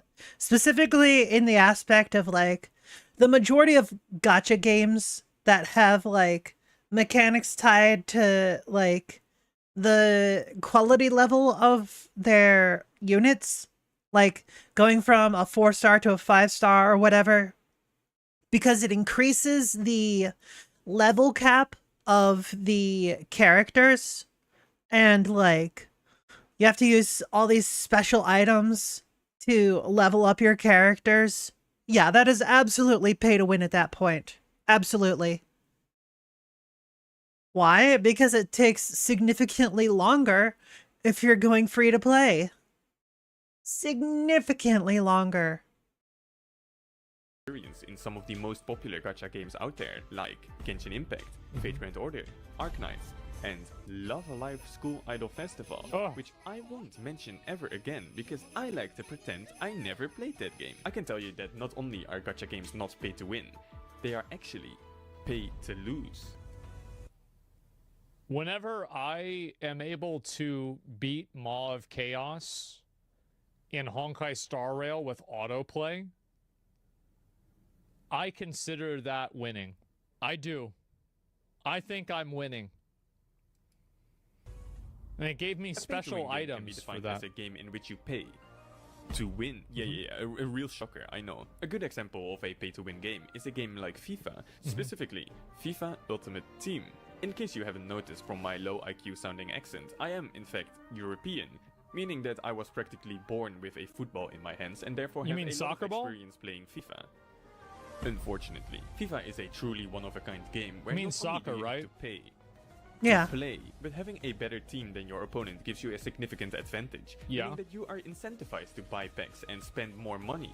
Football and American football are different. Spent over 27,000 real-life dollars. That's it? Only for all of that to be entirely wasted when FIFA 69 comes out in stores. You gotta spend another you. $27,000. Yeah. Because you don't pay at all. Gacha games are all based on the free-to-play model, where you can play for free and there's an optional in-game shop where you can buy in-game currency, which in turn can be used to summon new and often better characters.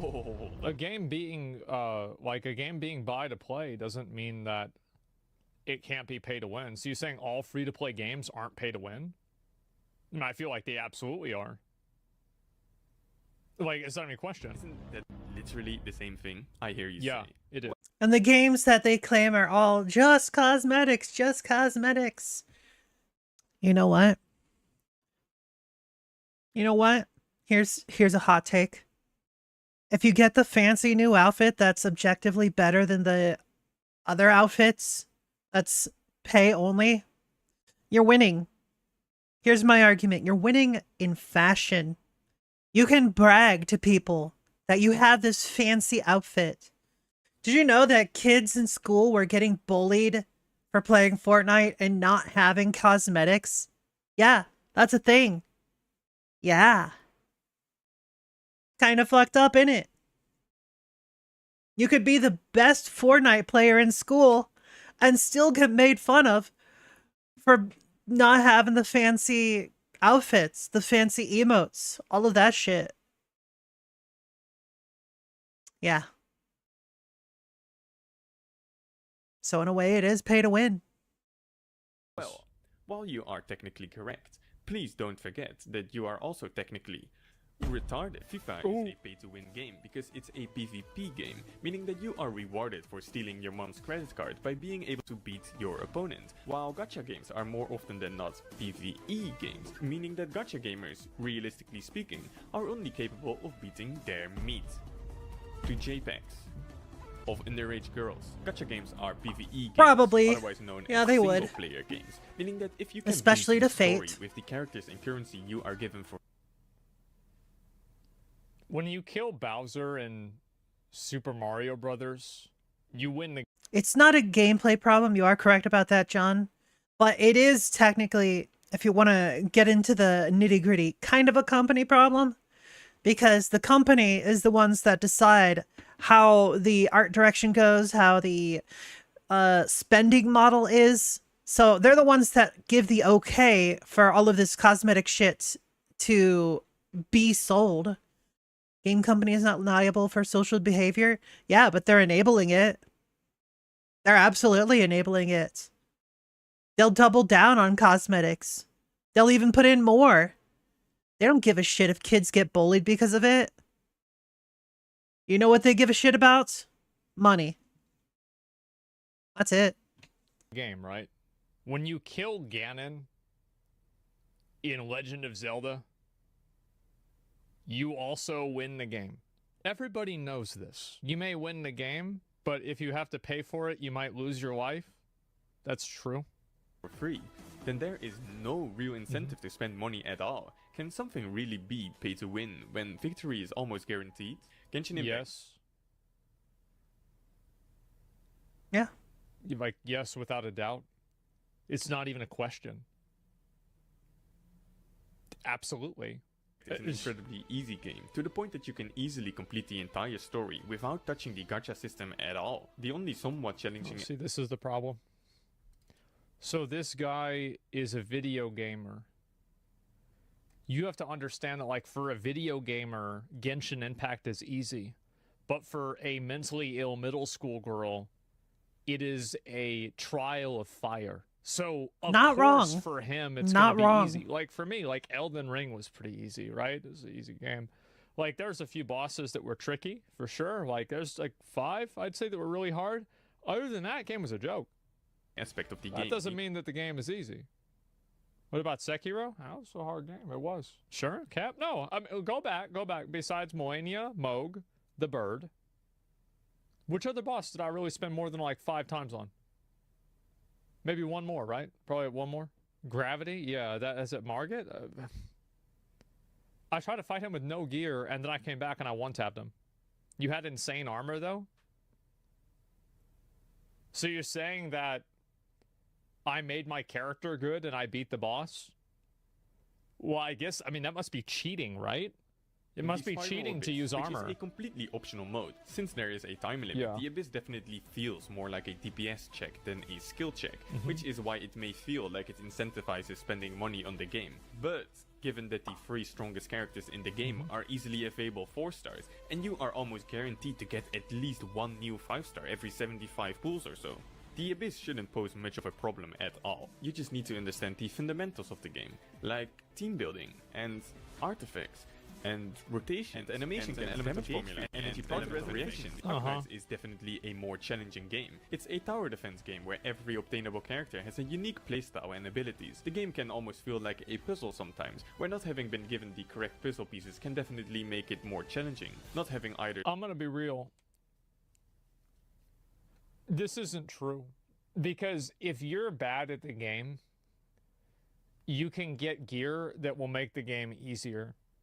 So, like, if it's 10% luck and 90% gear, you still hit 100%.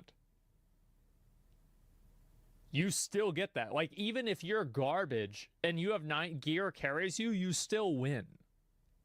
Like, people have to work harder in order to achieve the same thing without the money. Not in every game. Or thorns can make the game harder to beat, but it's definitely not impossible. You just have to think outside the box sometimes. Maybe try rearranging your units. Perhaps give different units a shot. Or try looking it up on the internet. This guy on YouTube called Kyostin makes easy to follow guides on how to beat every stage with mostly 4-star characters. You can take inspiration from him, or outright copy the entire strat like the rest of it. Some people even clear the extreme difficulty optional stages with 4 stars only. So what's stopping you from beating the normal stages, other than your single-digit IQ? Well, that's the thing, is that if you have a single-digit IQ, but you have a quadruple-digit bank account, then you're going to be able to beat it. But you have a single-digit IQ and you don't have the bank account, then you can't beat it. And, like, obviously you can get better at the game, but if you can spend money and achieve the same thing, then you've effectively created a shortcut for progression in the game, which means that it's pay to win. That's just the way it is. Or surplus of chromosomes. Not in Arknights? I don't know about Arknights. Or Vagrant Order is somehow simultaneously the easiest. I don't know what you're and the trying to hardest ask, game of the John. three. Gameplay-wise, FGO is definitely... This is really the game? This thing looks like fucking garbage. I remember Emeru said that she played this game, and she spent all of her spends on like a skeleton named Hassan, and then she didn't for the get him and she biddies. quit the game. Now that I actually see the game, man, this looks like a real piece of shit. People spent money on this? What? People gave this shit money? One of the games. Oh my ever made. god. It somehow manages to combine extreme difficulty with the worst gacha rates of all time, Bro. and extreme reliance on RNG, making FGO at times genuinely difficult. One could even say that FGO is kind of like the Dark Souls of gacha games, is what I would say. If there wasn't a literal press to win button that revives your entire party and gives them all 100% NP charge, like, Why? The only drawback being that it has a cooldown of 3 days, but given that the amount of truly challenging stages are rather far and few between, the cooldown really isn't a big deal at all. Gacha games are not pay to win. At best, they are pay to win slightly faster, and at their worst, they are pay to win with 10% brain usage. And while making that's the thing, is that for some people 10% brain usage is operating at maximum power. Oh, that's what you meant. Like okay. that is full throttle. Yeah, I don't know Like about moving those. at, you know, like warp speed, maximum overdrive.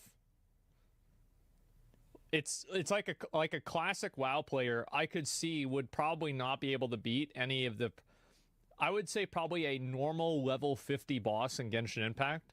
A classic WoW player would probably struggle with. Like level 50, level 60 boss. Bro, there's no way they'd be able to do it. Not true? No, you haven't seen classic WoW players. It's easier, maybe fun to some people. I can guarantee お前 that は for the もう死んでいる。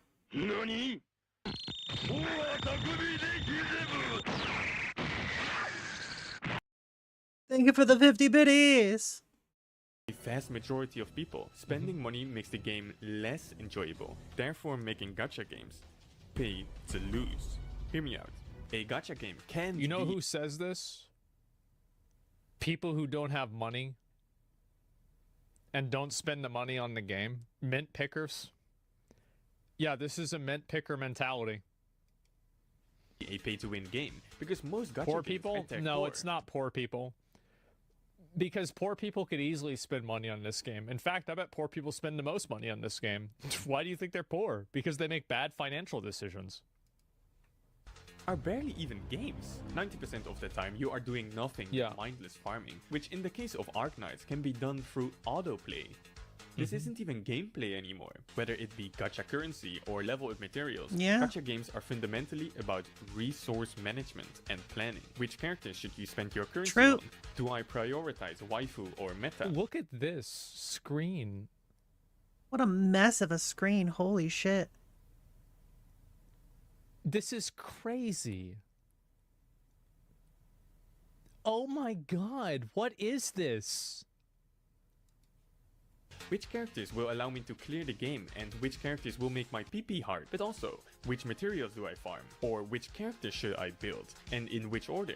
There are True, no John, definitive true. answers to any of these questions. Your answer may vary depending on your preferred playstyle, your progress through the game, or the state of your account. Examples being, what other characters do you have to synergize with? Do you have a good weapon or craft essence to equip? Or do you already own a character that fulfills a similar role? All of these questions lead to everyone making different decisions and progressing through the game in a way that is specific to them only. No two. I recognize this character. I don't remember from where. Later accounts night, how are you the same, doing? and being forced to make difficult decisions makes your account truly feel like it's yours. In a way, gacha games play like a massive roguelike, where the resources given or not given to you massively where? change the way you have to approach the game, resulting in a completely My different pillow? experience for everyone, which creates this amazing sense of community. Okay. People understandably want to know which choice will be the best before making rash decisions, and want to know what choices other people have made. A trend like Genshin characters me and my friends own should be a completely Jesus. uninteresting video. Who the fuck are you and why should I care? Yet these videos are enjoyed by many people. People want Oh to my know what God. choices the people around them have made. Ask two friends that play the same gacha game which characters the others own, and I'm sure they could give you a detailed description of their entire account. FGO was the most tweeted about game in 2017. 80 Oh my god. What is this? Bro. I feel like people only continue to play gacha games because they can spend money in them. So, I think the reason why, like for me, why would I play a game like Wuthering Waves? Because I think the game plays well. I play games that play well. That's it. So, I've seen some gameplay of Wuthering Waves, and it feels very similar to Genshin. That's probably what they're going for, honestly. I don't know if it's actually like Genshin, but that's what it seemed like to me. You have your special ability, You do the thing where you change your character and use another special ability and rinse and repeat until the enemy is dead. My real problem with that sort of gameplay is that it doesn't feel good to me. Neither when watching it or when I tried out Genshin initially, I didn't like how it felt either. It just feels like the fights take too long, right? The only time a fight should take longer is if it's a boss battle or an elite. And what was being fought on screen was just the basic mobs. If it takes like 20-30 seconds to kill a basic mob, what the fuck is this game? It's a time-wasting piece of shit to me. That's how I see it. You need to make your games fun first and foremost. That's all I care about. Like, and that's why I put, like, I can autoplay Lucilius in Grand Blue Fantasy Relink. Just AFK. It's not a big deal. That's how much I played the game. No, you can't. I literally did a video of it on stream. It's easy. You can? Is that fun? It is. Because I beat the fucking game. 19 and the runner-up in 2020, with Genshin Impact taking the crown in 2021. And this is no coincidence. Gacha games are unrivaled in terms of forming a sense of community, to the point that an old, ugly-looking single-player sprite RPG visual novel was more talked about than Fortnite in its prime. But the moment you decide to bust out a credit card, you lose all of this. No decision holds any weight anymore. Managing your resources is unnecessary when you have infinite energy. Any form of strategy can be thrown out the window when you can brute force everything. And what is left? If I want strategy and skill, I'll play Elden Ring or Sekiro. Like, the truth is that all video games are designed to Fair, lose. Nate. Fair. Melania is programmed to die. Armored Core, that's right, programmed to lose. An endless Yeah, I don't line really of like farm. playing hard Is games. this really what you wanted? Gacha games are not pay to win. Well, this is the reason why I don't mind spending the money in the game. Number one is, like, if I didn't have the money, I wouldn't play the game. Like, number one, like, I don't really give a shit. Like, I would only, like, because why would I ever play a game like that if I didn't spend the money? I can write off my taxes, doesn't really matter. Yeah, that's the real reason. And so, but you didn't summon? Isn't that the same as not spending? No, because it's like, it's easy. Like, you just beat it. Just get good. It's not a problem. But the reason why is because of Lost Ark. Because, like, you had these people that had the energy of, like, a 4'10" man that's trying to prove himself to everybody in the world. And they are these people that played Lost Ark 15 hours a day. And they were still worse than me. They would be worse than even an average whale. That's the reason why. You remember, like, there were people that were farming and grinding all day, every single day. And then Nick would log on in the morning, drop $2,000, and just invalidate their weeks of progress in seconds. It didn't even matter. And whenever I saw that happen, and I saw the energy that they put into farming, I realized how silly it was. They were bad, worse than you? I was good at Lost Ark. The only reason why I was bad is I didn't play it a lot. I feel like I was fine. Like, of course I didn't play well. I didn't play as well as the people that are clearing, what do you call it? The Guardian, or not Guardians, the Legion Commander raids 6 times a week. Fuck no. I think I played pretty well for the amount of time that I was in the game. Yeah, I think I did fine. They are paid to win slightly faster. Yes, spending money does make you win easier, but you lose out on so much more. You lose the enjoyment, you lose the sense of community, you lose the sense of pride or accomplishment. But most importantly, You lose a shit ton of money. Like, what the fuck are you doing? The goal of a game is not always to win.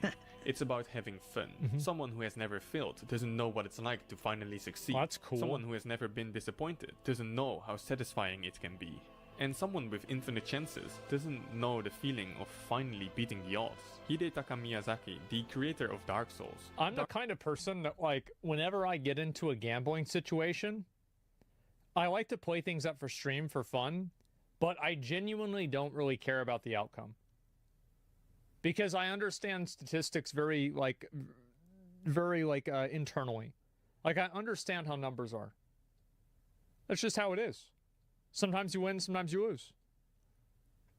Dark Souls being kind of like the Dark Souls of video games, once said that his games are about accomplishment by overcoming tremendous odds. He says, "We don't try to force difficulty or make things hard for the sake of it. That's right. We want players to use their cunning, study the That's game, me, by the way. memorize I what's do happening, this. and learn from their mistakes. I do this. There is nothing more satisfying than overcoming great challenges. Yep. Yes, it may suck to try and try again, but it's all worth it in the end, because there is no greater elation than overcoming great adversity with nothing more than your own skill and determination. Paying for gacha games is like playing Dark Souls on easy mode, and nobody would want to do that. I did. Right? Right? Speaking of Dark Souls, yo, if you're watching this video as it comes My out, goal every single time whenever I play a game is to not have to play the game. My goal is to stop playing the game as soon as possible. And so I want to create an autoplay situation in every single game. I consider this fun because I view it as it's like a puzzle. It's like a challenge to do because usually the game doesn't want you to do it. And it's not really as fun in games where you're supposed to do it because then I don't feel like I'm cheating. I like being able to play games and optimizing it. Exactly, yeah.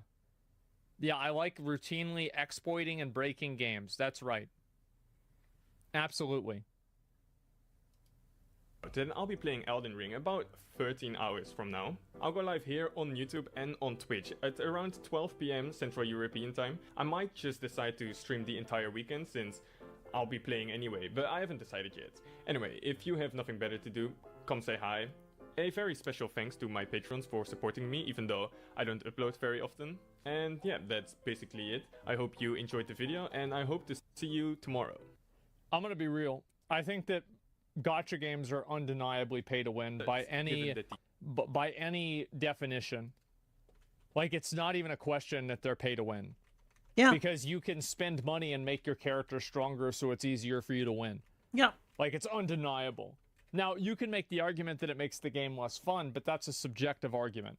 It is objective that it makes the game easier. I do feel like a lot of gacha games are dying, and the reason why I think is that people are the poor. More games like this that get popular, I do think that people will kind of get tired of it, and they'll just want something new. I think, but I don't know if they're really all dying as much as there's just a lot more of them in the market.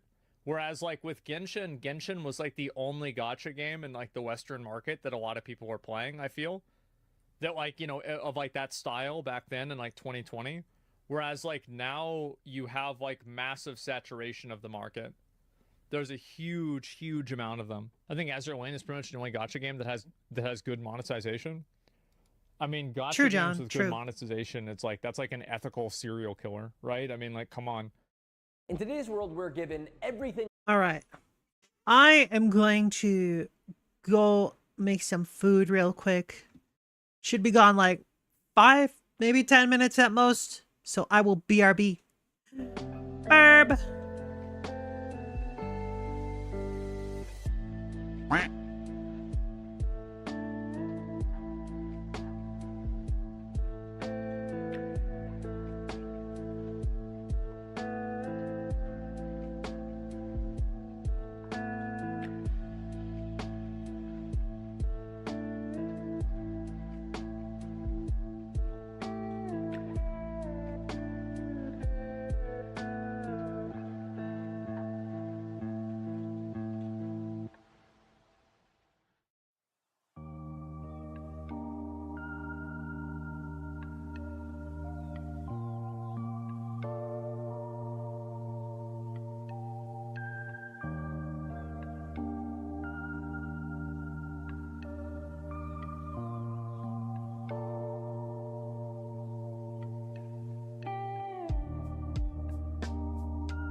Booga booga booga booga booga booga booga.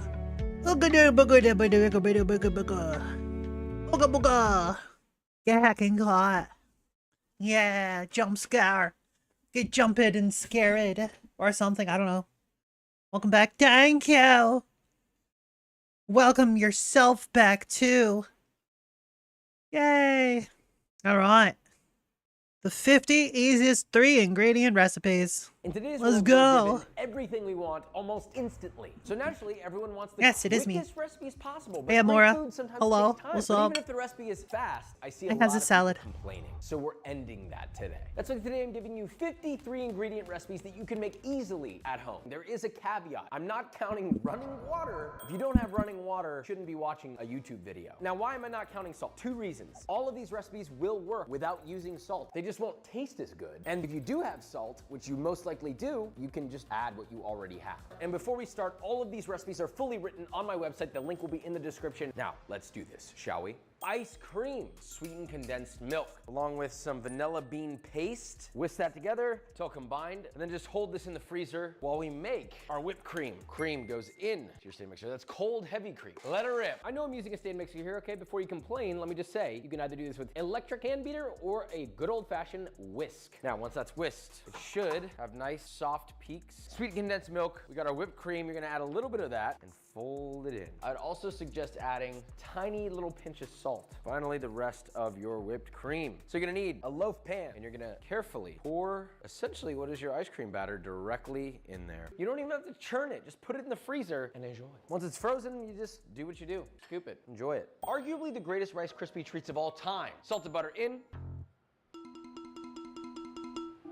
You're gonna go on medium heat. So we're going to brown this butter deeply. Once the butter is fully melted, keep it at medium heat and let it just kind of cook and toast the milk solids in this, stirring every so often with a little spatula to keep them from burning. See how it's starting to turn a little brown? It's starting to foam a little bit. That's good, but I want it farther than that. I want it almost burnt. That should smell nutty. It should smell rich. So that's perfect. So you're gonna fold in a lot of marshmallow, like a lot. Stir that in. We got it on medium-low heat and just keep stirring. Once that's fully melted and there are no solids remaining behind, add your Rice Krispies and just gently fold it in. That's a beautiful thing right there. Just dump your Rice Krispie into your prepared 9x13 pan. Spread that out and just kind of pat it down like this. We want this to be tight in the pan. Let that sit until it reaches room temperature and then you can slice it. You can cut this however you want. You want little rectangles? Cool. You want to do big boys? Great.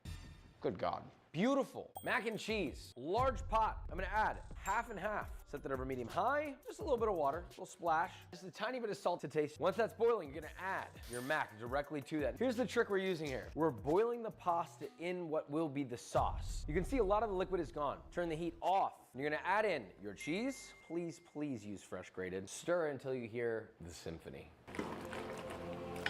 Don't forget to taste and add salt as needed. Just make it a beautiful time in a bowl. That has got to be the easiest mac and cheese I've ever made. Teriyaki chicken. This one's a little difficult. Chicken thighs that have been deboned with the skin left on. Why is the skin left on, Josh? Well, we need oil. Take off the skins. To put this in a nonstick pan over medium-low and just let it release its oil into the pan. We're gonna take our chicken thighs.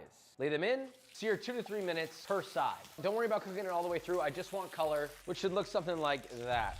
Now that looks good. Place it onto a cutting board. Now I do this because I want it to release some of its juices in the pan. So now you're gonna cut it, yes, raw, into cubes. Place back in the pan. You're gonna add soy sauce and honey. Gently stir together. Now bring that up to a boil over medium-high, then reduce the medium and let that reduce until it becomes syrupy and glazed. After reducing for like 15 or so minutes, you should be left with a glossy sauce that coats and sticks to your chicken. You can serve this with rice if you wish. You can also serve it just straight up. You can put some avocado on it. For visuals, you can always add a little bit of sesame seed, whatever you want, to make it look extra nice. 3-ingredient pancakes. Bananas go in. We're gonna blend that with the whole eggs until as smooth as possible. All sweets need a little bit of salt. There's no added sugar. It's just the sweetness from the banana. So the more ripe the banana, the more sweet the batter. Now we're gonna add our flour directly in, lid back on, and this time we're gonna rip it on low, just until mixed into a batter. Maybe a little faster. Now once your batter's done, you're gonna do mounds onto a griddle or non-stick pan. Now while these cook, that brings me to today's sponsor, Made In Cookware. Made In offers a large variety of high quality cookware, including this carbon steel griddle we're using right here. I reason and manipulative. a 5 pound. And I'm happy to have this griddle in my arsenal. I actually have Ripchin cooking for all those bananas in. Don't, because guess what? They're delicious on their own, and they're 3 ingredients. Banana bread, bananas, eggs, and the secret ingredient, a really high quality yellow cake mix. Bananas in. So you're just gonna let this rip on high speed until as smooth as possible with the bananas. From here, you're gonna add your 2 eggs, beat those in. Finally, on low speed, you're gonna add your yellow cake mixture, half of it. Once that starts to incorporate, add the other half, and very easily, you have a delectable, perfect banana bread batter. See, the benefit of using the yellow cake mix, it has all the leaveners, the salt, the sugar, everything you need in one. So our batter's done. Get a little loaf pan, line it with some parchment paper, spread that out evenly, edge to edge, and pop it into an oven at 350 Fahrenheit for 40 to 50 minutes. Okay, so you're gonna pull it out. Let that cool for about 5 minutes in here, and then after it's cooled, take it off this and place on a wire rack to cool the rest of the way. You ever afraid that a banana bread you made might deflate? Try cooling it on its side. You're welcome. I should also clarify, you're gonna have to flip this halfway through the cooling. Otherwise, one side will be bigger than the other. Does this make sense? This is fully cooled. You slice it and you enjoy it. That is banana bread. Mozzarella sticks. So your spring roll wrapper will go onto a work surface. Mozzarella stick goes around the lower third and begin to roll nice and tight. Once you get to the corners of your spring roll wrapper, you're then going to bring them in and then continue rolling. It's basically like a burrito. Now, once you get up to the top corner, you're gonna take a little dab of water and dab the edges so that it seals like that. Then just rinse and repeat with the rest. Drop these bad boys in, heated to 350 Fahrenheit. Once they are fried to a light golden, pull them out, pop them onto a wire rack to drain. Look at these little guys, dude. Ow. Let them cool. Oh, oopsie. This is like a new type of mozzarella stick in a way. Mashed potatoes. Cooked Yukon Gold potatoes. They have been boiled in salted water. Before I drain them, I'm gonna add unsalted butter and half. Anyway, you're gonna heat this over medium heat until the butter is melted and it is hot. While that's going, we're gonna come over here with our boiled potatoes, and I'm just gonna drain them real quick. You don't even need another bowl. Place these into a potato ricer. You can also just use a hand masher, that's fine. Rice those bad boys. Hot cream and butter going in, whisk together, season taste with salt. You have a beautiful Thank you for the 100 mashed biddies. potato date bites. You're gonna split one of these bad boys open and squeeze the tasty meat goo out. You're gonna get one of your dates. These are pitted and split on one side, so they open up just like that. And you take a little bit of your longanisa meat and just stuff it. Now, once they're stuffed, you're gonna take a piece of bacon, which has been sliced in half. You're gonna carefully wrap that around your date. Secure with a toothpick. Get your air fryer, which has been preheated to 325 Fahrenheit. Pop that bad boy open, got a little foil in the bottom, and then just load it up. Close it and let it rip for 15 to 20 minutes. 20 minutes later, you got little date bites. Tomato soup, medium saucepan, and I'm gonna add unsalted butter. Heat that over medium heat, and once it is melted, you're gonna add 1 small yellow onion sliced. Get some salt in there to help that sweat. Let that cook down. All right, once these are softened, about 3 to 4 minutes, you're gonna add a 28-ounce can of whole peeled San Marzano tomatoes. And you're just gonna lightly crush those and add them in, followed by all the liquid. Stir that in, add about a cup of water, and then bring that up to a boil over medium-high heat. Now let that simmer for 10 to 15 minutes. I want the onions so soft, they basically fall apart when you look at them. You can just serve it just straight like this for the record, but if you want it extra smooth, immersion blender in there, and blend it until as smooth as physically possible. Check for salt. It will probably need some or more. From there, you're gonna add a nice tablespoon or 2 of unsalted butter and blend that in. It's looking beautiful, luxurious, a beautiful bright orange. You can literally just serve it straight like that. I'm gonna add a little bit more butter on top, melted, just spooned over the top. This tastes like there's many more than 3 ingredients in here. This might be one of my favorite recipes on the whole list. Spicy chili crisp butter.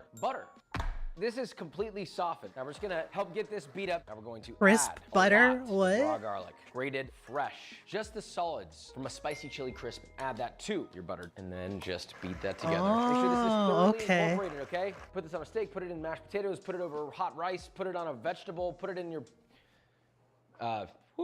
take this little fella, refrigerate, and it's usable for just about anything. Crusty bread. We have bread flour. Add fine sea salt into the flour. Just mix that by hand. And then separately, I have lukewarm water over here. We'll keep it around 90 to 100. Instant yeast goes in and then whisked in. I'm gonna make a small divot in the flour, a little yeasty water. Mix by hand, and you're gonna form kind of a claw shape. Just gonna mix until all the flour is absorbed. Form a little one of these. And you're gonna go under the dough, scoop it up, and slap it back down, and just rinse and repeat. See? It's not weird at all. Just do that for a couple seconds. You have a shaggy dough, and that's actually the majority of the work you're gonna have to do. Cover it tightly. This is going to sit at room temperature for 8 hours. So you could do this right before you go to bed, wake up, and then make your bread. We've preheated this in an oven at 500 Fahrenheit. really high. Got a little flour on the bottom so it doesn't stick. Lay that little guy in there. So pop that back into the oven and let that bake for about 20 to 25 minutes. That's gonna get it to bloom, then we'll take the lid off. Then you're gonna lower the temperature to 425 and let it bake for another 15 to 20 minutes. A little bit of extra deep browning. Look at this. 3 ingredients. And you don't even need to make your own sourdough starter. Listen. Oh. Someone's home. Nutella pretzel milkshake. Vanilla ice cream, Nutella, and pretzels. Into a blender. Vanilla ice cream, 1 long fat pretzel, a nice helping of Nutella. Let that rip low, let it find its way, and then speed it up a little bit. Now just pour your milkshake into a nice glass. It should be velvety, it should be beautiful. If you were using the giant pretzel, you're gonna take that and you're gonna dip it into your Nutella and just kind of scoop out a glob. But we're not gonna expose it.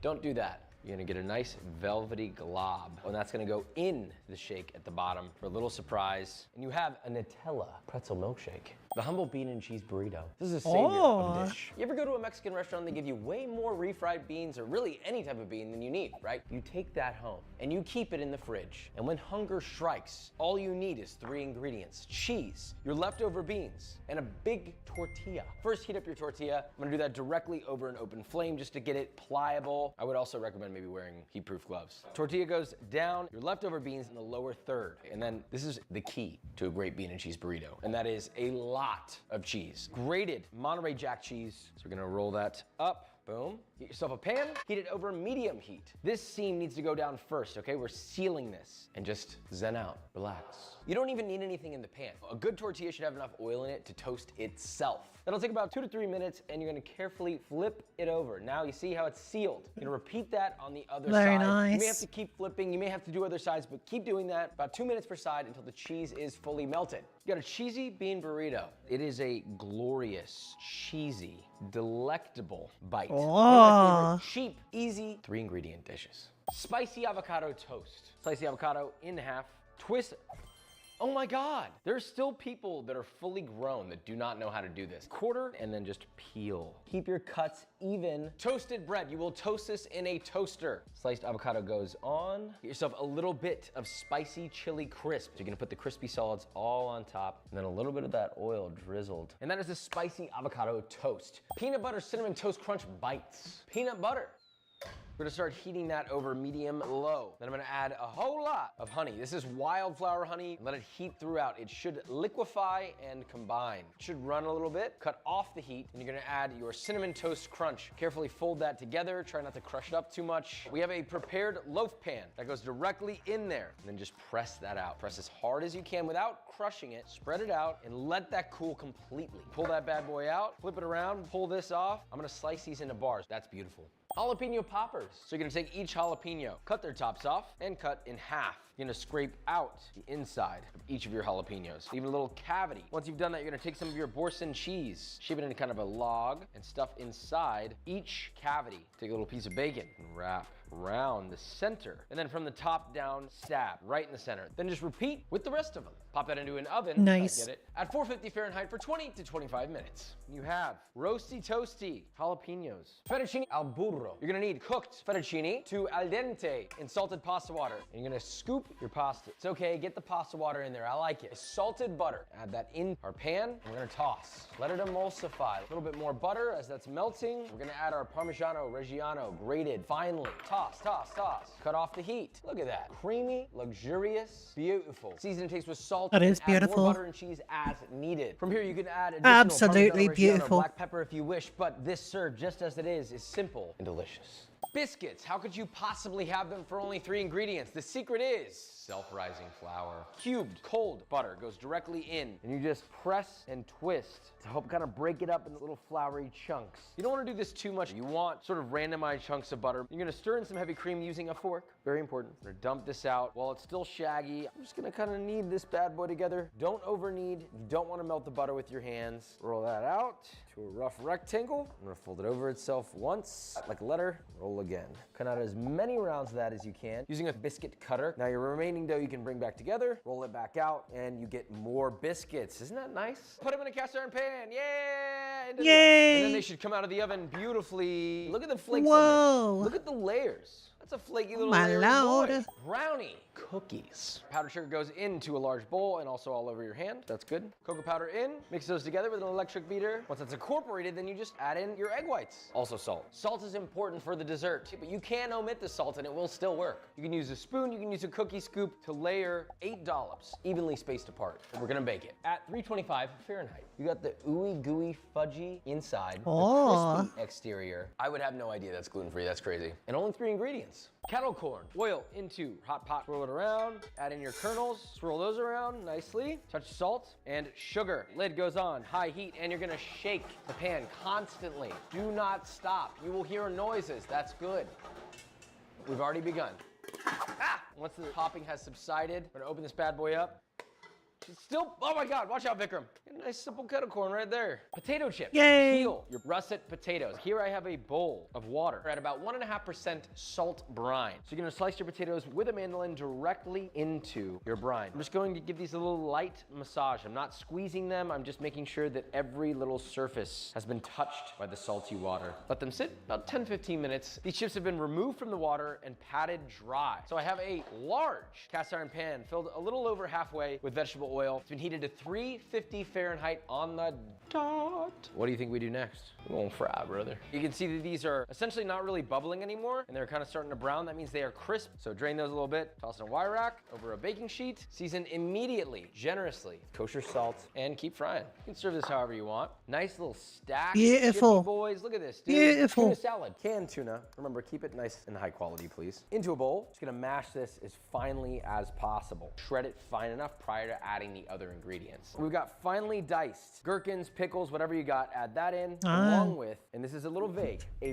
white mayo-based dressing. I don't know that I would say ranch, garlicky, creamy, dilly, something in that vibe. Stir together. What's the dill? The salt if needed, and you have a nice, held together tuna salad. This Tuna is salad, good. inspired. We have 1 thick boy ribeye. Trim off the fat cap, finely chop it. Beef fat into large pan, medium low heat, and just let that extract the fat. Let's separate the cap. We've got a beautiful ribeye here. We're gonna slice as thinly as we can. So you can see this gyudon brought out a nice good bit of oil. It's now crisping up in the bottom. It's getting caramelized and deeply flavored. We got an onion thinly sliced. Turn the heat to medium high and just saute to get a little bit of color, and these are softened. So now we're gonna add shiradashi, a little splash of water. Bring it up to a boil over medium high. Once you're boiling, reduce the heat to medium low. You want a light simmer, and then you're gonna add your beef in there. Once the beef is just cooked through, cut off the heat, serve immediately. You could just eat this straight up, but it's meant to be served over rice with a little bit of green onion on top. Sugar cookies should be simple. Salted butter, heat that on high speed. You're gonna add in regular granulated sugar and cream it so it's nice and fluffy. You're gonna add your all-purpose flour in thirds. Lower your stirring to low. A little more flour. Once your flour is mixed together, you are left with a dough.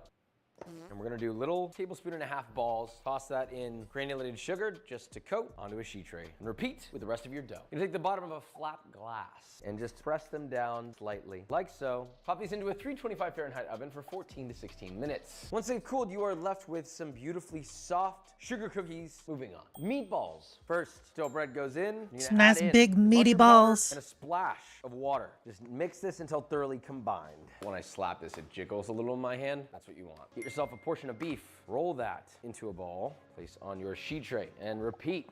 Now pop these into an oven set to 450 degrees Fahrenheit for 15 to 20 minutes. Those are some big meatballs. Holy crap. Easy meatballs. Done. Moving on. Pork chops. Grill. You need a big, thick, juicy chop. Thick boy on. These are seasoned with just salt, generously. A nice light quenelle of apple, essentially an apple sauce. You still got room for one more ingredient, brother. It's gonna be butter. And we made this butter. This is the 3-ingredient butter. Pop a little wedge of it on. And then you can pop this under a broiler or take yourself a little blowtorch and give that a nice little rip.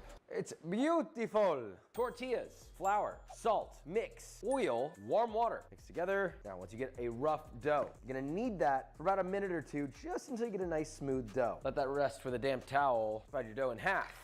Again, you're gonna dust the board, ball goes down, dust the ball, press it out lightly with your hand, and then just roll it out. I mean, it's thin enough that I can see my fingers through it. We have a preheated griddle right here. Just slap it down on there. Maybe better than that. Let it cook. As it starts to bubble, give it a flip, That's a beautiful tortilla if I ever seen one. Yay. Peanut butter and jelly. Do you really need a recipe for this? Peanut butter obviously goes on one side, jelly goes on the other. I'm not doing a peanut butter and jelly to make a joke here. I'm doing it because I want to explain something. We all get kind of caught up in our routine. You go with what you know. Maybe it's strawberry jam, maybe it's blackberry jam. Maybe it's smooth, maybe it's crunchy peanut butter. This is your moment to change it up a little bit, whether in life or in your peanut butter and jelly. Pick a different peanut butter. Go crunchy instead of creamy. Try extra jam. The best thing you can do isn't cook, but switch it up a little bit. Peanut butter jelly, quesadilla. Look, this is another moment to think. Where do you Quesadilla. source your tortilla. Try something different. Try a higher quality tortilla. Maybe go to a local Mexican restaurant that makes authentic Mexican food and ask if you could just buy some tortillas. Now, we're gonna fold this over. And before I put this on the griddle, I'm gonna take a little bit of my Monterey Jack cheese and I'm gonna spread it onto my griddle. A little bit of my cheddar as well. I'm gonna place the tortilla on top of that. Let it do its thing. Now see, the beauty of doing it this way, once you get under this, and flip it, you have a beautiful cheese crust on the outside. On the other side, you're gonna do another 2 to 3 minutes till toasted and the cheese is melted. Split it in half and then in half again. How could something this sexy be only 3 ingredients? Strawberry tart. I used Do 4 puff pastry. I lightly roll it out. I don't want it to get super wide. I just want it to be even. Flip it over. We're gonna shape this. I just want it a bit more square. Parchment set over a baking sheet. We got our puff pastry set out here. So we're gonna create essentially a border by shingling our strawberries across the entire pastry. And then on top, we're just gonna sprinkle a generous layer of sugar into an oven at 400 degrees Fahrenheit for 12 to 15 minutes. Look at this, dude. A 3-ingredient tart exists. The crazy salad. So we have olive oil or a basil infused oil, tomatoes, and mozzarella. Fresh mozzarella, I should clarify. Salt is optional. I would highly recommend salt in this. So you got nice heirloom tomatoes here. Cut them about a 1/4 inch thick. My mozzarella, cut about the same size. And then we're gonna layer it. Look at that, dude. Put salt directly on top of it and be generous. And your oil is just gonna go directly on top. There's not a lot of fat in this. You wanna add fat to it. And that is it. A simple but delicious 3-ingredient caprese. I would suggest instead of adding oil on top, what I would definitely prefer is some balsamic vinegar. Oh my goodness. That would be even better. Salad.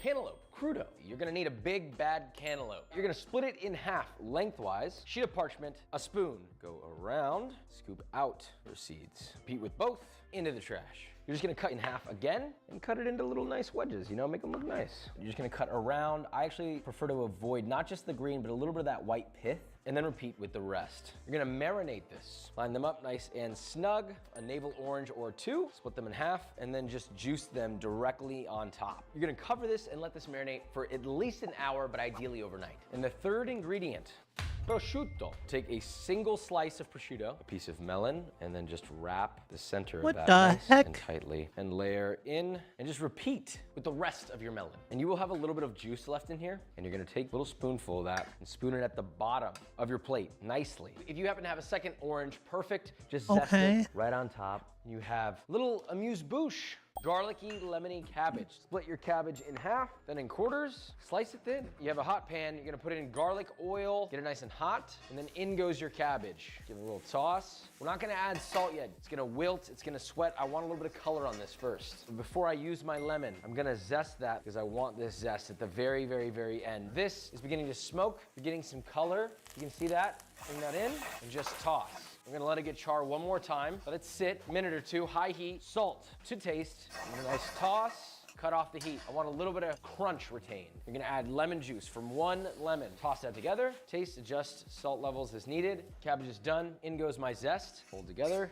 This is a blank canvas, but it is good as it is. Buttered noodles. I want this pasta water to get Hell all yeah, messy. butter noodles. I'm adding a little ladleful to make the most delectable of sauces. Unsalted butter going in, medium-high heat, and we're just gonna keep tossing and tossing till that butter's melted in there. So add your salt to taste. And then once that is emulsified and coated nicely, adjust your salt levels as needed and serve. Omelette au fromage. All of your eggs are gonna go into a nice bowl. Well, it's not omelette du Seasoning your eggs fromage. at this stage is totally fine. Now we have our hot pan, medium heat. I'm gonna put in a tablespoon of butter, 2 to melt. So eggs go right in the center. As the edges cook, you're gonna bring them into the center, fill that gap with more egg, and repeat, repeat, repeat, repeat. You see how this works? You're gonna add cheese to one side. I've got grated Gruyere. Once your curd is mostly set, you're gonna then fold it over itself. So we're gonna add a little extra knob of butter, turn the pan towards the omelet, crank the heat up, a little over medium heat, and let that butter get underneath. Let it toast for about 30 to 45 seconds. Our eggs are done. Cut off the heat. Make sure it's nice and loosey-goosey. You're gonna grab your pan underhanded like this.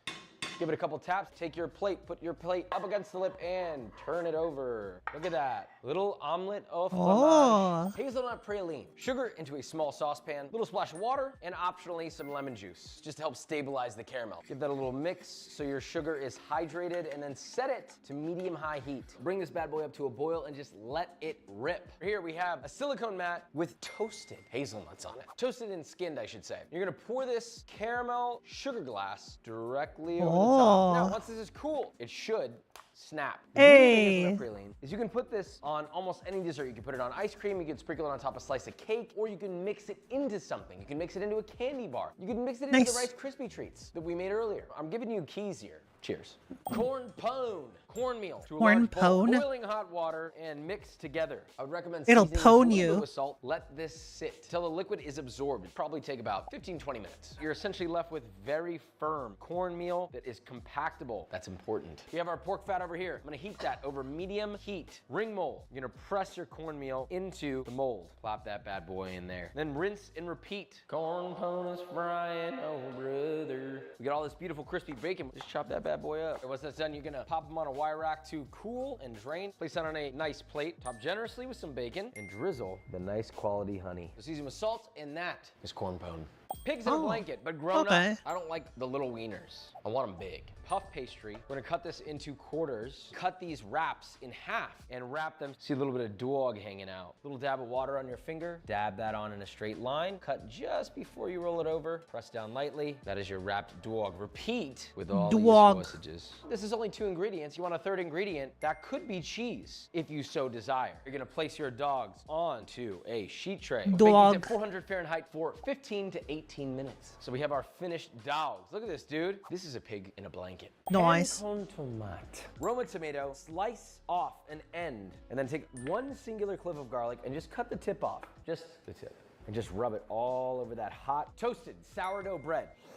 Ooh! We're gonna take our tomato and do the exact same thing. Get aggressive, squeeze it, get the juice all over it. Slice this on a bias. Salt is a requirement. My preference would be Maldon. Not a part of the 3 ingredient thing, but I'm telling you it's tasty. You hit it aggressively with some olive oil. That is a delicious pan con tomate. Grilled cheese. We know how to make this. Non-stick pan, medium heat, butter unsalted into the pan. And once that's mostly melted, first slice of bread goes in, and then really any cheese you want. I always double up my cheese though. American cheese, that's the OG. Another slice of bread on top. I prefer to just let it do its thing on medium, medium-low, alternating temperature until the other side is toasted. So you can add a little bit more butter, give your bread a little flip. Look at that, dude. Then just toast the other side. Take it out of the pan, burn your hand, that felt good. Oh yeah, that is a grilled cheese. Blackberry jam. I have blackberries, sugar, lemon juice, and also water. 2 to 3 quart saucepan. You can add in your blackberries, your sugar. You can use a spoon, you can use your hand, just kind of toss them together. I like to crush them up a little. Let that sit for about 5 minutes. It's like a little brief maceration,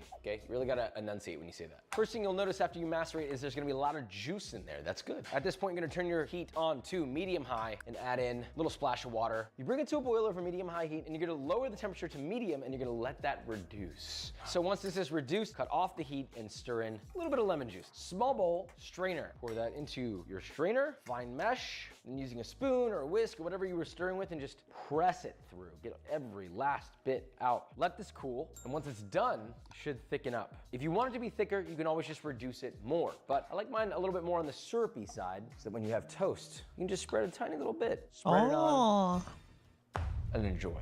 Nigiri, sushi grade salmon. You can do tuna, you can do hamachi. Make sure you can eat it raw safely. Since we only have 3 ingredients, then we really want to season this by curing it. Get yourself some kosher salt. Salt on one side, pat that down, and then again on the other side. Cover with a damp towel and leave it in the fridge for about 12 hours. So using a sharp knife, you're gonna slice your fish against the grain. Go from heel to tip, pulling the knife and letting the weight of the knife do the work. Once you get close to the bottom, you're gonna turn the knife up and then slice straight down. Then you're left with a little piece ready for nigiri. So we we have our cooked rice here. Start breaking up that rice. You're just kind of hitting it, and we're just gonna lightly sprinkle with our sushi vin. Spread it out, kick it out to the edges, and fold it back in, and adjust seasoning. I So believe to get that's this out, meeting. we need a damp towel. Form a triangle using 3 fingers. Kind of scoop around, turning the okay. And once you have the majority of your rice piled up in one area, you're gonna fold this over and just kind of work the rice into a light ball. Scoop it out and carefully dump it back out. Keep it covered, keep it warm, and now we assemble. Dampen your hands. You're gonna start with just a ball. Form that ball into sort of an egg. Take your fish, place it on top. You're just forming it around so you get a little nigiri. And that's it. Have fun with it. Spanish Yay. tortilla. This is not a perfectly traditional one. So we're gonna peel our potatoes. These are Yukon Golds. Now once they're peeled, you're going to slice them into rounds on a mandolin. Non-stick pan over medium heat. Now you're gonna confit these. We're gonna fully coat the bottom of the pan. You're gonna layer in your potatoes.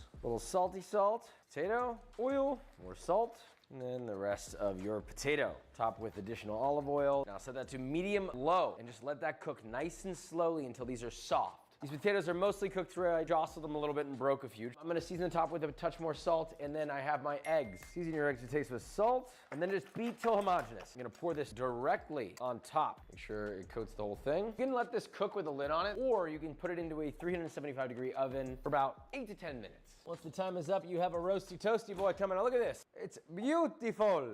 Pizza. This is a hard one to make 3 ingredients. Unless you have a Whole Foods or Trader Joe's that makes their own pizza dough. Once you have a piece of dough, you're gonna punch it into a round. Now stretch your dough out. Make sure that most of the interior is thin, but you got a little crust on the exterior. Pizza goes on to your peel. I can confirm you can get just into container and start the blending it, which is a nice dough. pizza sauce. You can get just pizza dough already prepared. You want. Into the oven we go. Oh, you don't have a pizza oven? That's totally fine. You can use a pizza stone or a pizza steel in your home oven, no problem. We'll increase the bake time to a total of 10, maybe 15 minutes. That's it. Max temperature, 500 degrees. Pizza done. That's a solid pizza right there. Nutella brownies. Your Nutella goes in, and then one egg at a time. We're gonna beat that into our Nutella, beat together on high speed till nice and homogeneous. Now beating slowly, we're gonna add our flour, incorporating a little at a time, and we have our brownie batter. You're gonna get a non-stick 8x8 tray and line it with parchment paper, and then just pour your brownie batter directly into that, and spread it out just so that it meets the edges evenly. Pop that into the oven at 350 Fahrenheit for 15 to 20 minutes. And just like that, you've got a beautiful ooey gooey Yay. Nutella brownie. Peanut butter cookies, they're gluten-free, brother. Creamy peanut butter into a bowl, and you're gonna beat that until creamy, along with some granulated sugar. Add it like a quarter at a time. Let it incorporate, a little more. One singular egg. Beat that in, that's your batter. Prepared baking sheet, scrape up a little ball, scoop it. You can also use a regular spoon and just roll these into balls. You're gonna take a little fork, you're gonna press down once, one direction, and then once more, the other direction, a little crisscross. Then into an oven at 350 Fahrenheit for 12 minutes. That's beautiful.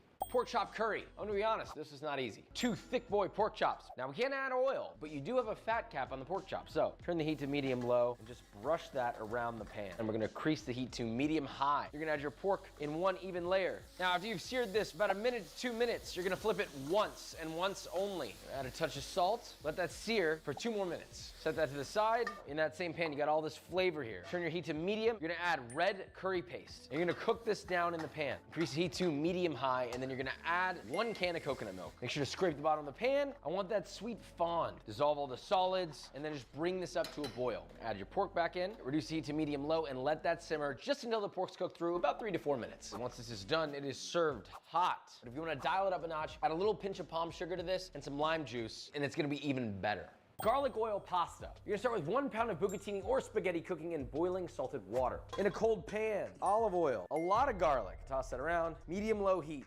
After like 3 to 4 minutes, it's fragrant and the garlic is starting to get a little bit toasted. You gotta be careful not to move too fast, otherwise the garlic will turn bitter. Once your pasta is done, you're gonna take it out, toss it into the oil. It's okay if you get pasta water in there because we're gonna put more pasta water in there. Toss that together. Add a little salt to taste. Give it a little another toss. Make sure it's fully coated in the sauce. Sauced up nudes. Place them into a bowl daintily. Make sure to get little pieces of garlic in there too because it's nice and toasty roasty. It's a simple garlicky pasta for 3 ingredients. Steak and eggs. I took a little piece of the fat cap that was right here and finally chopped it. Medium heat and just let that cook down until you get a little nice thin layer of oil. Now I'm gonna scoop all the crispy bits to the side. Crank the heat to medium high. I've got a beautiful ribeye steak. I'm gonna season this with salt. Pepper is optional. We're gonna layer our steak in there. Full contact sear. Press it down. Season the other side. I'm gonna sear that on medium high for about 2 to 3 minutes or until you have a beautiful Maillard. Now let that sear for another 2 to 3 minutes until the internal temperature registers 135 Fahrenheit. Okay, my steak is done. So we already have a hot pan with oil in it. I'm gonna crack my egg in there. Hit it with a little bit of salt. If there's enough fat in the pan, is just tilt the pan towards you and baste it just until the whites cook through. If you're basting it, it really only takes like 30 seconds.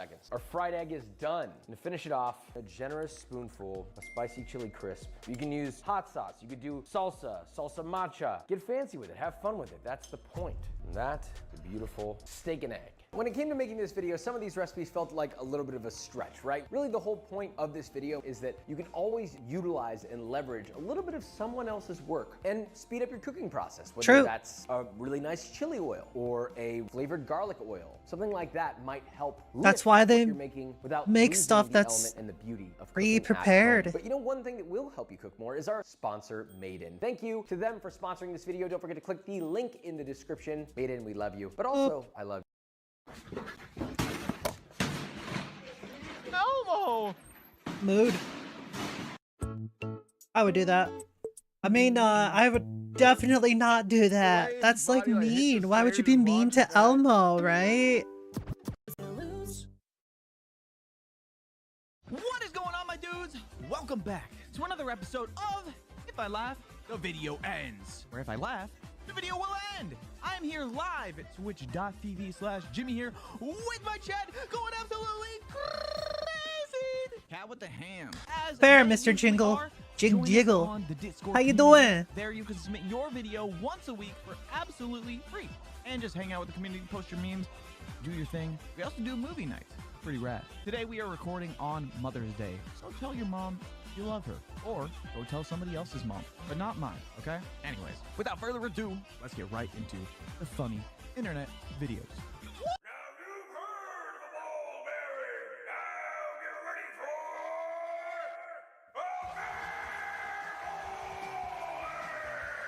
Hey, yo! I would square up on the court with that bear. I would do it. This one goes out to everyone who accidentally pissed on their shirt today.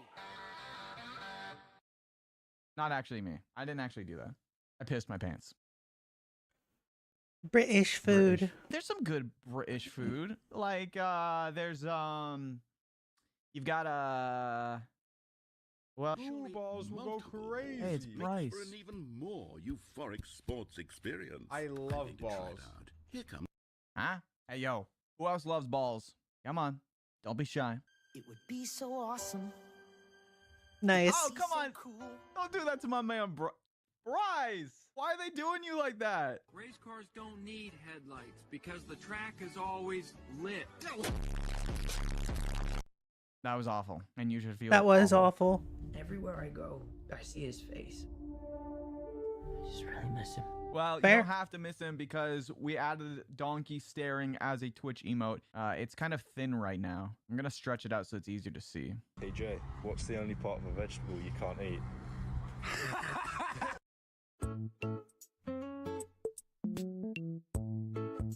He didn't even, dude. We all have that one friend that just laughs at everything. That's crazy. Why did I do that? I had a boy about the same age as me turn to me and say, "Ooh, what happened to your face?" And I looked him dead in the eye and I said,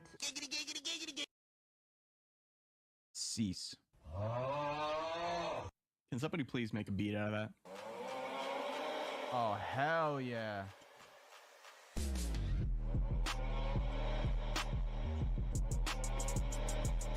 Oh, that went crazy. We love it. Oh, shit. Here we go again. Nice. To this day, I regret doing that to the microphone. I'm so sorry. Like, I don't know what I was thinking.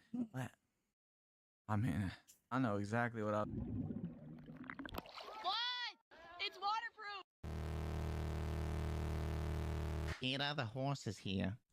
Why'd you have to add that? The clip was funny on its own. Why do you put the Peter the horses here? Stop. Bro. I don't even know what to think about that one. Meow, that's what. For a 7-mile spanking machine. Ah! Oh my god! That's not the original Ozio! Will you ever be Ozio? able to forgive me? It would be so awesome. What the hell? Be the special effects, like The heck? Now I know how Shrek feels when he just wanted to get rid of Donkey. Espuma. Yeah. It would be so awesome. Okay. Speaking of awesome. Be so cool. What is it about that video? Can we explain it? Can we break it down? Science side of YouTube. Can you guys explain that? Why is it enjoyable? Why does it match? Why does it work? There is no science side of YouTube. Excuse me. Have you not seen that one YouTuber? Nile Red. Editor, save me. Have you not seen this guy? Oh, that's Michael Reeves. You're only 16. You have to be 18 to play.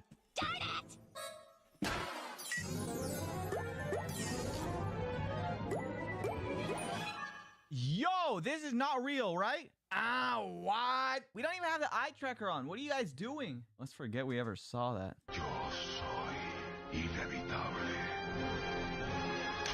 Y yo soy la que sabró.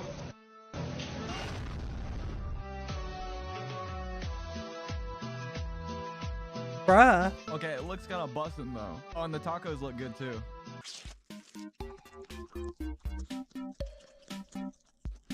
This is awful. How do you get a camera to look like that? I want that. Hey!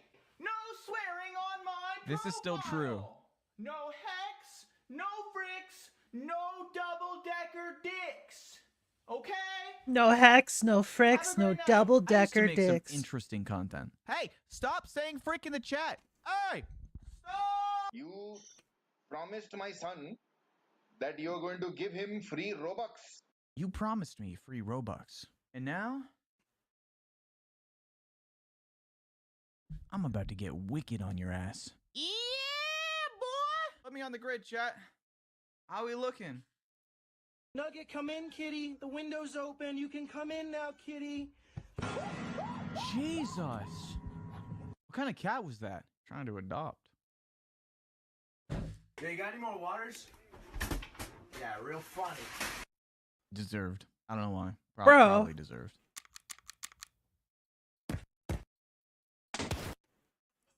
I didn't want to have to say it, chat. Some Touhou memes are some of the most unfunny Okay, that was funny. things I've ever seen in my It's life. Touhou. I liked that. Well, I hope you liked being mod.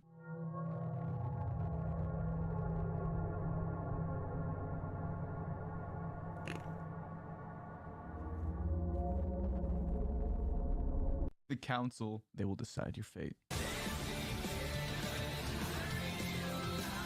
You know how there's some things you look at and you're like, I want to eat that, but you can't because you would be shamed and might maybe die. Like wall insulation. Drywall kind of looks like it would be good. Yeah, taking a bite of a bar of soap. Imagine eating a wine glass, but it doesn't kill you. It would be, dude, that sounds so satisfying.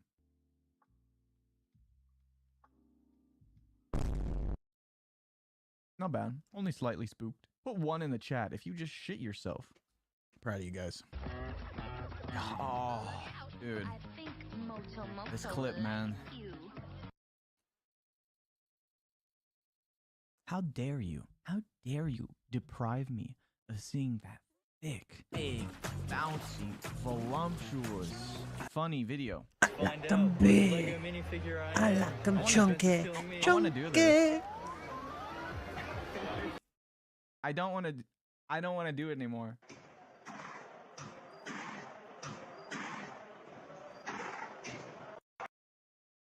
Bro. I'm about to risk it, dude. I would risk it just cause.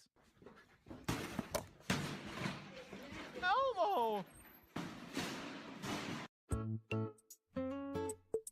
Again. The way his body like hit the stairs and launched back. P-E-T-R-O-L. Huh. That's a funny way to spell water. This'll cool you off, George. Dude, old cartoons were so unhinged, man. They literally just said, How can we animate these characters getting f***ed up and decimated?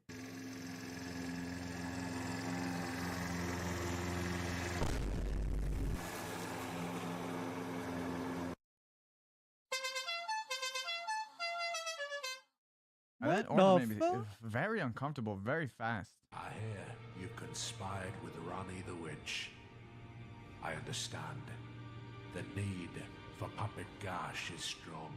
With her 4 arms, think of all the things that she Wait, put is this into it. not real? Tarnished tackle. When she was miniature and in your grasp.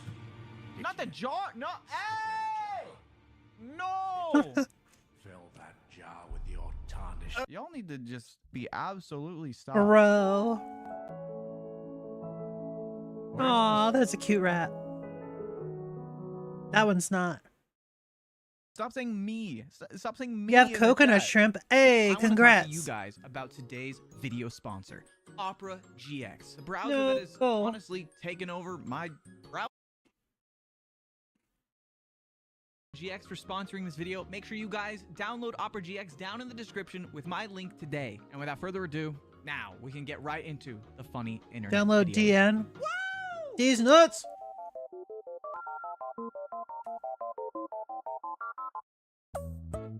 Bro. Not real baby, by the way.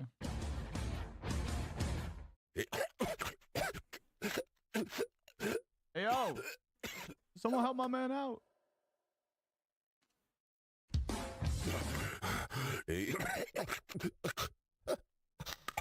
He'll work it out.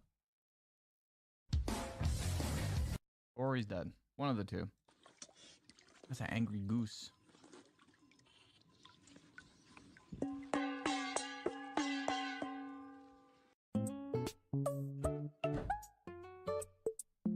That was very Come on, like, satisfying. hey, to be fair, man. To be fair. Kinda deserved.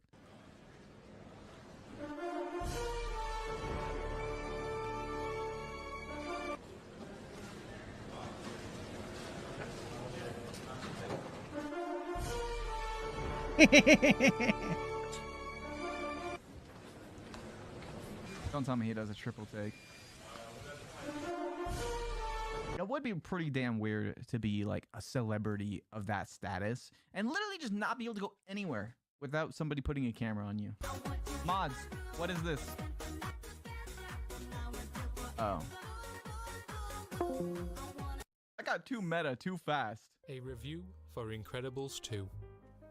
Incredibles 2. iCreamables 2. Incredibles 2. Incredibles 2. What a perspective. 5 stars. Wow. I'm smiling because some dude in the chat just said Mrs. Incredible is so hot. It's so true, dude. Oh my god. Yo, I wish I was built like a Pixar mom. Cave! Oh mein Gott! This is ein cave full of blood smoking! I want to go to the weed cave to rid it of all weed. Oh, you're so tense. Hey, do you Yo, guys mods, do those mods, you guys have been real spicy today. Is this okay, man? happy endings? Happy endings. Like they're probably just gonna be playing GameCube or something. Your dad is proud of you, Travis. What?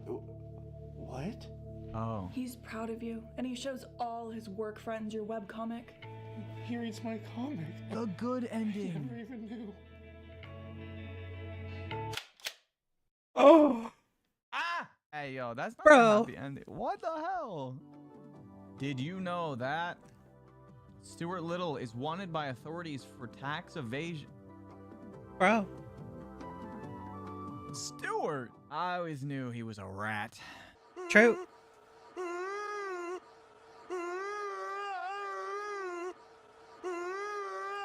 Funny thing is, this isn't even edited.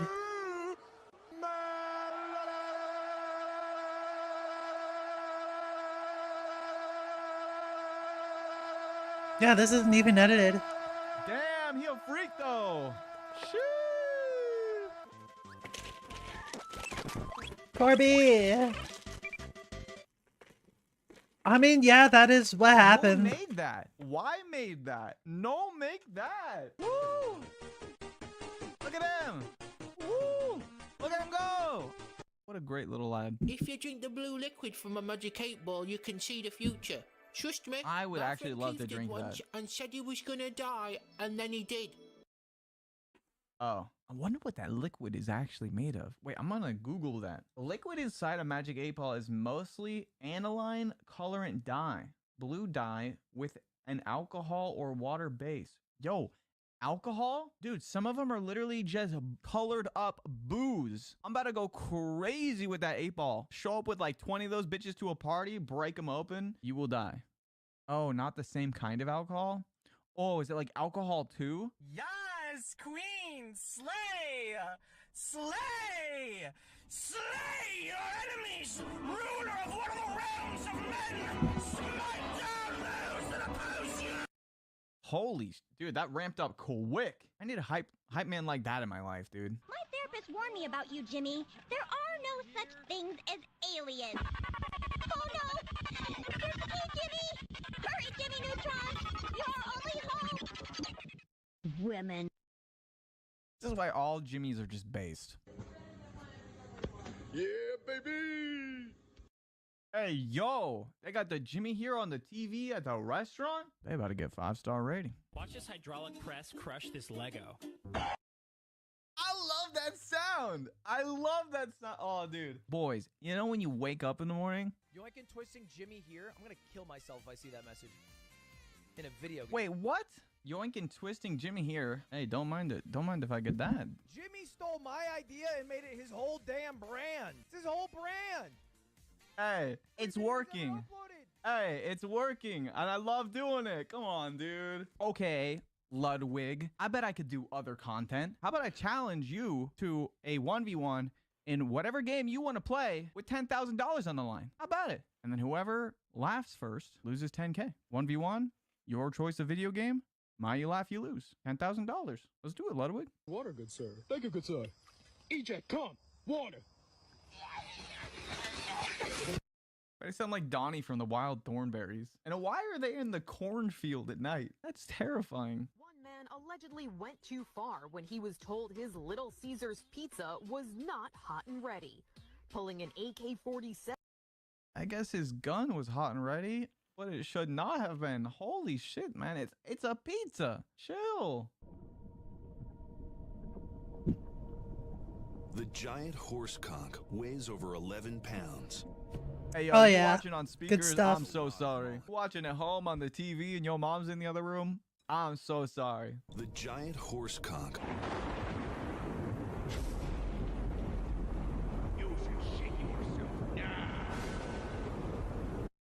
That's great. That is a great reaction. Chat, you should dude. shit yourself right now.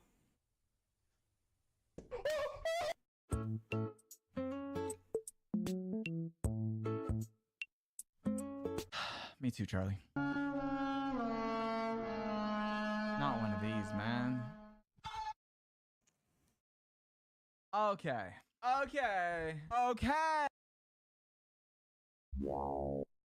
The dumbest things are starting to get funny to me. This is bad.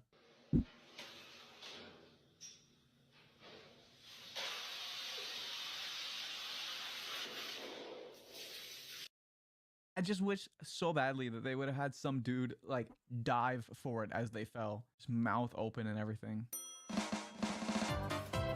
Hey, yo!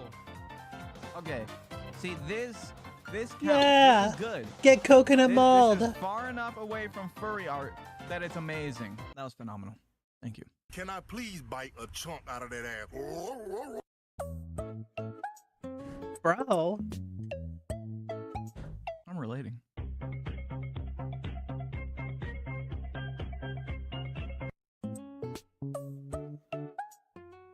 Nice.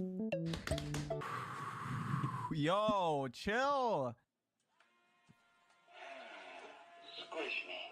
Just squish me now. Okay. What was that? First of all, what the hell was that toy? Why was it so big? And then why is it like, squish? Dude, what? I want to put a golf club in my ass. Hey, yo. I got nothing. I got nothing. That's just is what it is, dude. I mean, who doesn't? Yeah, yes, I am. I'm not a child, Heidi. I'm a grown man. Yo, Randy, you bald as shit. We've been hacked. Poor Randy. Why they gotta do Randy like that, man? It was just chilling. I'm just riding on my bike and. Not bad. Not bad. Smile be like dick.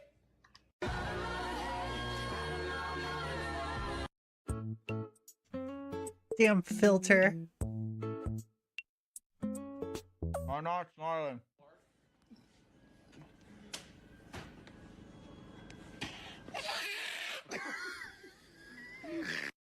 What was that noise? Oh, that was funny. Oh, Barn. Bar? Barn. Are you ready to go to Disneyland? Yeah. Bro. That wasn't Disneyland. Holy crap. Did him dirty. You are PogChamp. That's right. All of you are my little PogChamps. I want to eat that. That's a good looking cake. I'm just saying. I'm just saying. But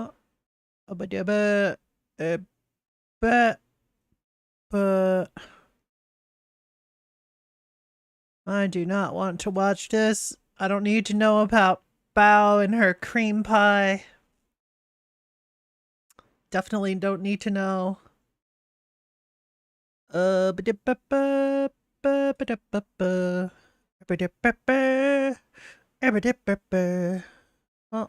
I grabbed 3 images, so that's good.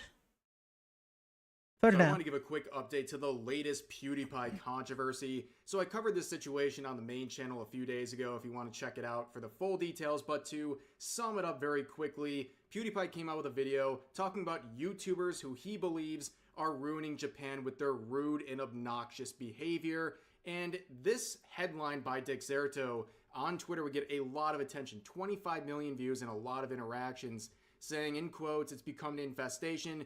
PewDiePie calls out obnoxious YouTubers and streamers coming to Japan to ruin it for hate clicks."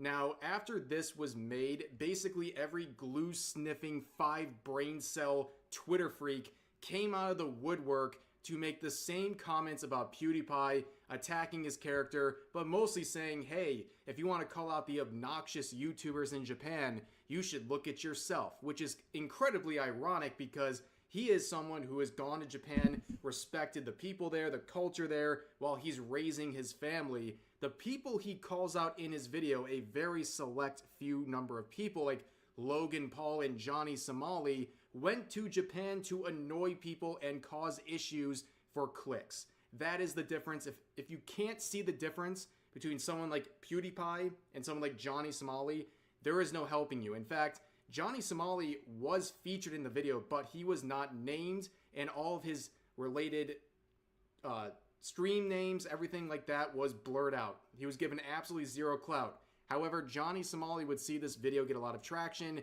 and he would come out with a statement saying, "See you in court, Felix." Streamer Johnny Somali, who was arrested in Japan, threatens to sue PewDiePie after his comments about content creators disrespecting Japan. A lot of people are clowning on this, and let's cut to the chase. This is a flat-out, bold-faced lie. He's not going to sue PewDiePie over this situation. He doesn't have a leg to stand on. This is just another desperate ploy for attention. Yeah, Johnny Somali is just a yapping chihuahua. He's all bark and bite, but he can't do anything because he's just such a small little bitch. Before people go, oh, don't give him attention, this is what he wants. Dude, nobody is seeing this situation and going, man, I really want to check out that Johnny Somali on Kick. I'm going to go over there. People on Twitter, for example, they're too lazy to even click on the YouTube video that PewDiePie made to check out what it was about before they complain about it. So I highly doubt Johnny Somali is going to get any positive traction on his channel as a result of this situation. But yeah, that's his response. And once again, just like anything else Johnny Somali does, it is absolute clown behavior. Flirting with someone can oftentimes be challenging, and occasionally the only winning move is not to play. Sometimes it's best just to spam emotes. Imagine flirting. Who does that, right? Today, I want to take you on a journey. It's a two-part Right. epic like Homer's Odyssey. But if Homer had written about a weirdo who's desperately trying to make a woman fall in love with him by calling her autistic. Now, the backstory here, I'll go ahead and give you the cliff notes of the prequel. This gentle sir protagonist has just joined a new friend group and has found particular interest in this woman. And he reaches out to her trying to, like, talk to her saying, I'll be honest with you, I don't understand you. And then he just goes on to say that she's quiet and he doesn't know anything about her other than she likes potatoes in the town of Salem. And that he just laments that he just doesn't know anything about her and she doesn't make eye contact with him. She asks, does that bother you? And he says no. Which is a big fib right there. Lying is a sin and now he's condemned straight to hell. This clearly bothers him because he melts down about it. He also doesn't keep that charade up for long. He immediately folds and says, I mean, somewhat, yeah. It actually hurts a lot. It keeps me up at night. I actually can't sleep. I'm crying all the time because of it. But it's a normal human response, so you can't blame me. Too late. I'm already blaming you. Can I ask a blunt question? She says, sure. And he says, are you autistic? Man, the Riz Lord has struck like a lightning bolt here. If those panties aren't sodden after that blunt question, I just don't know what works anymore. She says, no, are you? And he goes, lol, no. So what do you think about me? She says, in what way? He seems to get kind of offended by that, so he snaps like a Redditor adjusting his fedora. It's a simple question. What do you think about me?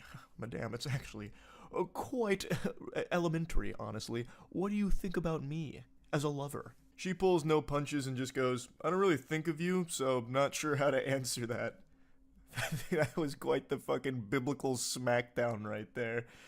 And he says, Jesus. Okay, I'll try something else. Why? Why? At that point, you should just be like, yep, that didn't work. I'm gonna go do something else. I'm gonna go solo queue in League of Legends and wash away my troubles. Like, I don't know why he's gonna try something else. But he goes, why do you never laugh at my jokes? Not that I'm trying to make you in particular laugh. Why is it so hard to make conversation with you? It's like I'm reading text messages from Timmy Turner to Trixie. Like, what do you mean? Why do you never laugh at my jokes? I wonder what the dynamic of the friend group is like with this guy in there. Does he try to be like the class clown or something? So, for context, she is 23 years old, he is 24 years old, and I imagine the rest of the friend group is in that early 20s ballpark. So these aren't children, these are adults. And he's like, why do you never laugh at my jokes? I told you to pull my finger and I tooted. And you didn't even giggle. Like, what am I supposed to do? This is side-splitting comedy. Come on. Why is it so hard to make conversation with you? Are you autistic? He just texts so juvenile. What do you think about me? Do you like me? Circle yes or no. Or you're autistic. And then he, like, runs away. She responds saying, I'm more of a listener. Don't take it personal. I'm just shy, I guess. And then he immediately takes it personal. There's gotta be a reason. I'm better looking and more successful than 90% of the men you know. So what's your type? I want to get to know you. He's desperate. He's on his knees right now, shaking his hands. I must know. There's gotta be a reason. And she says, my type is a man who doesn't ask me if I'm autistic. I mean, that's pretty picky. Come on. Well, you're looking for a unicorn here. All good men accuse the women they're trying to win over of being autistic at some point. It's standard protocol. This guy's just following the textbook formula. He then says, can you blame me for assuming that? What the fuck? Yes, absolutely. That's a crazy thing to assume about someone, especially considering his whole purpose of the conversation was trying to get laid. Like, he's romantically interested in this person, and his way of spitting game is to ask if they're autistic. That's such a weird thing to do. And then just like, hey baby, do you have autism? Because I can be your fidget toy or something? I don't know. Hey baby, you want to hyperfixate on me? I don't understand where this is going. he goes, don't get me wrong, you're pretty, but I definitely considered the possibility you're autistic or definitely on the spectrum somewhere. One of the number one signs of autism is not laughing at this guy's jokes. So he looked it up on WebMD and he was just, for her own sake, like concerned for her well-being. I will say, I used to respond a lot like this when people would ask me questions. So it is entirely possible that she's undiagnosed Asperger's. That is entirely possible. But, you know, some people are just shy. He's actually looking out for her. She says, lol, what? Reflect on your words when you go to bed tonight. See ya. Just trying to end this conversation because it's going downhill so quick. This is an avalanche. She was of very, dog shit. very clearly And he just goes, wow. uninterested. Wow. Owen Wilson's there for a moment and then just says, I think you're jealous. I spent the night with redacted, and you went home alone. This is classic. This is classic. When everything goes tits up, it's like, you're actually just super jealous of me because I'm slamming ham on the regular. I'm fucking your friends. I am having sex with women that want me because it's impossible for a woman not to want me. You just must be autistic. That's what's going on here. Yeah, and you're totally. Now. That's you're the problem, not me, and you're lucky that I even gave you the time of day. Your loss. A lot of men don't understand that not all women want to worship their dick. He then clears the air here, making sure that it doesn't trouble her mind that Casanova is spoken for, and he also doesn't want any rumors to spread in the friend group, so he clarifies, don't worry, nothing happened. We just watched Netflix in bed. No need to be jealous. And then drop this emoji. I have a hunch she really wasn't jealous. Just a guess. She doesn't seem interested. I have a hunch that the dude in question is kind of a doofus, kind of a dumbass, kind of a piece of shit, and should probably seek to better himself. And I think you have ensured that she will never be interested by trying to, diagnose her with autism through text message flirting. Now, the next day, she made a follow-up post because he had an even bigger, psychotic break here. So that was all part one. Part two, he comes back bigger and badder than ever here. The sequel went insano style. So he texts her saying, what's your problem? Is this some sort of trauma response? Crying, laughing emoji, which I don't think there was any laughing, just crying behind the phone on this one. I just don't get it, blank, using her name. I've known you since March 12th, and for whatever God knows what reason, you decide to treat me like complete shit. You hug redacted, but not me. You share a couch with redacted, but when I join, you get up and leave. Do you think I'm fucking stupid? Or blind? Or what? The fuck did I ever do to you? I'm pissed off because you're clueless and extremely oblivious to the point you don't appreciate a good thing when it's directly in your face. What the hell is even that, brother? A good thing when it's directly in your face? The only thing that's directly in her face is your accusations that she might be autistic. What are you talking about? Right? You're LARPing as her, doctor and nothing else. Even just setting aside the baffling autism accusations, there's no even semblance of romance behind his texts. They're just aggressive. And nothing beyond that. They're just weird. So I don't know why he's thinking that he's doing such a good job with the game that she should be enamored with him. But then he just I think goes, he should probably see a Period, therapist. don't, period, get, period, it, period. Goes full-blown rock bottom. I just don't get it. Help me understand her name. He keeps repeating her name. So he just keeps saying it over and over again. Just saying her name in these texts. And she just says, lol, what? She says, are you fighting yourself right now? Am I involved in this argument? Man, she is just absolutely slapping this guy. It's so good. Yeah, I mean, this guy's just fighting his inner demons here. This man's battling ghosts in the paranormal dimension. He says, this is all about you, her name. Stop acting so obtuse. You may not be autistic, but you sure act like you're into trains or some shit. I don't know what is going on in his fucking frontal lobe here. It just gets worse and worse. She says, LMAO, Holy why shit, do you keep this saying dude. my name? Trains are cool. Is there some unresolved childhood trauma I need to know about? Because what the fuck is your problem? I can help you out if that's the case, but you have to let me take the first step and stop being so guarded all the damn time. It's impossible to get through to you. Why would you be asking about these things? Oh. If there's some childhood trauma, I need to know about it. Also, let's just go ahead and assume she's like, you know what, there is some childhood trauma, and then she, spills her guts to him. This would be, the worst person to confide anything Right? in. This is a guy who's already having a conniption because she doesn't laugh at his jokes, and doesn't make eye contact enough with him. Like, I highly doubt he would be a good confidant for anything heavy. This guy would immediately be like, oh, well, childhood trauma, that's another symptom of autism. It's ridiculous. You're lucky you have me around, honestly. Says her name again, which is so creepy. He just keeps throwing her name into every message he sends as if it's some kind of, like, dramatic moment in a television series. Please, I know you hear it all the time, but you're very pretty. I like you when you're not acting like an autistic, frigid bitch. Respectfully. There is no way to say that respectfully. That coming out in full effect right now. He's becoming irresistible. March 12th, and I haven't proven myself enough to you yet.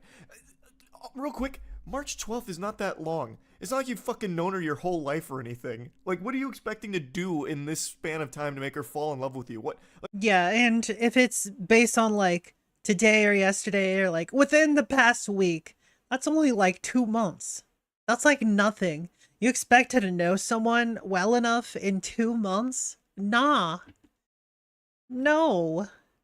Like, what do you mean you haven't proven yourself enough to her yet? What are you trying to do, like backflips and shit?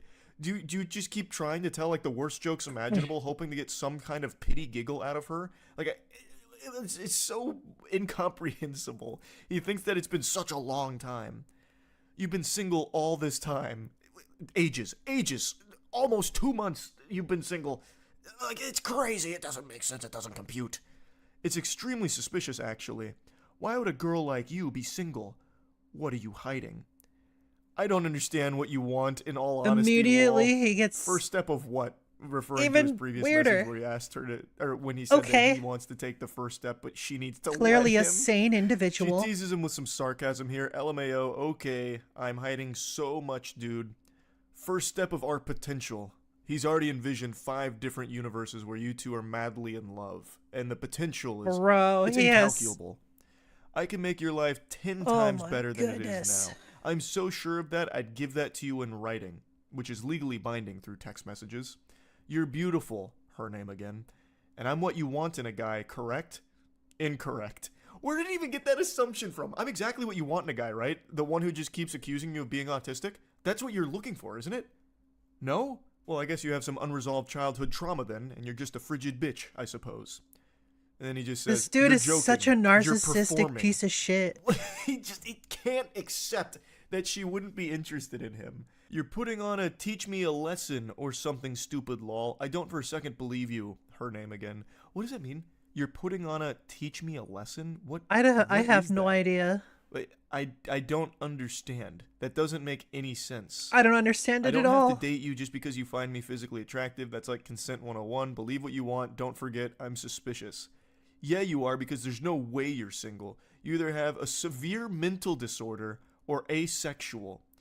And she says, so anyone who's not into you falls under that category, LMAO. Interesting.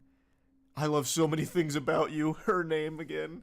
The way that his mind is able to switch gears is pretty impressive here. Dude is so obsessive and jealous. Holy so many shit. Things about you, Schnookums. Oh, sweet pea. Oh my goodness. I just want to cuddle up inside you and let our bodies perform fucking friction on each other till we start a fire with our love. Genuinely. Ew. I love you as a friend, and I love you as a person. I want to make you smile. Smile emoji. That's so cringe. Oh, that's so fucking bad. I want to make you smile. Like this. See Exhibit A, for example. It's the smiling emoji with a little blush. Oh. He's trying to be mushy here after insulting her, doing nothing but insulting her for the entire, 2-day conversation. This is so fucking creepy. Holy shit. All of my exes have been 5'9" plus, so taller than you, Winky. But you have gorgeous eyes and tasty lips for sure. Ew. You look healthy. Ew. You make me want to become a daddy. Ew. Who took his phone? Who did he just give his phone to? This can't be the same guy. This is full-blown Jekyll and Hyde. It cannot be the fucking same guy. Literally, the previous message before he tried this approach was saying that she must have some kind of severe mental disorder or be asexual because she's still single after 2 months. Oh boy. Jiminy Christmas. So, this is going to be a shocker, but that's the last time they communicated, at least as of right now. She shared the text messages with the rest of the friend group, and they found him to be extremely obnoxious and creepy, so apparently they kicked him out and they don't really talk to him. Can't imagine why. Thank goodness. Seems like such a good, stable individual, I suppose. Yeah, totally. Yeah, I just wanted to share this a little bit. If you're going to try and flirt with someone, maybe don't follow this guy's roadmap. Not very effective. That's about it. So, yeah.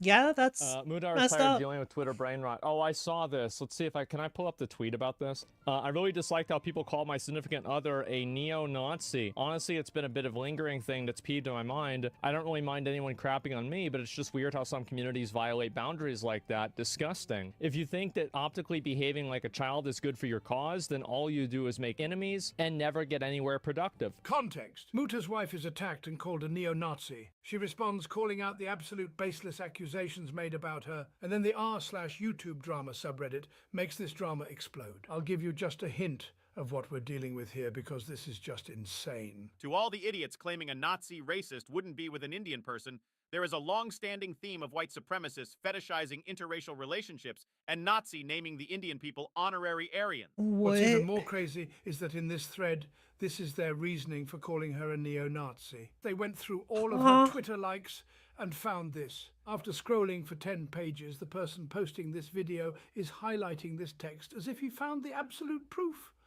while in reality she's just liking a tweet, making fun of the psychotic freaks. While these freaks are truly unredeemable, the ones who enable and encourage their fantasies are far worse. Also, Asmongold's editor is a Nazi. Then here we go. The culprits aren't sorry, and they don't even consider what they did as harassment, insulting, or stepping over a line. Muta dating a neo-Nazi made him go off the rails. Oh shit, did he really? Yep, forget his girlfriend's handle, but she posts a lot of far-right conspiracy theories on here. It's interesting how people would just say this with like, I feel like you have to have an example of this, right? I mean, I don't know. What's the next one? Imagine having to become a fascist just to get pussy. He's a fascist? These people are insane. Like, if this was 50 years ago, they'd be locked in a mental institution. Exactly, and throwing everything you stand for away just for a relationship who hates you for being a marginalized minority. Wow. Unbelievable. The reason why people got really mad about this is because Mudahar made a thumbnail with Keffels, who's like a streamer, like political streamer, and Keffels is like trans, and so they thought this photo was Wait. YouTube, are you okay? YouTube is not receiving enough video to maintain smooth streaming. As such, viewers will experience buffering. Oh, it's just like slowed down. It's not actually stopped. Okay. Alright, well, YouTube's having a problem. That's not great. So, guess they're gonna be having some buffering? Like, over on my side, I don't have any additional drop frames or, whatchamacallit, lowered upload rate or whatever. Looks fine for me. I don't know why it's not going through. transphobic. Just That's weird. the real reason why they're pissed off. That's how all now this it looks started. fine. Imagine a thumbnail ruining your day. Well, it's very easy to do that if you're mentally ill. If you want to find out like who these people are, think of the biggest loser imaginable and then multiply that by about 10. And then that's the kind of people that do this. Kind of structure that I'm referring to. Well then. Oh. Meow. All right, I'm gonna take a little break. Break time, y'all. Burb.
I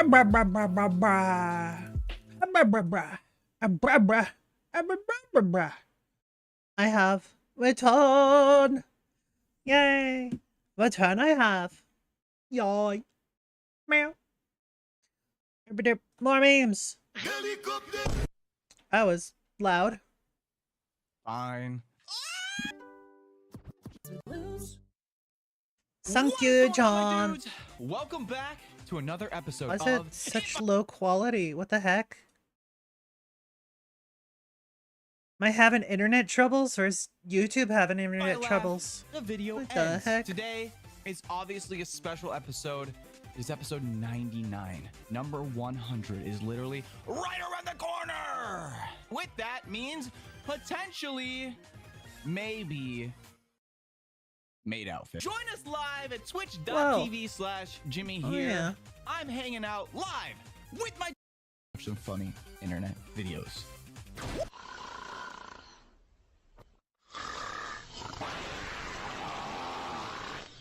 Yo, I gotta get We'll this never out. know. True. Hey, yo, that doesn't sound like a nightmare. Hey, yo. What kind of nightmare homie having, dude? First, I didn't want to get the app. Now I want to get the app. But now I think I'm obligated to get the app. Dad, how can you work for a man like Mr. Burns? Well, he's not all bad. He did send me this nice thank you card. Marge, Bart, Lisa, and Maggie. Dad, this doesn't have your name on it. Kids, won't you step outside for a second? Fiddle-dee-dee. Fiddle D's nuts. Yeah.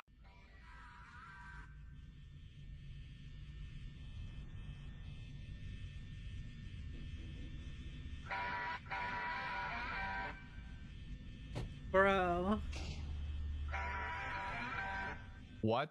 Five Nights at Freddy's, VR? Looking sick? Yeah, VR chat. Diabetes. Diabetes. Classic. Dude, I've been watching a lot of Adventure Time lately. Killer Queen 第3の爆弾バイツァーダスト見えているのはそれだ Jake! Oh, he's okay. He's chilling on the baguette. He's fine. Probably. Bite my shiny metal. Red. We'll now begin the push-up section. Ready? Begin. Down. Oh. That was a jacket, by the way, chat. That's a jacket, not a poisson. Yes.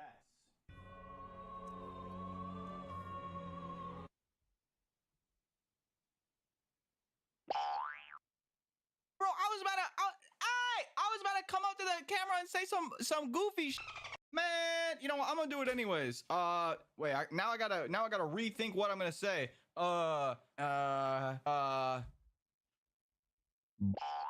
There we go. That's goofy enough.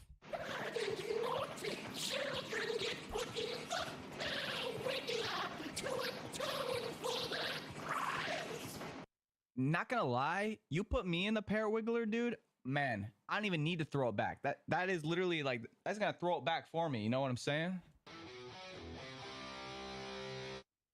I guess you could say they've got milk. When am I gonna learn They've that I shouldn't moved make jokes like that? 'Cause on. everyone always just gives me that like, wow, bro, you got the whole squad laughing. Like, yeah, there they are. Yeah, I deserve it. You suck. I can thankfully say I don't think ever in my life I had a voice crack that bad. I was like, right as he was saying it, dude, the balls. Skip it up and that up.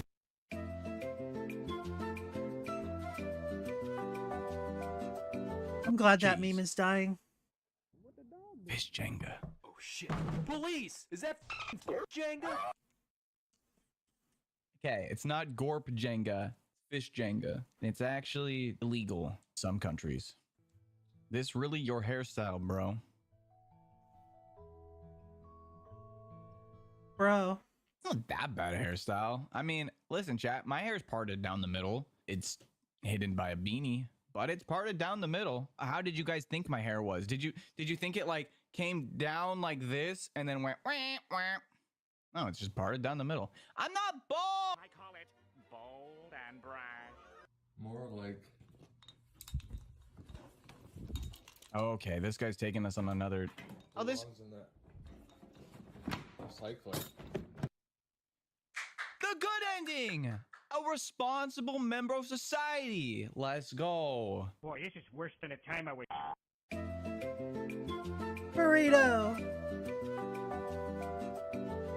He's gonna blow. I'm not gonna blow, dude. But you know who is? Your mom. Don't worry about it. Next video. This isn't real. Nobody, no. You're not gonna tell me you're putting text on a photo and saying this is a real name. You did not have a baby and name it Gort. You did not. Obama Gaming. I want to live in the timeline where Obama actually made a gaming channel. I want to see Obama play Friday Night Funkin'. I want to see Obama play Minecraft. I want to see Obama play League of Legends and run it down mid when he gets angry at his teammates and get banned from League live on stream. I want to see it. Pass. Pass. Pass. Pass.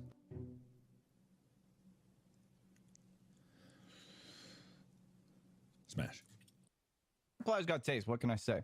You know, I just thought of, chat. You know what would actually unironically be really funny? And sorry for derailing the videos over and over.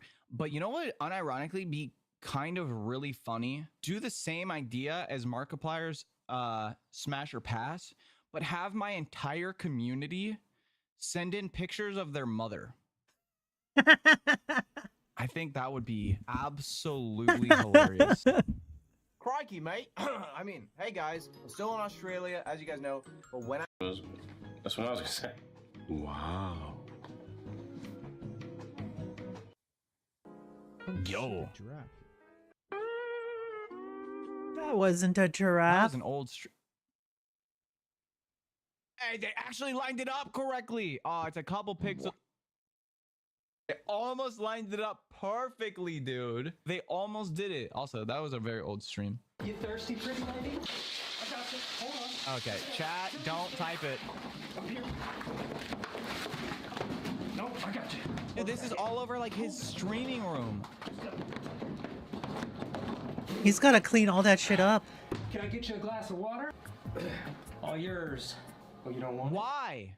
Chat, stop saying it. Okay, that caught me a little off guard, but we're chilling. We're vibing. Lord? Straight up.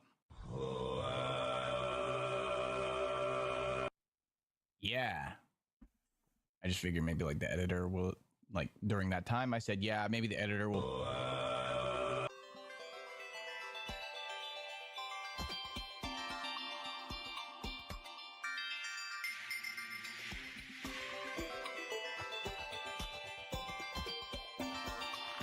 Yo! The snow wheel. That was cool. Chat, don't say I did not even try to make a pun there. I'm just saying that was cool. Okay, I wasn't trying to make a temperature pun. This better not be a stick bug.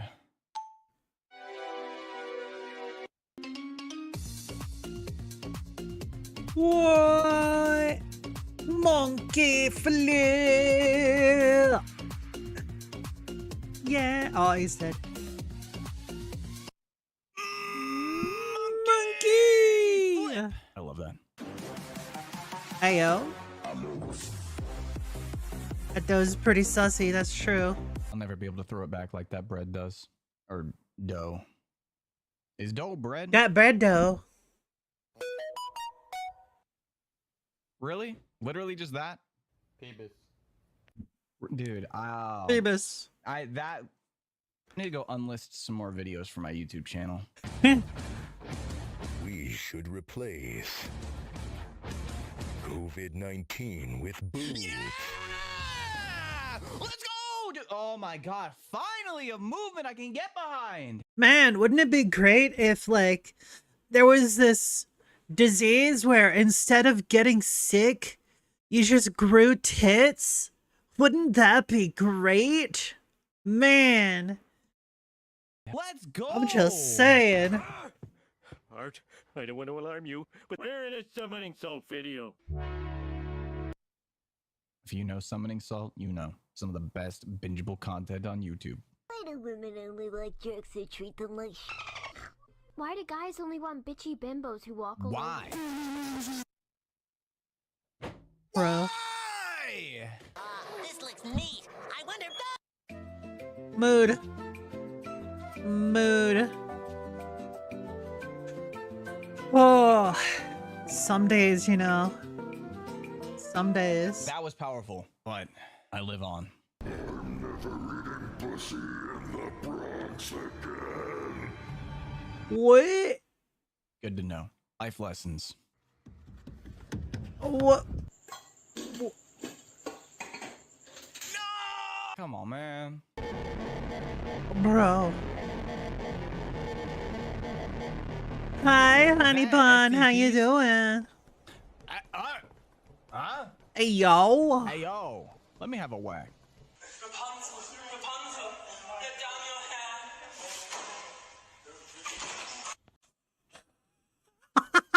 Hell no! Not the baby! Oh, no. Holy shit. That was great. Hello,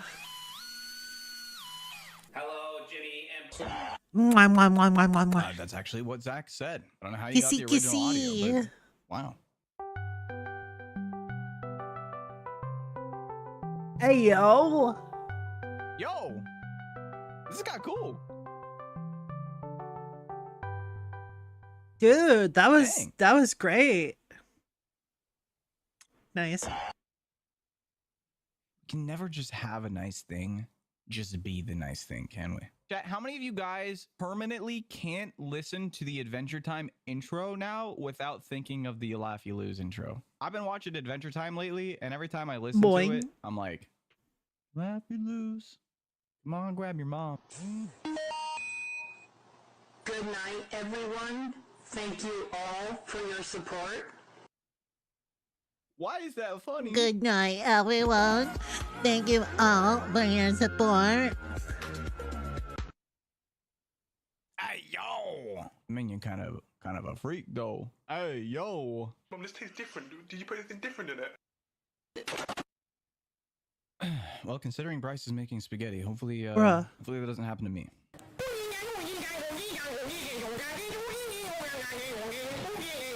Yeah, I didn't need my hearing. It's been Thanks. so long since we've Thanks, seen Obama. him. And the scrunkly. Bro. Of course. But of course, the scrunkly. Burrito jump scare. Fine. There's your reaction. Oh my god, it's oh my. How you doing? You better be careful. There's a creeper behind you. Don't wait.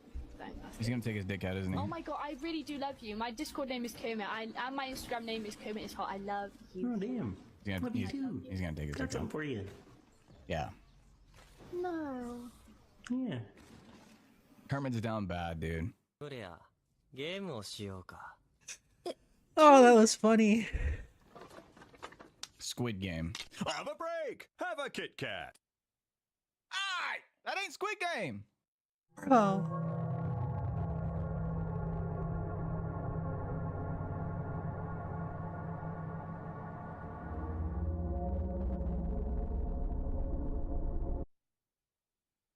Bro, what? Where do you guys find some of this shit?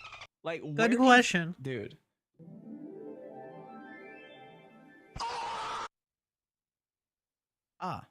Indeed. I see it. I don't know if you can see this sign. It's a picture of me. It says, "Caution, there's a predator." Whoever put it there, can you make sure you put it at the rest of the bus stops? Why dude, he's so unhinged, but he just owns it.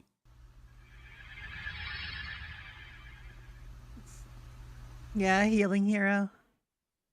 That is correct. It's a real clip, by the way. Attention parents and grandparents of young children. Gerber Life is accepting applications for their affordable grow-up plan. Lisa wasn't the walk. Oh, you want to see my itty bitty bunny milk? Bro. All right, let's go the rabbit. No! Dude, you can't take a clip from something else and then put it somewhere else out of context like that. I will say the original clip of the bunny girl is a pretty nice clip. I'm just saying. Like, I know what you might be thinking. Like, Jimmy, why would you ever say that? But there was a reason, chat. There was a... Okay, I'm going to give my dog an egg, and theoretically she will... Excuse me, miss. Theoretically, she will understand that she is supposed to take care of it.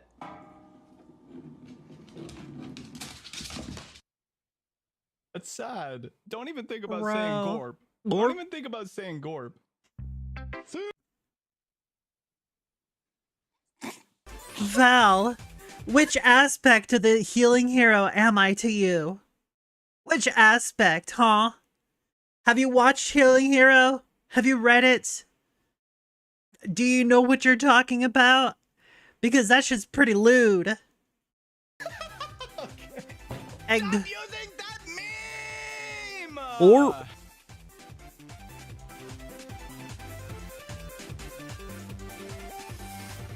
Yay!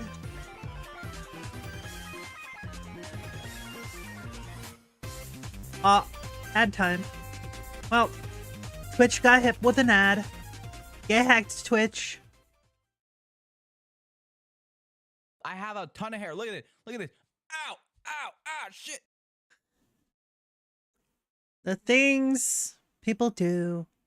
Oh, pointless top 10s. Snails in World of Warcraft. Heck yeah, let's go. Hello, everybody, and welcome back to another episode of Pointless Top 10, a show where we make top 10 lists out of pointless things. Why are we flying by this pointless statue in Booty Bay? Because inside pointless things are treasure. Let's begin. 10. Number 10 are the sea spire shells located all over Nazjatar. And the reason I love these snails is because of their shells, right? They remind me of a conch shell a little bit, almost like a spikier conch shell. And there's different colors. There's green ones. There's more beige ones. There's a whole bunch of different ones. But the crazy thing about the sea spire shells is the odd scenarios going on all over Nazjatar. So, for example, there is one sea spire shell, and he is surrounded by 6 muck creepers, and it looks like he's just given a presentation to them. I don't really know what's happening. I don't know why, but he is. And then if you go to a different part on a bridge, there's 4 spire shells just zigzagging in a coordinated linear fashion. I don't know why. Maybe they're just having a good time, but that was also a little weird to come across. And then the final one is there's 9 crabs surrounding a sea spire Thank you for the shell, and they're all biddies. just going like clink, clink, clink, clink, and it's like, I don't know if this is a reference to something or an Easter egg. Like, I don't know. Nobody on Wowhead seemed to know. I couldn't find anything about it. So if you know, let me know in the 9 comments crabs, section, but 1 that's why the sea spire shells are number 10. thingy. 9. Okay. Number 9 are the lava snail and the water snail, and these are 2 Oh. snails that are stuck in combat. There's actually 2 different sets of them in different parts, and they will like roll Is this up like into a ball and perpetual hit each other. pet They'll, like, battle? smack each other. They'll do the old twist around. Like they really don't like each other. This is a battle of 2 elements going at it. However, I do think they both look very cool. I mean, obviously this is the same model of snail. It's just one of them is blue and the other one is orange. So I've seen a lot True. of people that are hunters tame both of these, so they have one lava snail and one water snail, which is pretty cool. And I also just like the symbolism of this fight's aesthetic. Like, you have the water snail with the water behind it and the waterfalls, then you have the lava snail, and he's This facing is the cutest combat volcano I've ever with seen. the steam rising up. This is like a duel of fates. You Apparently, know what I you mean? haven't seen Like, yourself in the I don't mirror think people are looking lately. into this enough. Because This you're is an hella epic cute. battle that has been overlooked by all the boring, you know, lore Like, and all that stuff. Like, this is the super real lore heckin' we need. cute. And that's why lava snail and water snail are number 9. Hey. Number 8 are Winkle and Peachy, located at the Seeker's Vista Yaw. in Storm Song Valley. And I put Winkle and Peachy here, 1, because they have really fun names.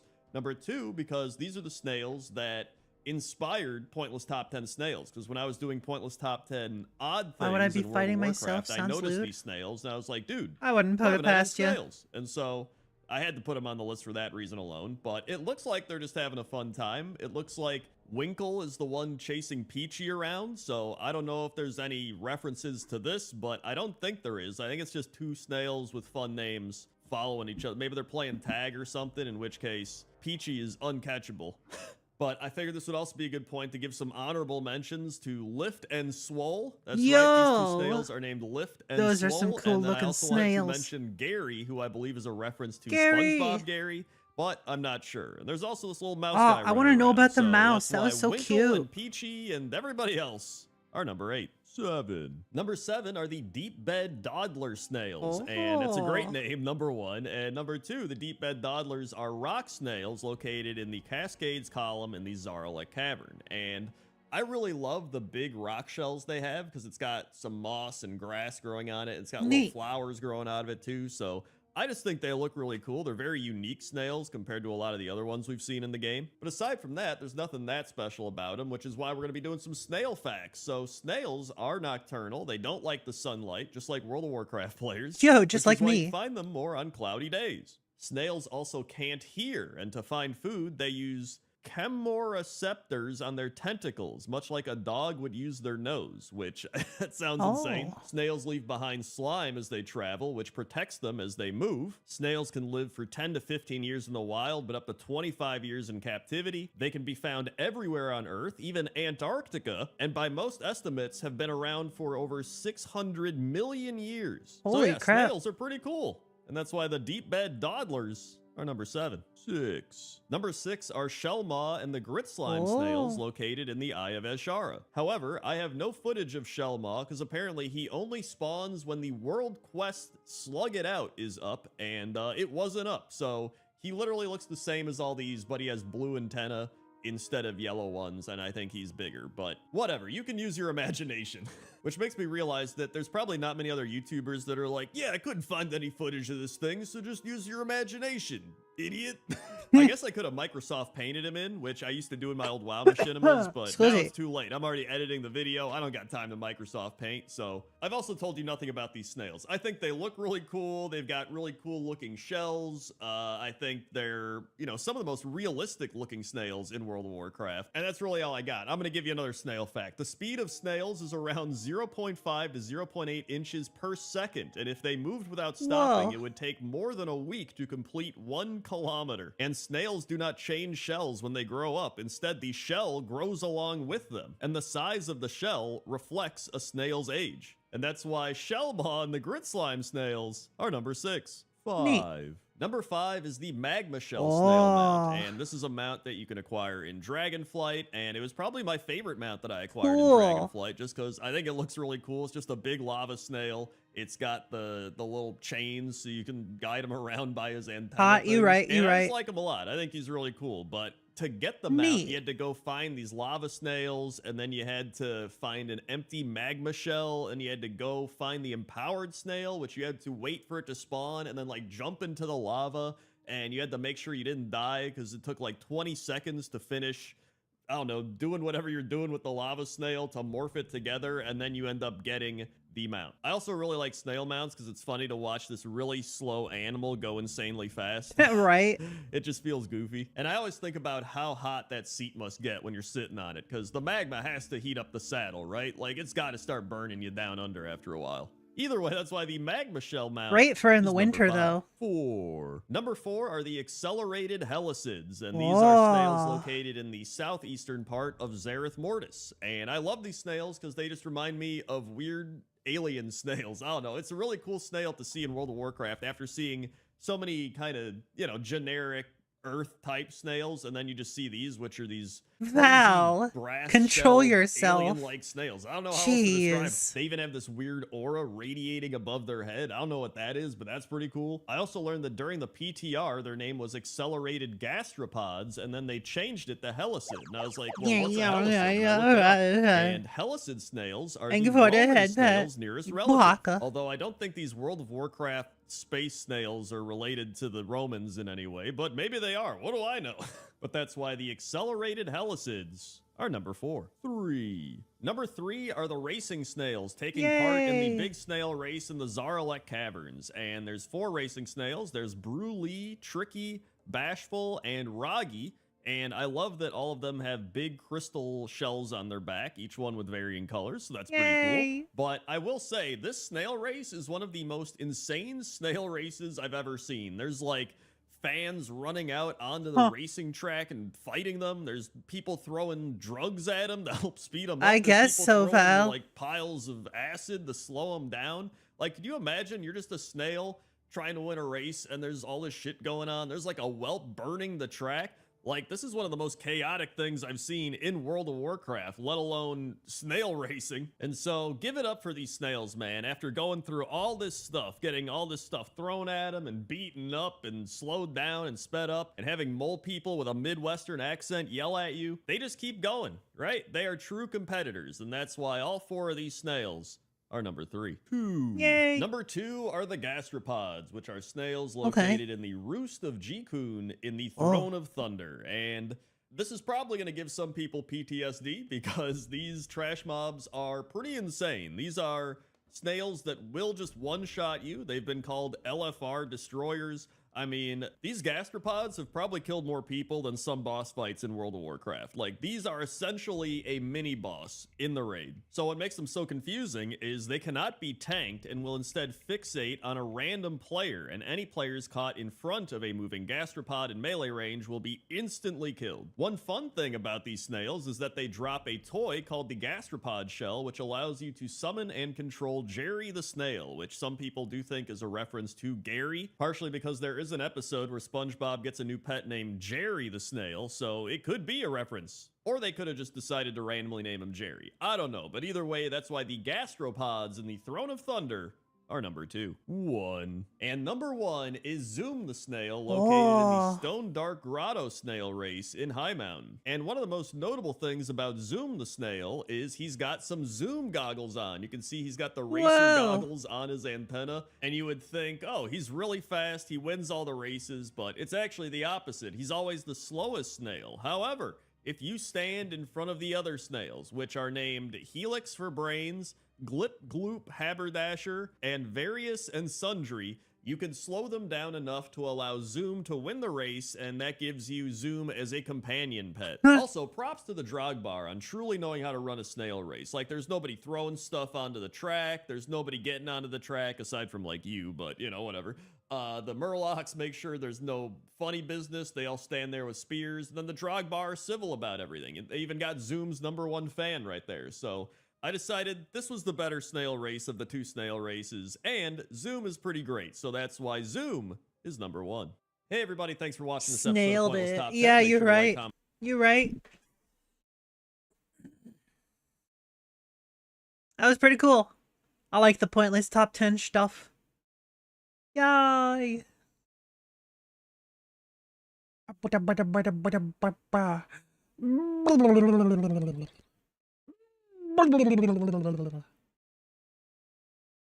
Starrybot, you're late. You're late. The ad already happened. Baka.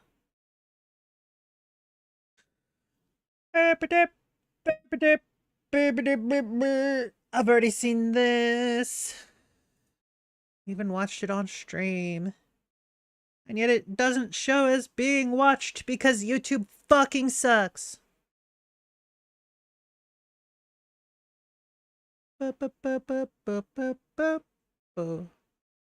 Memes. This is a couch, and these are memes. And today, we are watching memes that'll Tectone. flip you upside down. Whoa!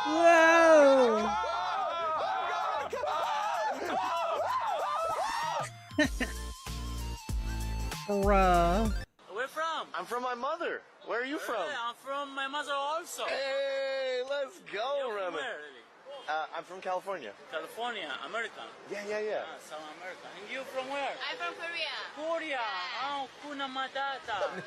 Oh god. Isn't Hakuna Matata from like the savannah? Yeah. It's from Disney. It's from The Lion King. What is bro cooking, man? No, I'm definitely stronger than you are. No, not. Yeah, I am. Not than my dad. Probably not stronger than your dad, no. My dad's... I've never seen my dad. I love when little kids trauma dump. That is so funny, Because bro. they don't even know. They just say saying what's going on. Yeah. Why haven't I seen my dad in 3 weeks? All this stuff, he put all this stuff in boxes and he disappeared. What happened? You'd be crazy. You'd be fucking crazy. Imagine having a kid and then raising them exclusively in VR, right? Their whole life for 19 years in VR. No. And then for 19 years, take off the helmet.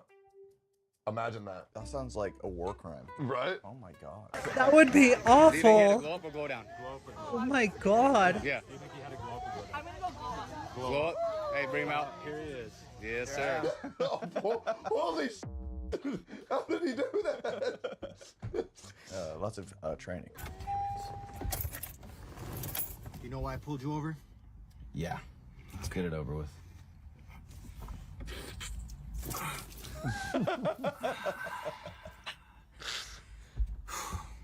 I'm just doing my job, all right, man? Slow it down. Thanks. But if they did that, you know, God, that's awful. Like, that would work. Raycon is turning No. 6 years old. I don't care. Raycon can eat my ass. Site-wide. But they'll have to get in line because Val's there first. Ayo. It's this. How does the volcano hold the lava inside when it melts everything that comes its way? Isn't that concerning? Bro's brain came in contact with lava, I swear to God. She melted upstairs like a slushy. He just leaves him there. That dude's actually deceased. He's just He's actually just a dead guy. Know that if He's you just mix taxidermied. borax and honey and put it out where you have an ant infestation, all of the ants will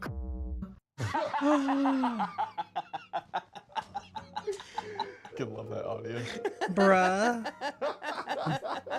Why did she say it like that? She knew what she was cooking, bro.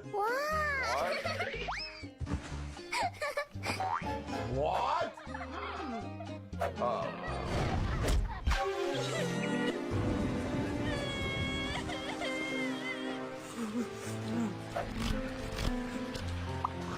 What? What? I love that because she got assaulted by a man at the beach, she became homeless. Yeah. And what the hell does that have to do with solitaire? I mean, you missed that? Wait, how do you not get it? An integral part of the storyline. Right, because like, so she was gonna fall in love with the old guy, but now that she's alone, she can only play a single player game, which is solitaire. She's Solitaire, solitude. Solitaire, solitude. You get that? It's full circle. It makes sense. It was actually a very beautiful, touching story. When your little cousins be bad in school, get kicked off the bus, then what the f happens? Put their ass in the trash can when they don't know how to act. Dude, why did he sound exactly like what's his name? Yeah. It's Donnie from the Wild Thornberry. Yeah. That's cruel. You'd be sweating like crazy. There's worse things, but it really ain't that bad. Oh yeah, you could be locked. Yeah, in that's a not VR bad at headset all. For your first 18 years of life. Would you like to sign our petition? It's for a really good cause. We want to test weapons on homeless people. Yep. We want to see what Hydrate, bullets I can do that. penetrate through the skin in one shot. Y'all better hydrate before you die, Jay, we thought folks. They would be like the best people to test it on. You can just sign your name right here. He's for it. Bro signed? He was too afraid to say no. Bro's doing that new yes man thing. He's just saying yes to everything. You said what? You ever stopped that Trader Joe's? Oh! Damn, G. My big pie! That noise always kills me. Bro. School for the deaf. You're not allowed. Ah. I just got it. Didn't the Impractical Jokers do that horrible petition pic? I have no idea. I have no idea. All the students are I don't know just the name chilling of different there, like, channels. learning this.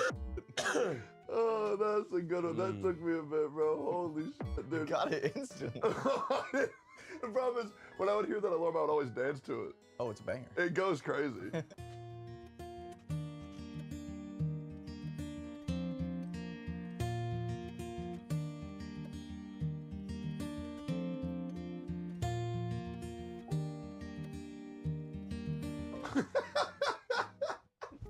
That's so awful. Oh, God.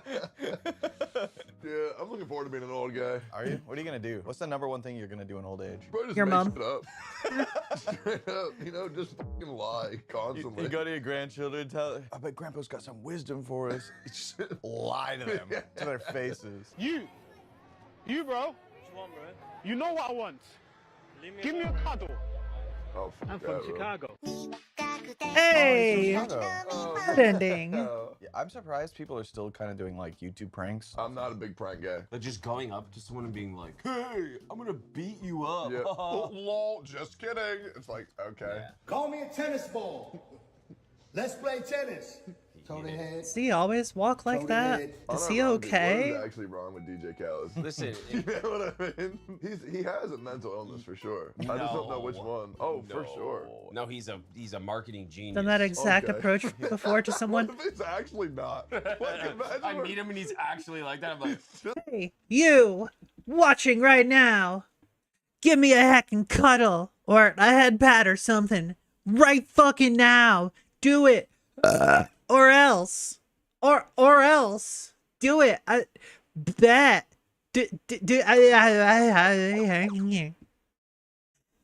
am satisfied. Thank you. Like that. 3, 2, 1. Ready or not, here we come. Hey, you can't hide up there. Hey, bro, we see you. You can't, bro. Bro, I hate that thing, dude. Have you seen the one where he's like rolling back? Yes. Oh my god. What is it? Lord. It's a filter or something. That's creepy as shit. It's the same guy. Dude. Oh, Sleepy Joe back at it. What's he gonna do? Bro's lost. He's like a villain. That's above my pay grade. He's literally like a villain. Is he okay? The way he turned around. I think Mr. Biden might need to check himself into an old person's home, because he does not seem to have all of his mental faculties. Around, smile, line delivery. That's sinister, bro. What do you mean pay grade, bro? You're the president of the United States. How much? He's dude, like, when you're I'm controlled by someone. I'm feeling lucky. Oh, I love that. Yeah, that's oldie. the heck? Do it. What was what? that? The heck? Wow, what's with that belly? What the Never heck? in my life did I ever want to experience that POV. Bro looked like he was preggers. How I love this pretty bed. Now I'll rest my weary head. Good night. Mood. Half expected a screaming mandrake. That had people in the 30s Fair. just absolutely cackling in the theaters. Dude, I hate how slapstick is apparently not funny anymore. Or people say loud equals funny. Yes, it is. Yeah. Loud is funny. Damn. Oh my God. Not again. Bro. Okay, I didn't expect that. Will's almost here. What? The house is a wreck! Look, there's boxes everywhere! Look!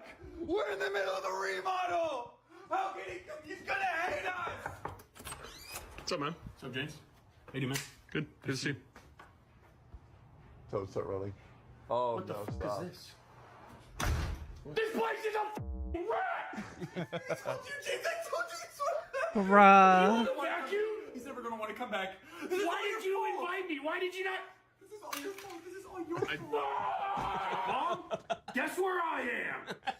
Yup, and their place is a wreck. Oh my God! Disgusting! Every mom's worst nightmare, bro. You want to leave me help us? Is this a good wallpaper? You! What is that? What is that? That's a dog. Oh, there's a dog! That's me. What are they doing? I'm the. You're part of the problem! Bruh.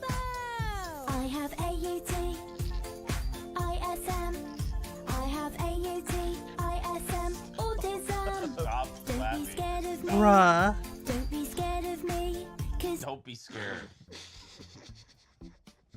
Yeah, chat. Don't be scared of me.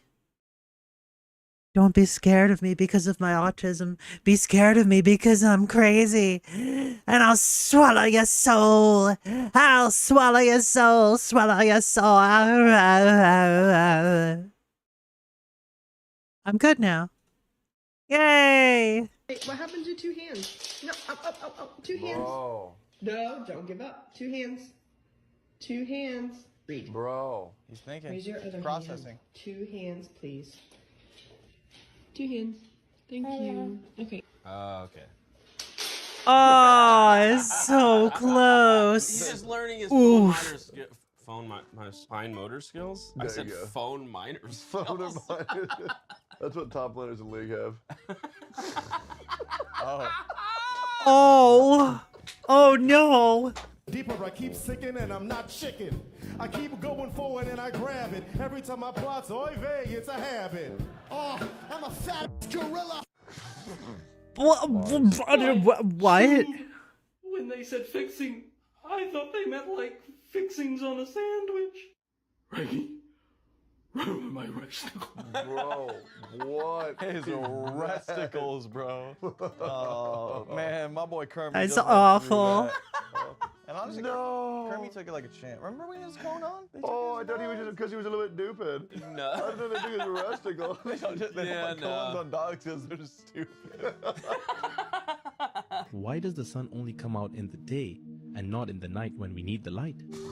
What is that? We wouldn't need light bulbs anymore. Dark humor if is the sun kind of your shining during the weakness. I thought I was your weakness. night. Isn't that concerning? I like how bro had his hat on over top of his headset, so it's just like elevated. Bro is concerned. And that guy's going to have to make a perfect throw to beat him deep, and he's going to have to do it with guys coming in his face. That's why he sat on his route. This is on the receiver. Bro on the right was like, Scusi.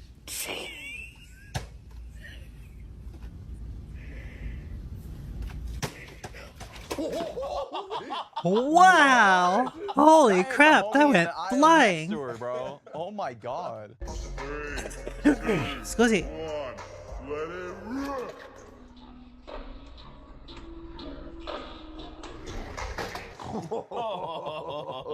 Bro. I was literally just thinking to myself, what are the bottles stacked up for? You played Beyblades when you were kids? A little bit. No, I was poor. No, I didn't have Beyblades when I was a kid. Yes, They didn't come out for like another 10 years.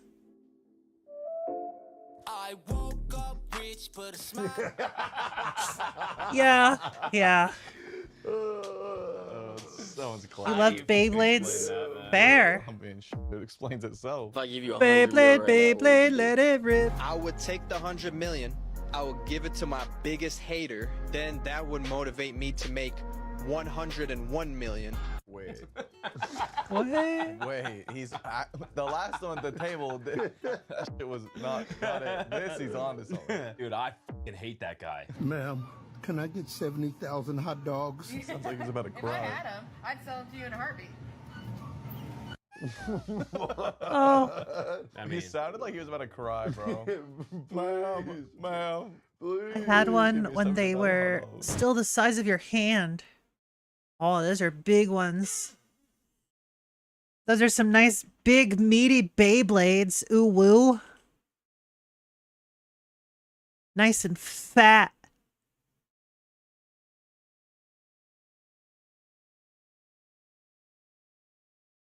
Oh. Oh, this is a sad thumbnail. This guy lost his job to AI, and it says, "My CEO discovered AI." Fucking oof. I also lost my job to AI. What's this? I lost my job. Sure, I'll watch it. It looks like this is just a viewer. Hey guys, in this video I want to share how I lost my job as a Let it copywriter rip. to AI. And I was one of the first people to actually, I feel like I was one of the first people to lose their jobs to AI. And it's so stupid because on one side I love AI so much, and on another side it's completely destroyed my life and took everything from me. So yeah, there's that, I guess. But what I want to say is, like, I feel like he maybe should have taken a shower before doing this video. He looks oily as hell. So I was studying computer science in college, and I remember. Did he just come out of the fryer? taking What an the AI fuck? class, and immediately after that class, I just dropped out of college. So we took what AI is, what its potentials are, what it's being used for, and what it can do in the future. And I remember thinking, oh, you can teach a computer how to write code. Cool, but like, how am I gonna be useful as a coder if the computer can't write code by itself? And That's a good question. I was like, I don't know how long this will take to happen, maybe 5 or 10 or 20 years. Yeah. But at some point, I'm gonna be out of a job if I keep. That's a smart. I think he's smart. Yeah, true. You don't want to build a castle on sand. Doing this. No, I you, quit. Val. And before that, I was studying graphic design. I'll and I strip quit your that skin because I hated of it, and moisture. I went into computer science thinking that's Or, a bit more logical. you know what? and I'll stuff. just shut up. But then I just dropped out of college. So, but you know what I thought? I thought, okay, maybe you can teach a computer how to write code, but you can never teach it how to be creative. Right. Boy, was I wrong. Boy, was I wrong. Oh my God. So, whenever GPT-3 came out, I remember my boss, or my CEO, posting something on LinkedIn about how he prompted it to write something, and it wrote it, and it did a great job. And literally the next day, I stopped receiving tasks from this company, who for the past 2 years, I... Wow. One day. He's like, damn, this shit really works. Raw. Yeah, no, we don't need to call him anymore. No, we got it, yeah. Wow. been receiving an insane amount of tasks every day. And I also happen to be the sole breadwinner for my family. Don't want to play with you anymore. I had that to worry Right? about, but I wasn't really worried because I was good at my job and I knew the Sure. company needed me. I was the only cooperator there. So it was kind of like, you know, a done deal. And then GPT-3 happened, and I remember seeing it and thinking, well, this is pretty good for what it is. Yeah. But I'm not sure it can replace me yet, but I kind of thought it might. And then I just stopped receiving any tasks. And like a couple of weeks after that, they just let me go. They were like, oh, you're still here? Yeah, oops. So yeah, and I remember feeling like, okay, it's fine. It's not the end of the world, even though deep down I knew it was. And I was like, I'll just find another job. And I did find another job. And ChatGPT wasn't an issue. They hired me. But everything I'd write and send them, they would send to ChatGPT to comment on and then send it back to me. And What? So ChatGPT was his manager? Bro. Okay, now this What is getting the good. heck? Yeah, now, okay. That's good. First, I'd It's a work on like, the supervisor. comments myself, but like next, I started sending their comments from ChatGPT to my ChatGPT, and it would reply to those comments and send it back and forth. And eventually, it just became ChatGPTs talking to each other. Like, I swear to God, it was like there's no. Oh my God, this is so fucking stupid. This is so fucking stupid. I love it. It's amazing. Bro. Point is, I ended up quitting that job because Yeah. I just absolutely hated it. It was horrible. And today, I actually regret leaving that job because it was my last job. And ever since then, I've been applying to hundreds, if not thousands of jobs and getting True, nothing. Val. True. No freelance work, no full-time, part-time contract, nothing. Just, it's gone. Everyone of I course. talk to is obsessed with automating everything, with getting rid Well, of... if you had Well, a way duh. to just have a robot do it and not have to pay the robot, you just have to buy Yeah, the robot, absolutely. and then it just does it for free forever. Like, I think that you would do that too. Everybody would do that. I mean, fuck. Yeah, in terms of like progress and efficiency and cost management, it's always going to be better the more you can automate things. It's not good for the human factor unless you're the human that gets all of the money. You're probably not, but if you were, Like, let's be honest, right? I mean, there's hundreds of thousands. Who cares, right? I just send the bot to work. Yeah, exactly. It's not that simple, or it's not that complicated. College dropout who quit his job realizing it was a bad decision. Well, no, because it doesn't really. I mean, people with degrees have this happen too. It's not like that's it. Their marketing team and just having AIs do everything for them. So Yeah. there it is. It happened. And since then, I've been doing nothing. Good.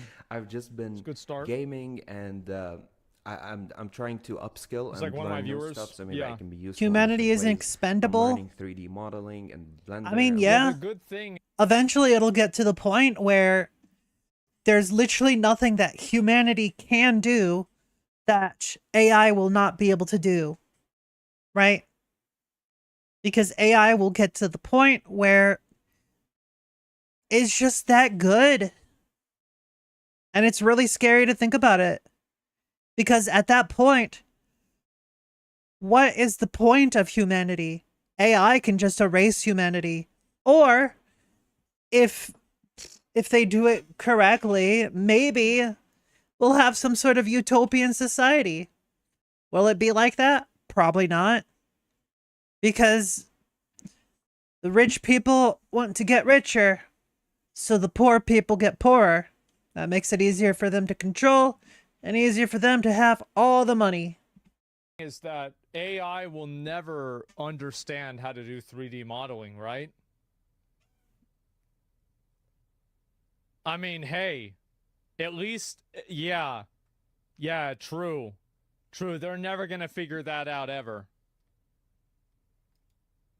Learning some game design. I don't know. I'm doing a bunch of stuff, but none of them are making me any money, or neither do they have the potential of making me money because I'm not good yet. It's not like with writing where I've been doing it all my life and I could actually work in it and be productive and useful and make money and whatever. But apparently not. This time it's different. It's awful, and I don't know. I just wanted to talk about True, it. Val. I saw this guy. Eventually, it won't have those Palworld, limitations, the guy though. saying he lost his job. Like now, as a Especially if graphic it uses designer. a quantum It's been computer. fucking a year or whatever, or two years since I've lost. The AI that's currently being used is not using a quantum computer. It's using regular computers. If we ever get AI using a quantum computer, it'll be leaps and bounds more than like a regular computer. My job as a copywriter. It'll be crazy. And now graphic designers and other sort of creatives, like in the workplace, are thinking that they're gonna lose their Know what? jobs. It's like AI will copywriters never were the do though. Love. Problem isn't that It'll sure make you think that it's in love with you though. That's for sure. It'll at some point act exactly like a human, look like a human, talk like a human, laugh like a human.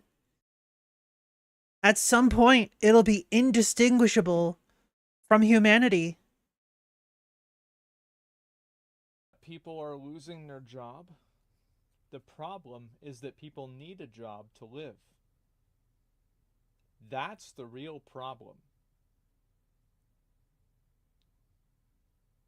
That's the actual issue. Because if people didn't need a job and everybody could just do it on their own and people were just taken care of, everything was fine, this issue wouldn't exist. The problem is not that it replaces jobs. The problem is that jobs are required to live. And that's a paradigm that I think is going to have to change. I do. I think it's going to have to change. And it becomes more obvious every single year. And I think that anybody who denies it is they're being dishonest with themselves. We all become streamers with AI view bots. Yeah, everybody will have 100,000 viewers. First to go. And every copywriter, not every, but like a lot of copywriters I've talked about just like kind of want to tell you that you're bad at your job, or like they want to. Like, here's a really great example of it. Like, let's look at video games. a lot of us really like the old video games, but people don't make video games like that anymore. But there's a handful of people that do, and there's still a market for it. Things like Blasphemous, things like that. And we can still relive that time and still go back and play those video games. And there's not a desire and a need to like, oh, we have to make video games the same as they were in 1995. We can never evolve or change the paradigm at all because this could fuck with an economy. The truth is that because it's something you're doing that's not contingent on money, you have a greater degree of freedom. It's the same as whenever photography was invented, people didn't stop drawing pictures. Now, obviously, like the amount of people that can make money off of it was decreased, and the, you know, like impressiveness of something that's photorealistic was diminished. Yeah, after photographs were invented, they pretty much lost all of the painters that would specifically do portraits because no one needed to hire a painter for a portrait anymore. They just didn't need to. Why? Well, one click of a button, you have a perfect picture of your entire family. So easy, and it's practically instant. Why wouldn't you use that over spending hours out of your day, probably several days in a row, to get a portrait painted of you? Sure, but overall, people still did it for the sake of the art. People still like doing it. And that's the difference. The problem, it has nothing to do with people getting replaced by robots or having robots do this. I think that really, and if you look at games, a lot of games that automate processes that are annoying are generally viewed as being positive. But why is it that automation and things that, you know, is just your everyday life is a great thing, but automation in making and having a job is a bad thing? Well, it's very obvious. I mean, like, what are we fucking talking about? It's very clear. It's because people need a fucking job and they don't want to lose their job. So whenever the real problem, if you took money out of the situation, everybody would be happy that this is happening. But because money is involved, then the situation is the problem? No, the money's the problem. That's the real issue. That's what I think. To signal that they're better, or no, they can find clients because they're good, or I don't know what they're trying to do. AI can't build houses. Snake trap. You just, so like, do you want me to pull up the video where the AI builds a house like a robot builds a house? Do you want me to just pull up the video? Not like an entire house, right? Builds the house. Like, I could do that. But like It'd be pretty easy. A model. So there we go. Wait, really? Robot doing it. And so you look at this here. My name is Ayman Hussein, and I Wait, am the what? director of 3D printing at Alquist. Here at Alquist, control panel to operate and monitor the print settings. Then and so the program is the center line. Yeah, so you can. Holy shit. There it is. So I just wanted you to see that. It is there. Bro, what the Point is, that was GPT-3. I lost my job to GPT-3, not GPT 3.5 or Hasn't this been happening forever, though? It has been. Wow. Any of that, right? That was just GPT-3. Was enough to replace me as a copywriter. And you might think I was bad, and I'll give you that. It's fine. But that's not really the point. The point is, I can't find a job anymore. So I guess what I'm saying is subscribe, because this is what I'm doing now. That's going to be hard to do. I mean, I've always wanted to be a YouTuber, but I never thought that this might be my only chance, because other than that, I think I'd have to open and run my own business or something like that. That's what he should do. Because, I mean, as far as I'm concerned, copywriting is dead. I don't think you're... like, yeah, the high level, very high level copywriters, the very high level marketing writers are going to keep their jobs. Not every writer is going to lose their job, but a lot of them will. A lot of them, a lot more than I think anyone has an idea. Anyway. Yeah, he's right about that. Another point. So this was the whole video. I don't know what I'm going to do now. I'm going to keep trying to work on 3D modeling and my YouTube. And He's wasting his time. You're wasting your time doing that. It's stupid. You shouldn't do that. YouTube is like a fucking shot in the dark. You should never, like, you're out Yeah, of a focus job. on the 3D you're modeling. the sole breadwinner of your family, and your main plan is to start doing YouTube. Definitely can make a lot of money out of 3D modeling, especially if you make avatars for VR chat, or worlds for VR chat as well. VR is the future. Get into 3D modeling now. If you think about it, even AI is starting to encroach on VTubing territory as well. Yeah, with Neurosama. But, like, that's, like, just one AI VTuber. Like, actual AI. Just one. Is there going to be another Neurosama sometime? Yeah, eventually. Eventually there'll be. But I feel like it probably won't be for a while. Because Vettel has been, like, focusing on working on Neurosama for quite a while now. Like, constantly doing stuff, you know? A 3D UR model? Well, I've already got a 3D model. So heck you. Like, I'm sorry, but this is a bad decision. You're making a bad call. You shouldn't be doing this. 3D modeling will also probably go the same way as copywriting. Now, it might not happen right away. It might not happen in 5 years, but you know, let's say you do this for 3 years, you have a job for 2 years, and then in 7 years, now you're out of a fucking job again. So you're consistently doing this. You have to think a little bit more about. This is my perspective for like anybody that's in a situation like this, is that look for a problem that you can solve. Like, stop thinking about what job will people give me and start thinking about how can I solve a problem, and then find a job that fits into that problem in a way that's not replaceable. Like, that's probably the best way to do it. I mean, I don't know. You're asking him to get a completely new skill? Yeah, absolutely. Because if he doesn't, he's not going to be able to get a job. Yeah. Like, that's just absolutely. the way it is. And like every time that you think of something you want to focus on, try to do your best to branch out as much as you can without stretching yourself too thin. That's one of the best things you can do. Don't focus on one specific thing, okay? Try to get as many skills as possible, because you never know when that shit is gonna hit the fan. I'm sure that there are going to be people that are saying, oh, it's not fair, it shouldn't be happening to you, it's so bad. Yeah, for sure, you're right. But it is happening. It's happening right now. And if you don't do something about it, you're going to ruin your life, right? That's it. And so, I'm not Oren really becoming a podcaster. Yeah, that's not going to happen. He's just a grown-ass man, right? He understands. Like, that's what it is. Just because you think I have the voice for it doesn't mean that I'll be able to do something like podcasting. I have to be, like, coherent and actually have focus to do something like podcasting, even if it's for a short while. Right? Yeah. Thank you for the head pats, you baka. Critical thinking jobs are going to go last? Probably. It depends on what they are.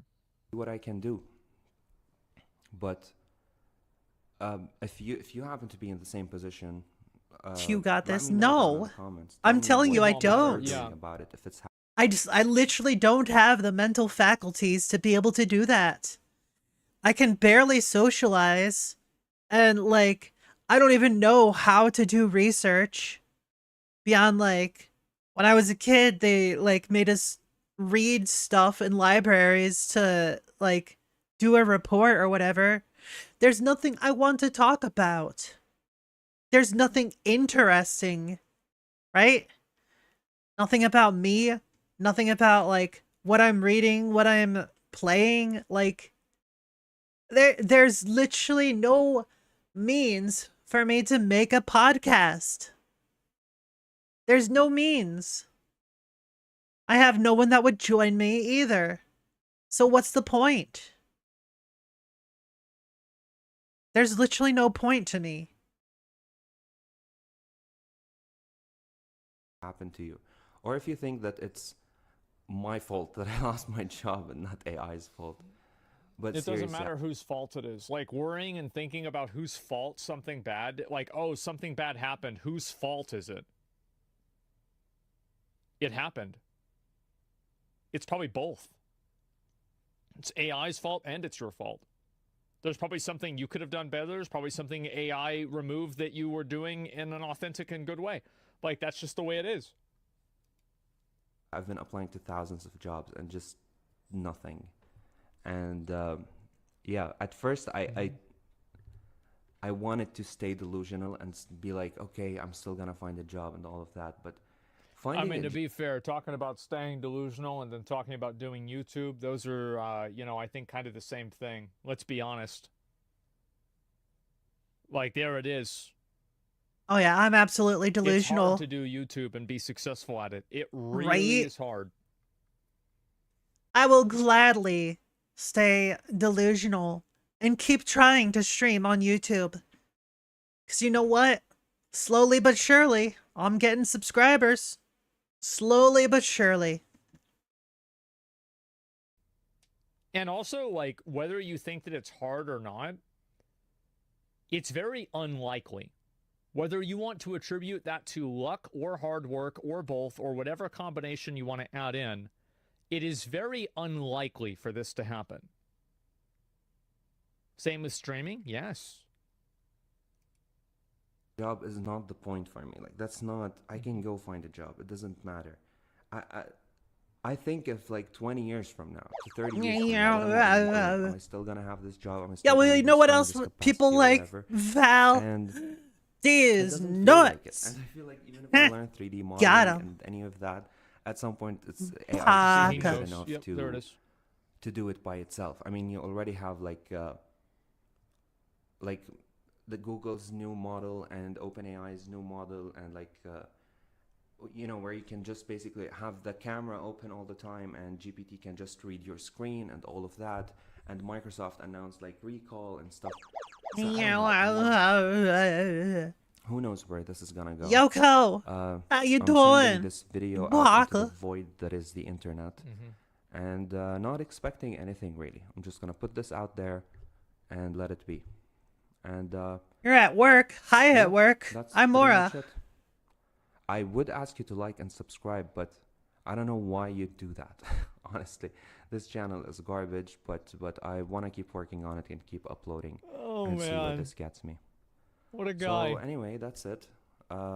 Thank you for watching, and good luck. I am entitled to have no real argument, okay?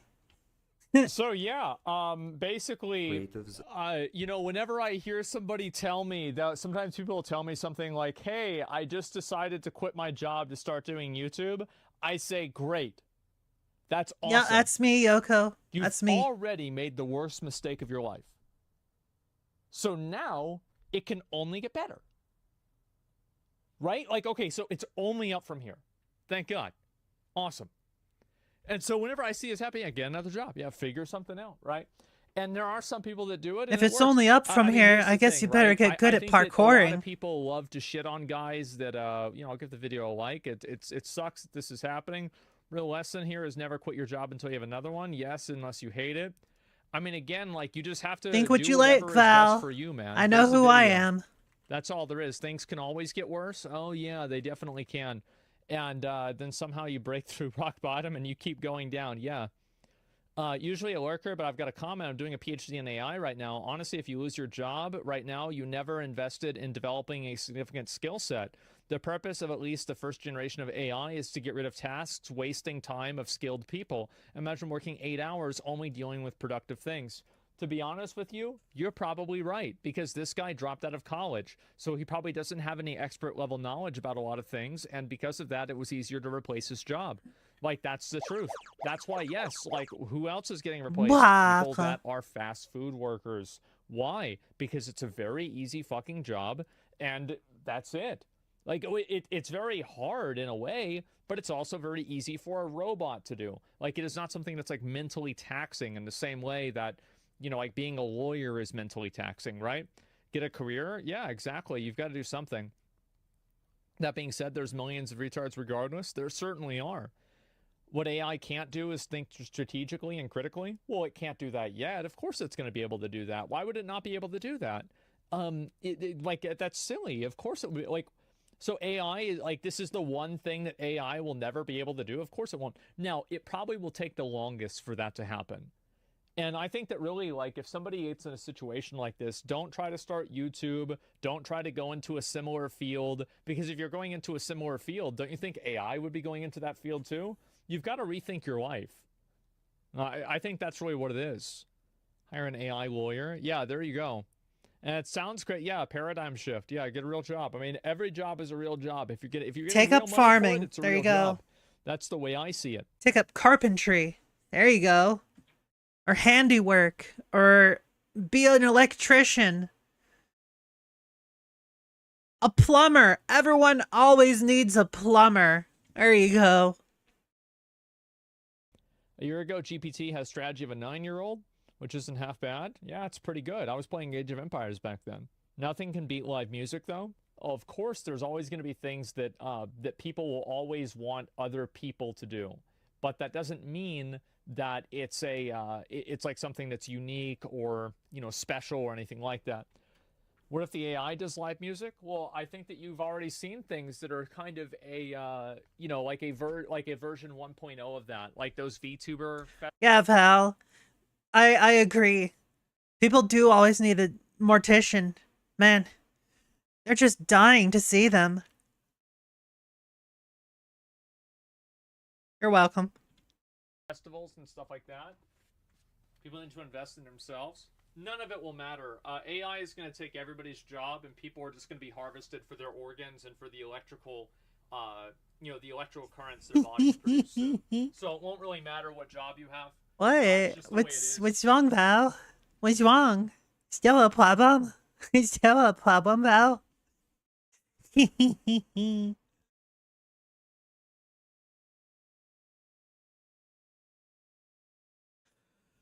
Oh my god.